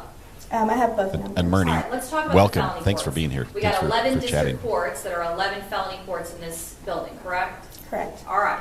So out of 11 district courts, how many probationers in total do you Awesome. have? As of November this year, 10,718. 10,718 people that are on probation for felony offenses. Is that right? That's correct. All right. So doing just the basic math, you're going to talk, that's basically going to be a little bit under 1,000. Thank you. 974 probationers in each court, if we're just doing an average. Correct. So around 1,000 folks that this judge in particular is responsible for, and as well as you. Is that right? That's correct. Okay. Now, you weren't asked these questions, but I want us to educate the jury regarding a field officer versus a court officer. So you are a court officer, right? That's correct. What does it mean to be a field officer? The field officer is the one who supervises the people that are on probation. So do you not yourself supervise that person? No, I do not. Okay. So when you were asked questions by defense counsel regarding the types of supervision, that's going to be the field officer that's having that contact, correct? That's correct. And would they be the ones that determine if that person needs to have more close contact, maybe weekly or calling in daily, or would that be this judge? It could be either one. More than likely, the field officer would be the one making the recommendation. And typically speaking, though, when we talk about the conditions of probation, they start off from a place of they're going to report about once a month, right? That's correct. And when we say report, they actually have to come up to this building or somewhere different? They go over to the field service unit, whichever office they get assigned to. And when they go over there to the field office and talk to their supervision officer, about how long are they spending with them? It ranges. It could be at least 15 minutes or it could be an hour. It just depends on what the situation is and what they're doing at that visit. And typically, the first time they're going and talking to the CSCD field officer, they're going to go over all these conditions, right? Yeah, that felony correct. conviction is All going the to be a problem. expectations of this because he wants judge, to own right? firearms. Right. Make sure they understand what is expected of them, correct? That's correct. That first meeting is probably going to be a bit longer than maybe those check-ins as they get through probation, right? That's correct. So, in general, you said as little as 15, sometimes an hour, but we're not having a whole lot of interaction with these folks once a month, right? Not necessarily if you're only counting the office visit alone. And they're also home visits. Yes. And is that, do we see that on the conditions of, the standard conditions of community supervision? Yes. Okay. And how often, even though it says permit the supervision officer to visit your home or elsewhere at the time, is that something that's typically done where the probation officers are going out to these 974 folks' houses? Not every month. Okay. And so can you give me an idea about, let's just say of an entire year, how many of the probationers, is it half that y'all are going out to their houses, less than half? Usually the priority is with their risk level. So the higher risk, they get more home visits. Okay. So let's talk about the risk level. Risk assessments are done by whom? We have an assessment unit that does the assessments.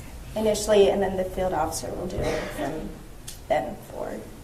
And so for risk assessment, when we start talking about, is it low, medium, high, what are the different ranges? It's basically low, medium, high is the basic ranges. Do you know about how many high-risk probationers you guys have in this court, roughly? I do not. Okay. But if we've got about 1,000 folks, any idea if it's about half of those folks are high risk? Or do you even know, don't know for sure? I do not know for sure.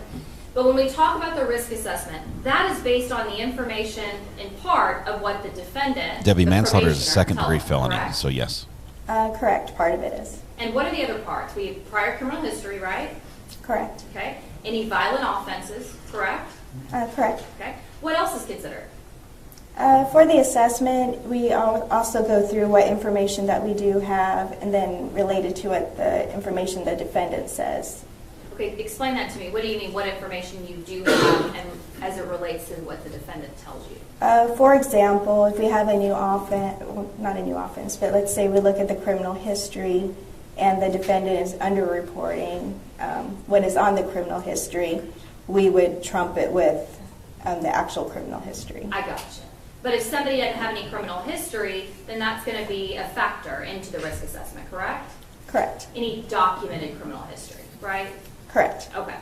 And so overall, in this particular case, if somebody doesn't have any prior felony convictions, any documented criminal history, and they are charged and now convicted of manslaughter, and then what other information is going to be considered on that risk assessment?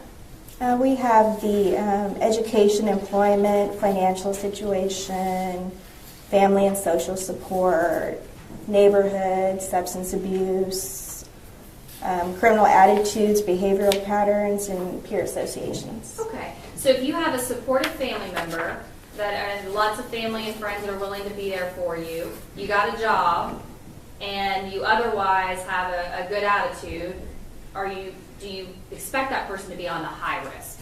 I do not. Not necessarily, right? And as far as those that are on the high risk, we also have probationers that commit new offenses that are on the low risk, correct? Correct. We have people that commit new offenses every day here in Tarrant County that are on the medium risk. That's correct. And the high risk too.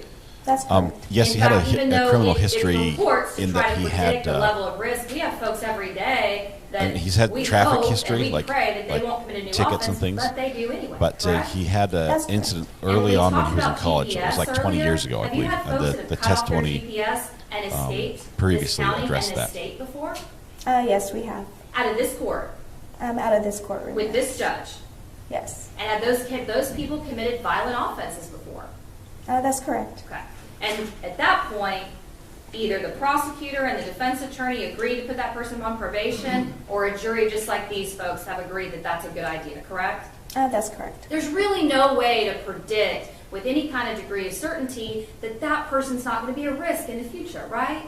That's correct. I mean, we want to do the best we can. We try to do that, but sometimes we just don't know, correct? That's correct. All right. And so when we talked earlier about these conditions of probation, you would certainly agree with me that the majority of these probation conditions are pretty much what all of us do on a daily basis. Don't commit any violations of the law, right? Act right, do right, don't use drugs, I'm going don't to turn hang it out down with just a people little of bit here. harmful or Hang on. disreputable character. Those are the types of things that all of us. Okay, so this question, Marsh, so as a felon, can he no longer own a firearm or vote? Under state law in Texas, if you've been convicted of a felony, you cannot possess a firearm in your residence until 5 years has gone by from the date your sentence was completed. In other words, it'll be 5 years after you finish parole that you can own a firearm. Right? We would certainly hope that we do, right? Mostly, yes. Sure.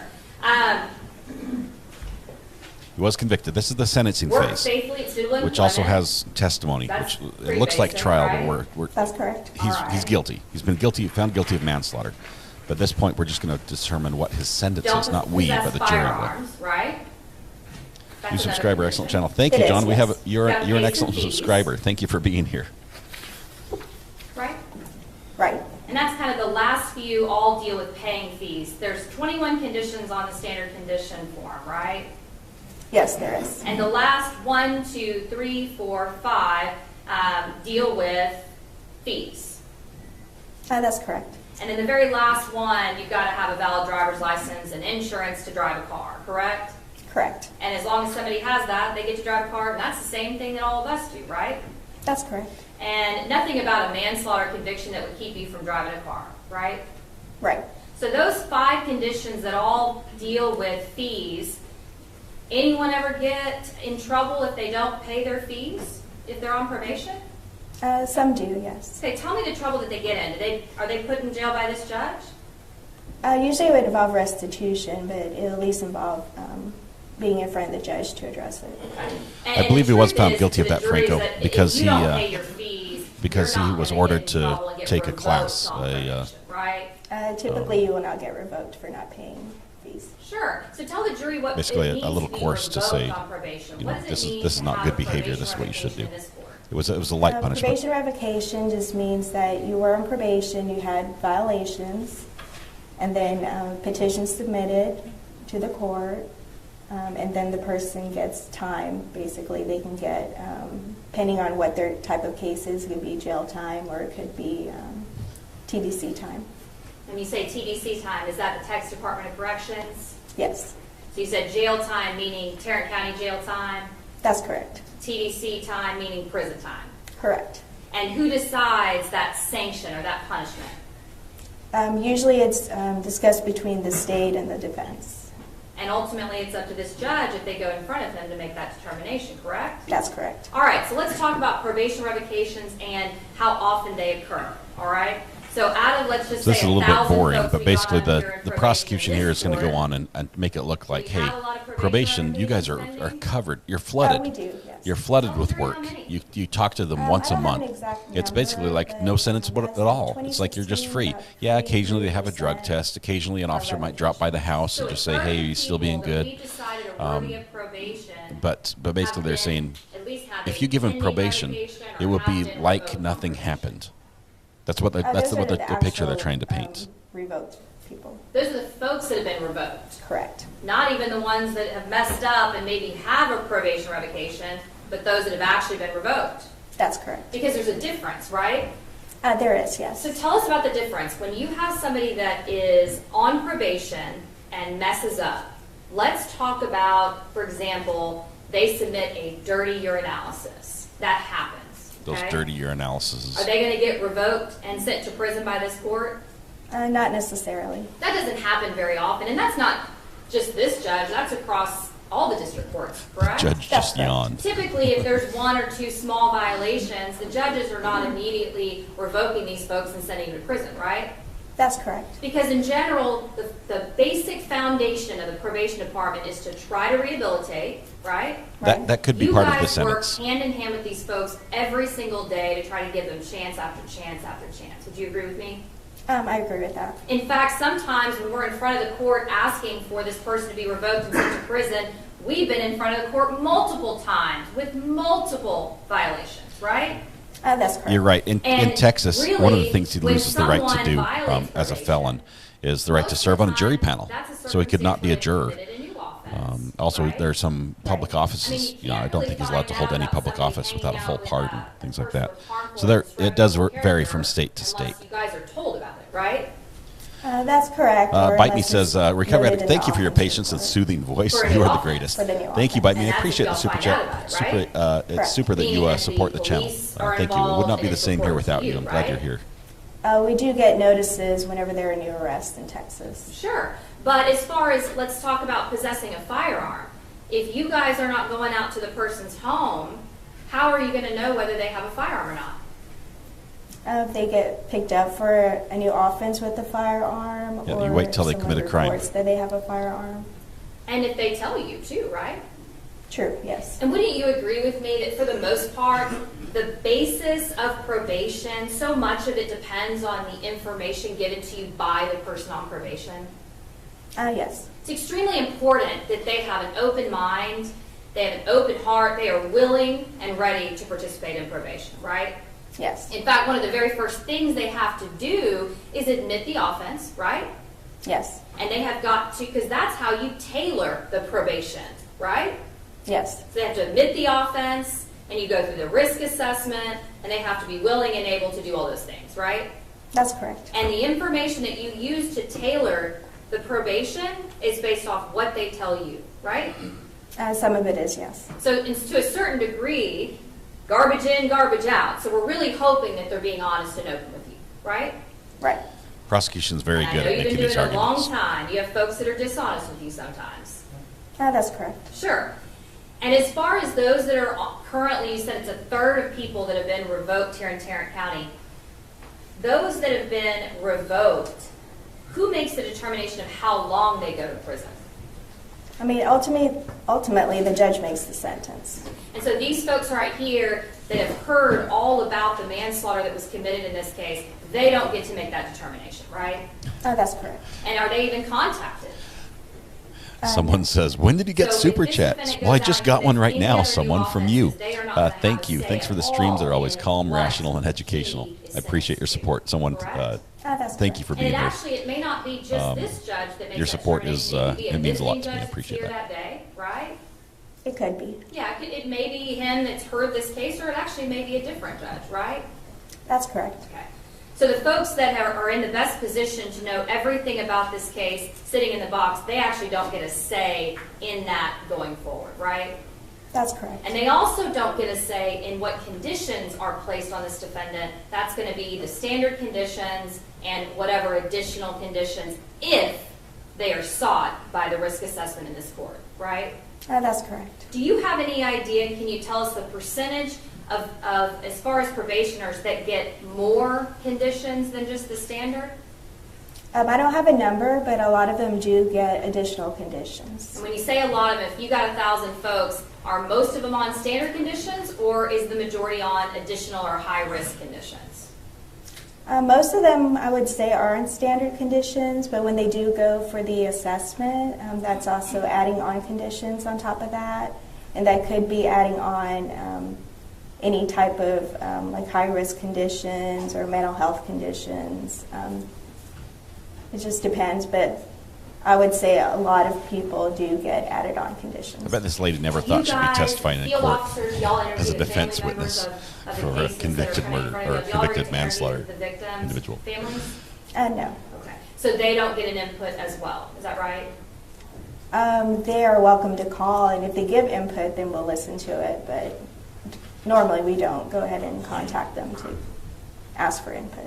But you guys are willing to take the opinions and feelings and input of what the victim's family thinks is appropriate. Yes.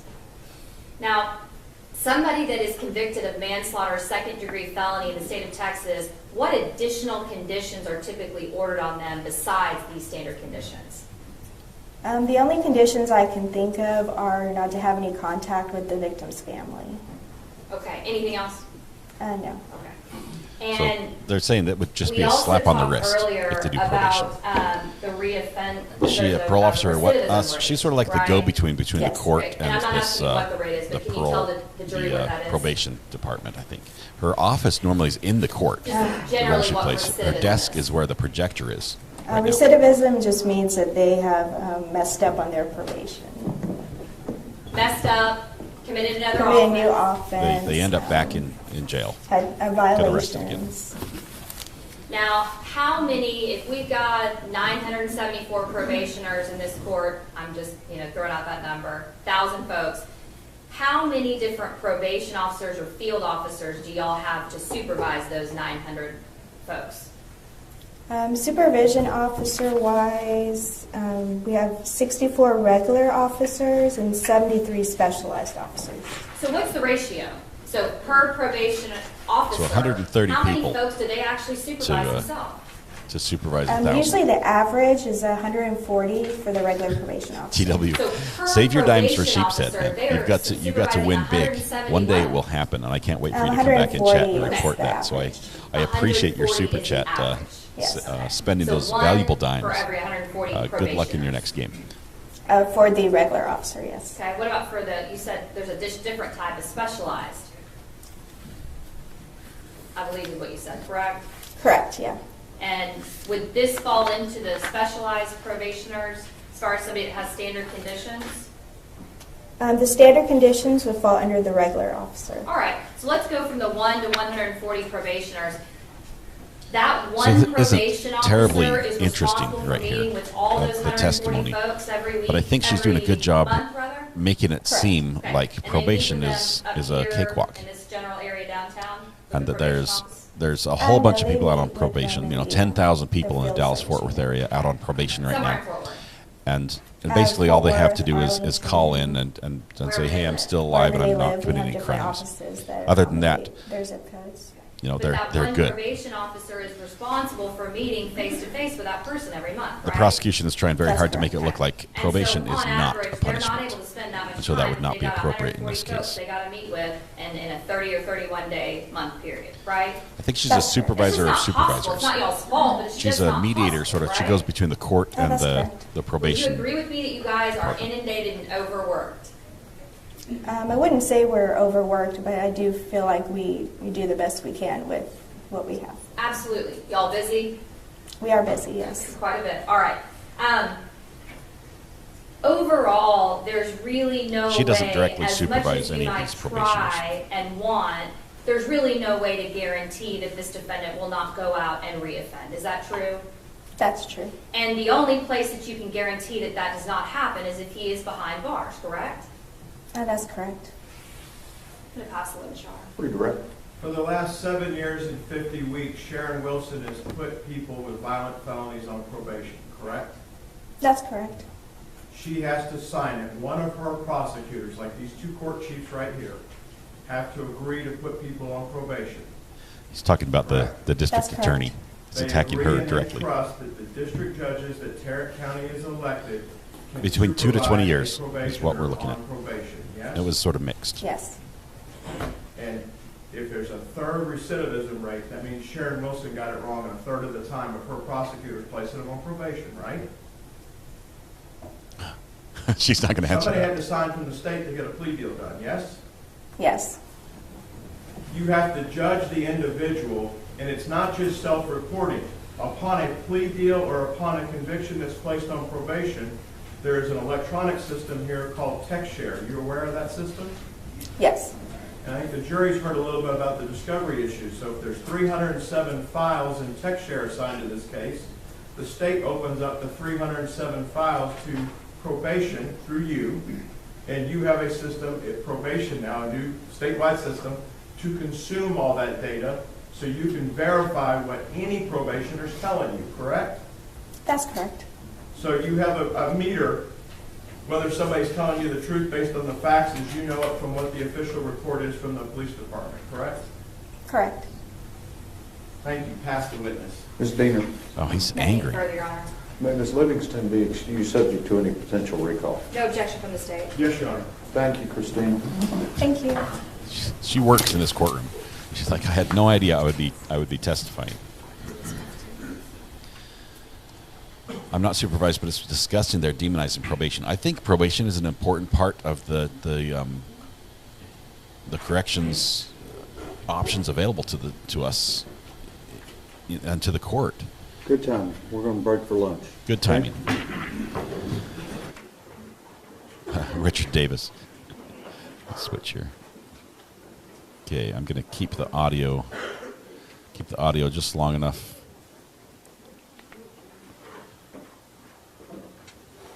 See if there's any hot mic here.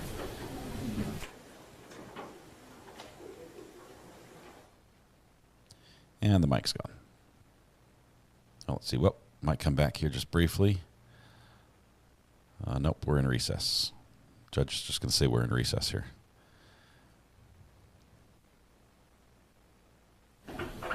Here it comes.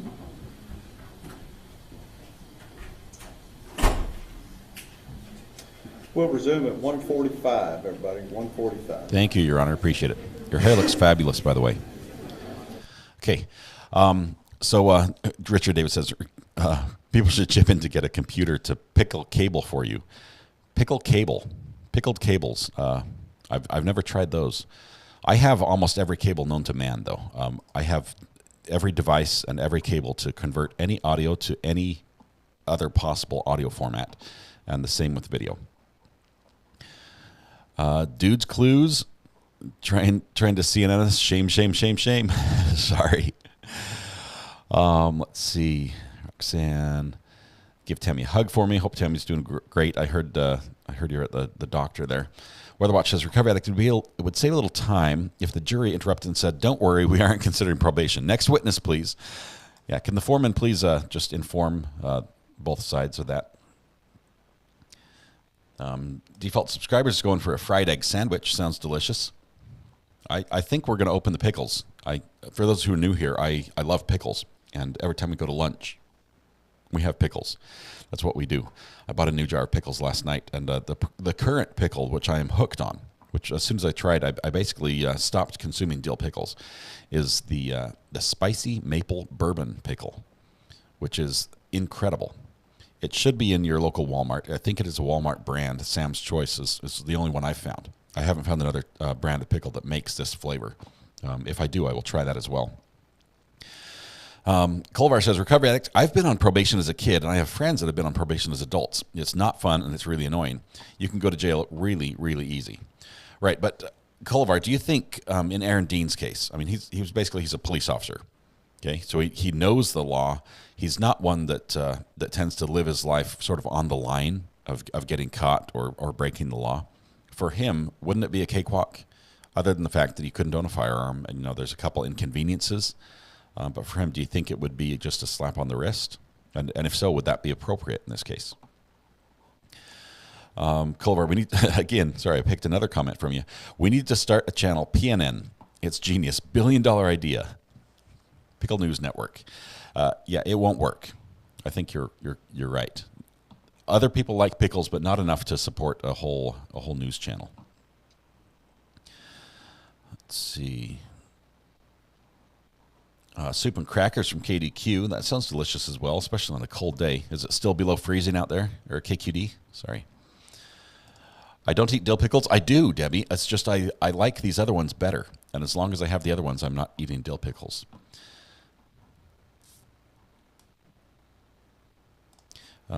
Jim says it would be too much of a cakewalk for him, but I truly think it was a victim of the police training problem. They found him guilty of manslaughter, not murder. 20 years with no probation is an egregious sentence. Okay, so I don't know who said it yesterday, but Mrs. R.A. was reviewing chat on the live stream as she was watching yesterday. And she said somebody said something that really made her think. And they said, this case should be in civil court, not criminal court. This is a civil issue, not a criminal issue, was what the comment said. And I do feel that this case and a lot of the problems that it addresses will be resolved through a criminal or through a civil court ruling. Not that the money will make it better. I'm not saying that they should just pay someone that gets killed by the police and that's good. I'm not saying that at all. But I'm just saying that if there's problems in the system, convicting one person and saying, oh, he's the problem type thing. Does that fix it? Civil suit will be next, criminal then civil, but does it have to be criminal? Or was this just a mistake? I think that's what the comment on the chat was sort of getting at, this was a mistake. This wasn't him someone out committing a crime intentionally. There was no intent, basically, to commit the crime. It was self-defense, which is allowed. I don't know. I'm not all the way on board with that opinion, but it was interesting to put some thought into it. As you know, I like to try to think of things in ways different than how I had thought of them before, and so that one made me think.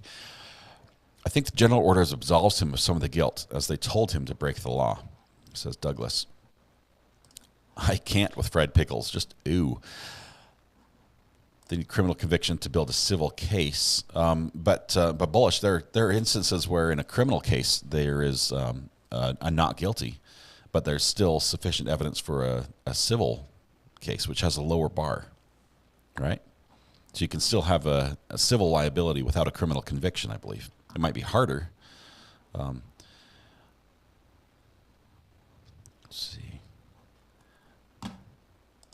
Okay, so it's lunchtime right now. We have, an hour? We have an hour before we're going to be back. I'm going to have lunch is what I'm going to do. Spicy maple bourbon pickle juice and let it absorb, see how it tastes. Kimberly, I'm doing the same thing. I've saved 2 jars worth of spicy maple bourbon pickle juice with the peppers as well, because I want to experiment the same way. That's funny that someone else is doing the same thing. I'm not huge into drinking the juice. I mean, I can do a little bit, but it's pretty powerful. I'm still fixated on Mrs. Aria's cinnamon buns. They are gone, Patty. As a matter of fact, last night, as I went to the store to pick up more pickles, one of the things I had to do, the errands on that trip, was drive my son, who was dropping off the last plate of cinnamon rolls to his friend as a little Christmas plate of goodies. And I had to wave goodbye to those cinnamon buns. I actually asked my son before we left, does this friend know how many rolls you're bringing, or would one be okay? Because I was trying to just get that last chance of eating one more of those cinnamon buns. Not that I need it from a dietary standpoint. I probably don't, but they are delicious. I wish I could send you one, each one of you. They're fantastic. She does such a good job. Katrina comes in with a super chat saying, sending cat dollars for pickle fridge. Make it happen. I love it. Cat dollars. I've never had a cat dollar before, but we'll put it towards the pickle fridge. Not sure where we'll set it. It has to be within arm's reach, where we have to, and it'll have to have like cool LED lighting that glows and keeps the pickles looking cool the whole time. Love that idea. Colvar says, I'm rocking kosher dill pickles today. I won't let your heresy taint me on the pickles issue. Colvar, I realize you think I'm talking heresy, but have you tried these pickles? Have you tried the spicy maple bourbon pickles from Walmart? They are fantastic. Katrina, thank you so much for the super chat and for your support. You've been here long time mod as well. Just amazing. Thank you so much, and you do an amazing job with animals. I love the pictures you send of those. Bite Me says, recovery addict, I was going to send you some pickles, but you are a picky pickle eater. I will try all sorts of pickles. I will say that I'm a big fan of a crunchy pickle. I don't like soggy pickles. So a lot of fast food restaurants get it wrong with their thin sliced pickle. You lose a lot of the crunch there. I lean towards either a whole pickle or a thick cut, but a little off topic for true crime. But pickles make the world go around for me. It's good. Pickle juice is not great for digestion due to its acidity. So my question is not should I not drink it? It's what should I eat in addition to all the pickles I consume so I don't cause a problem for myself health-wise. Douglas says, I'm off to hike the beach in the sunshine. I'll be back to cover another LEO-related trial. Thanks for hosting a sane place to watch and share. Douglas, thanks for being here. Appreciate your commentary all throughout. You've had some great opinions and well-thought-out arguments. You're welcome back anytime. Thank you so much. Roger says, recovery addict, I want to give you big ups. You're a genuine person and have a good heart. Thank you, Roger. I enjoy your sense of humor.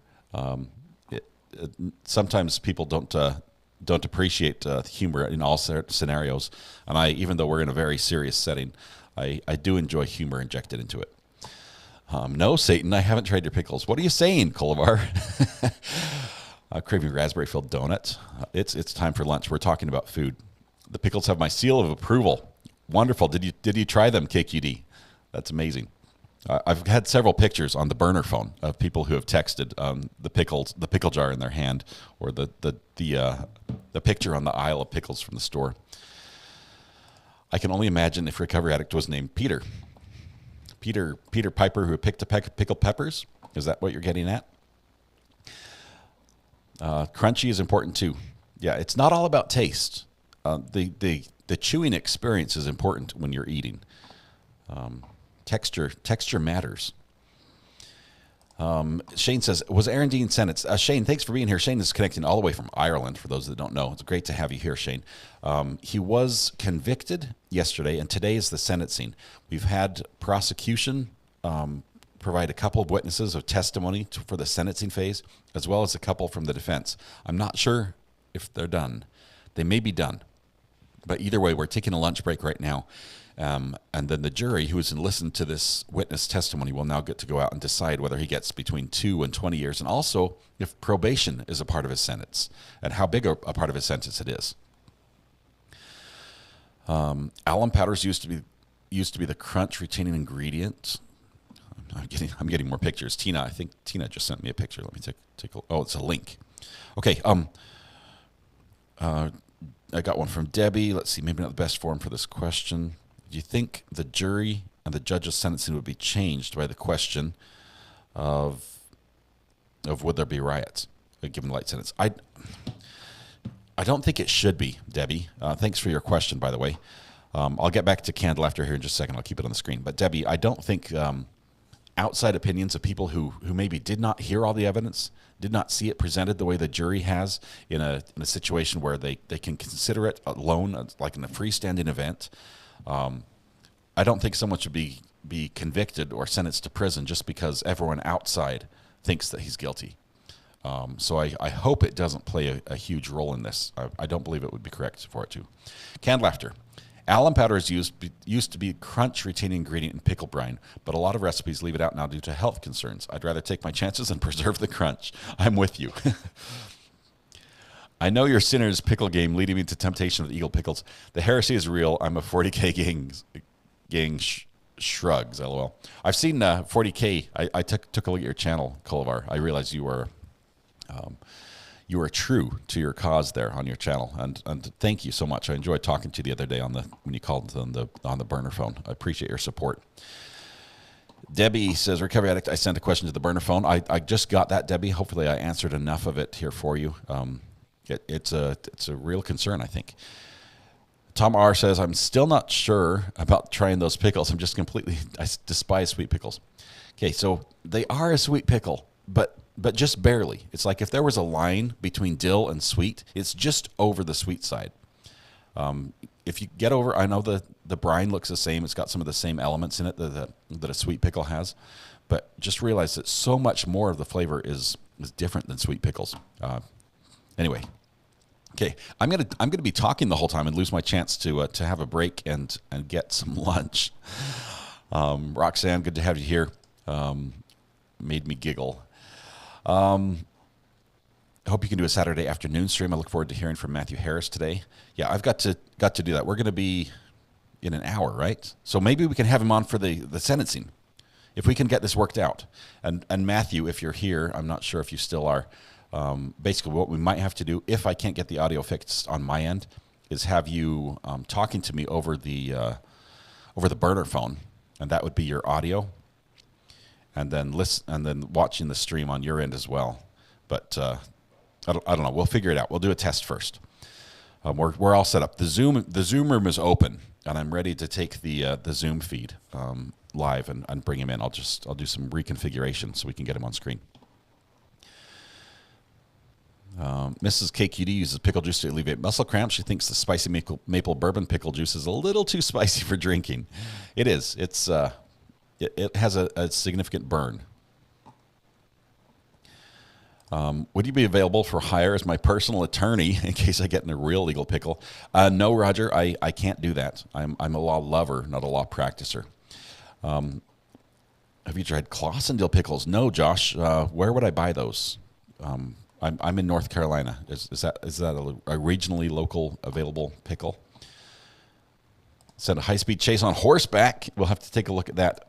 Also, we still have this letter from Sarah Boone we have to get to, but lunch is calling. If you guys can't hear, my stomach is rumbling with all this talk about food. It's less sweet than bread and butter. And is there any vinegar taste at all? Yes, I'd say there's still a vinegar taste. I'll go try them again. I'll eat them for lunch, and I'll come back and report. Is that okay, Tom? This is why having a co-host is handy. Yes, I could have somebody else to toss to while I'm doing all the technical stuff, but let me start with this right here because I know how to do that. That's rolling the music, saying we're going to wrap it up here for a little bit. If you are new here and want to come back and have more of what you've experienced so far this morning, if you haven't had enough and are in for more punishment, please click the subscribe button, ring the bell, come back. We'll be back in a little under an hour, really, probably about 45 minutes. So we'll be back. Before the court's back in session, we'll be here for the remainder of this sentencing phase of Aaron Dean, as he's now been convicted of manslaughter in the shooting death of Atatiana Jefferson. want to say thank you to all the mods, to all the good people who are here, those who are here for the first time, those who are about to be here, because yes, we're going to have more people here as the sentencing rolls closer and news media covers this a little bit more. We'll have a few more people. Be patient with them. A lot of them don't understand what we're like here in this chat.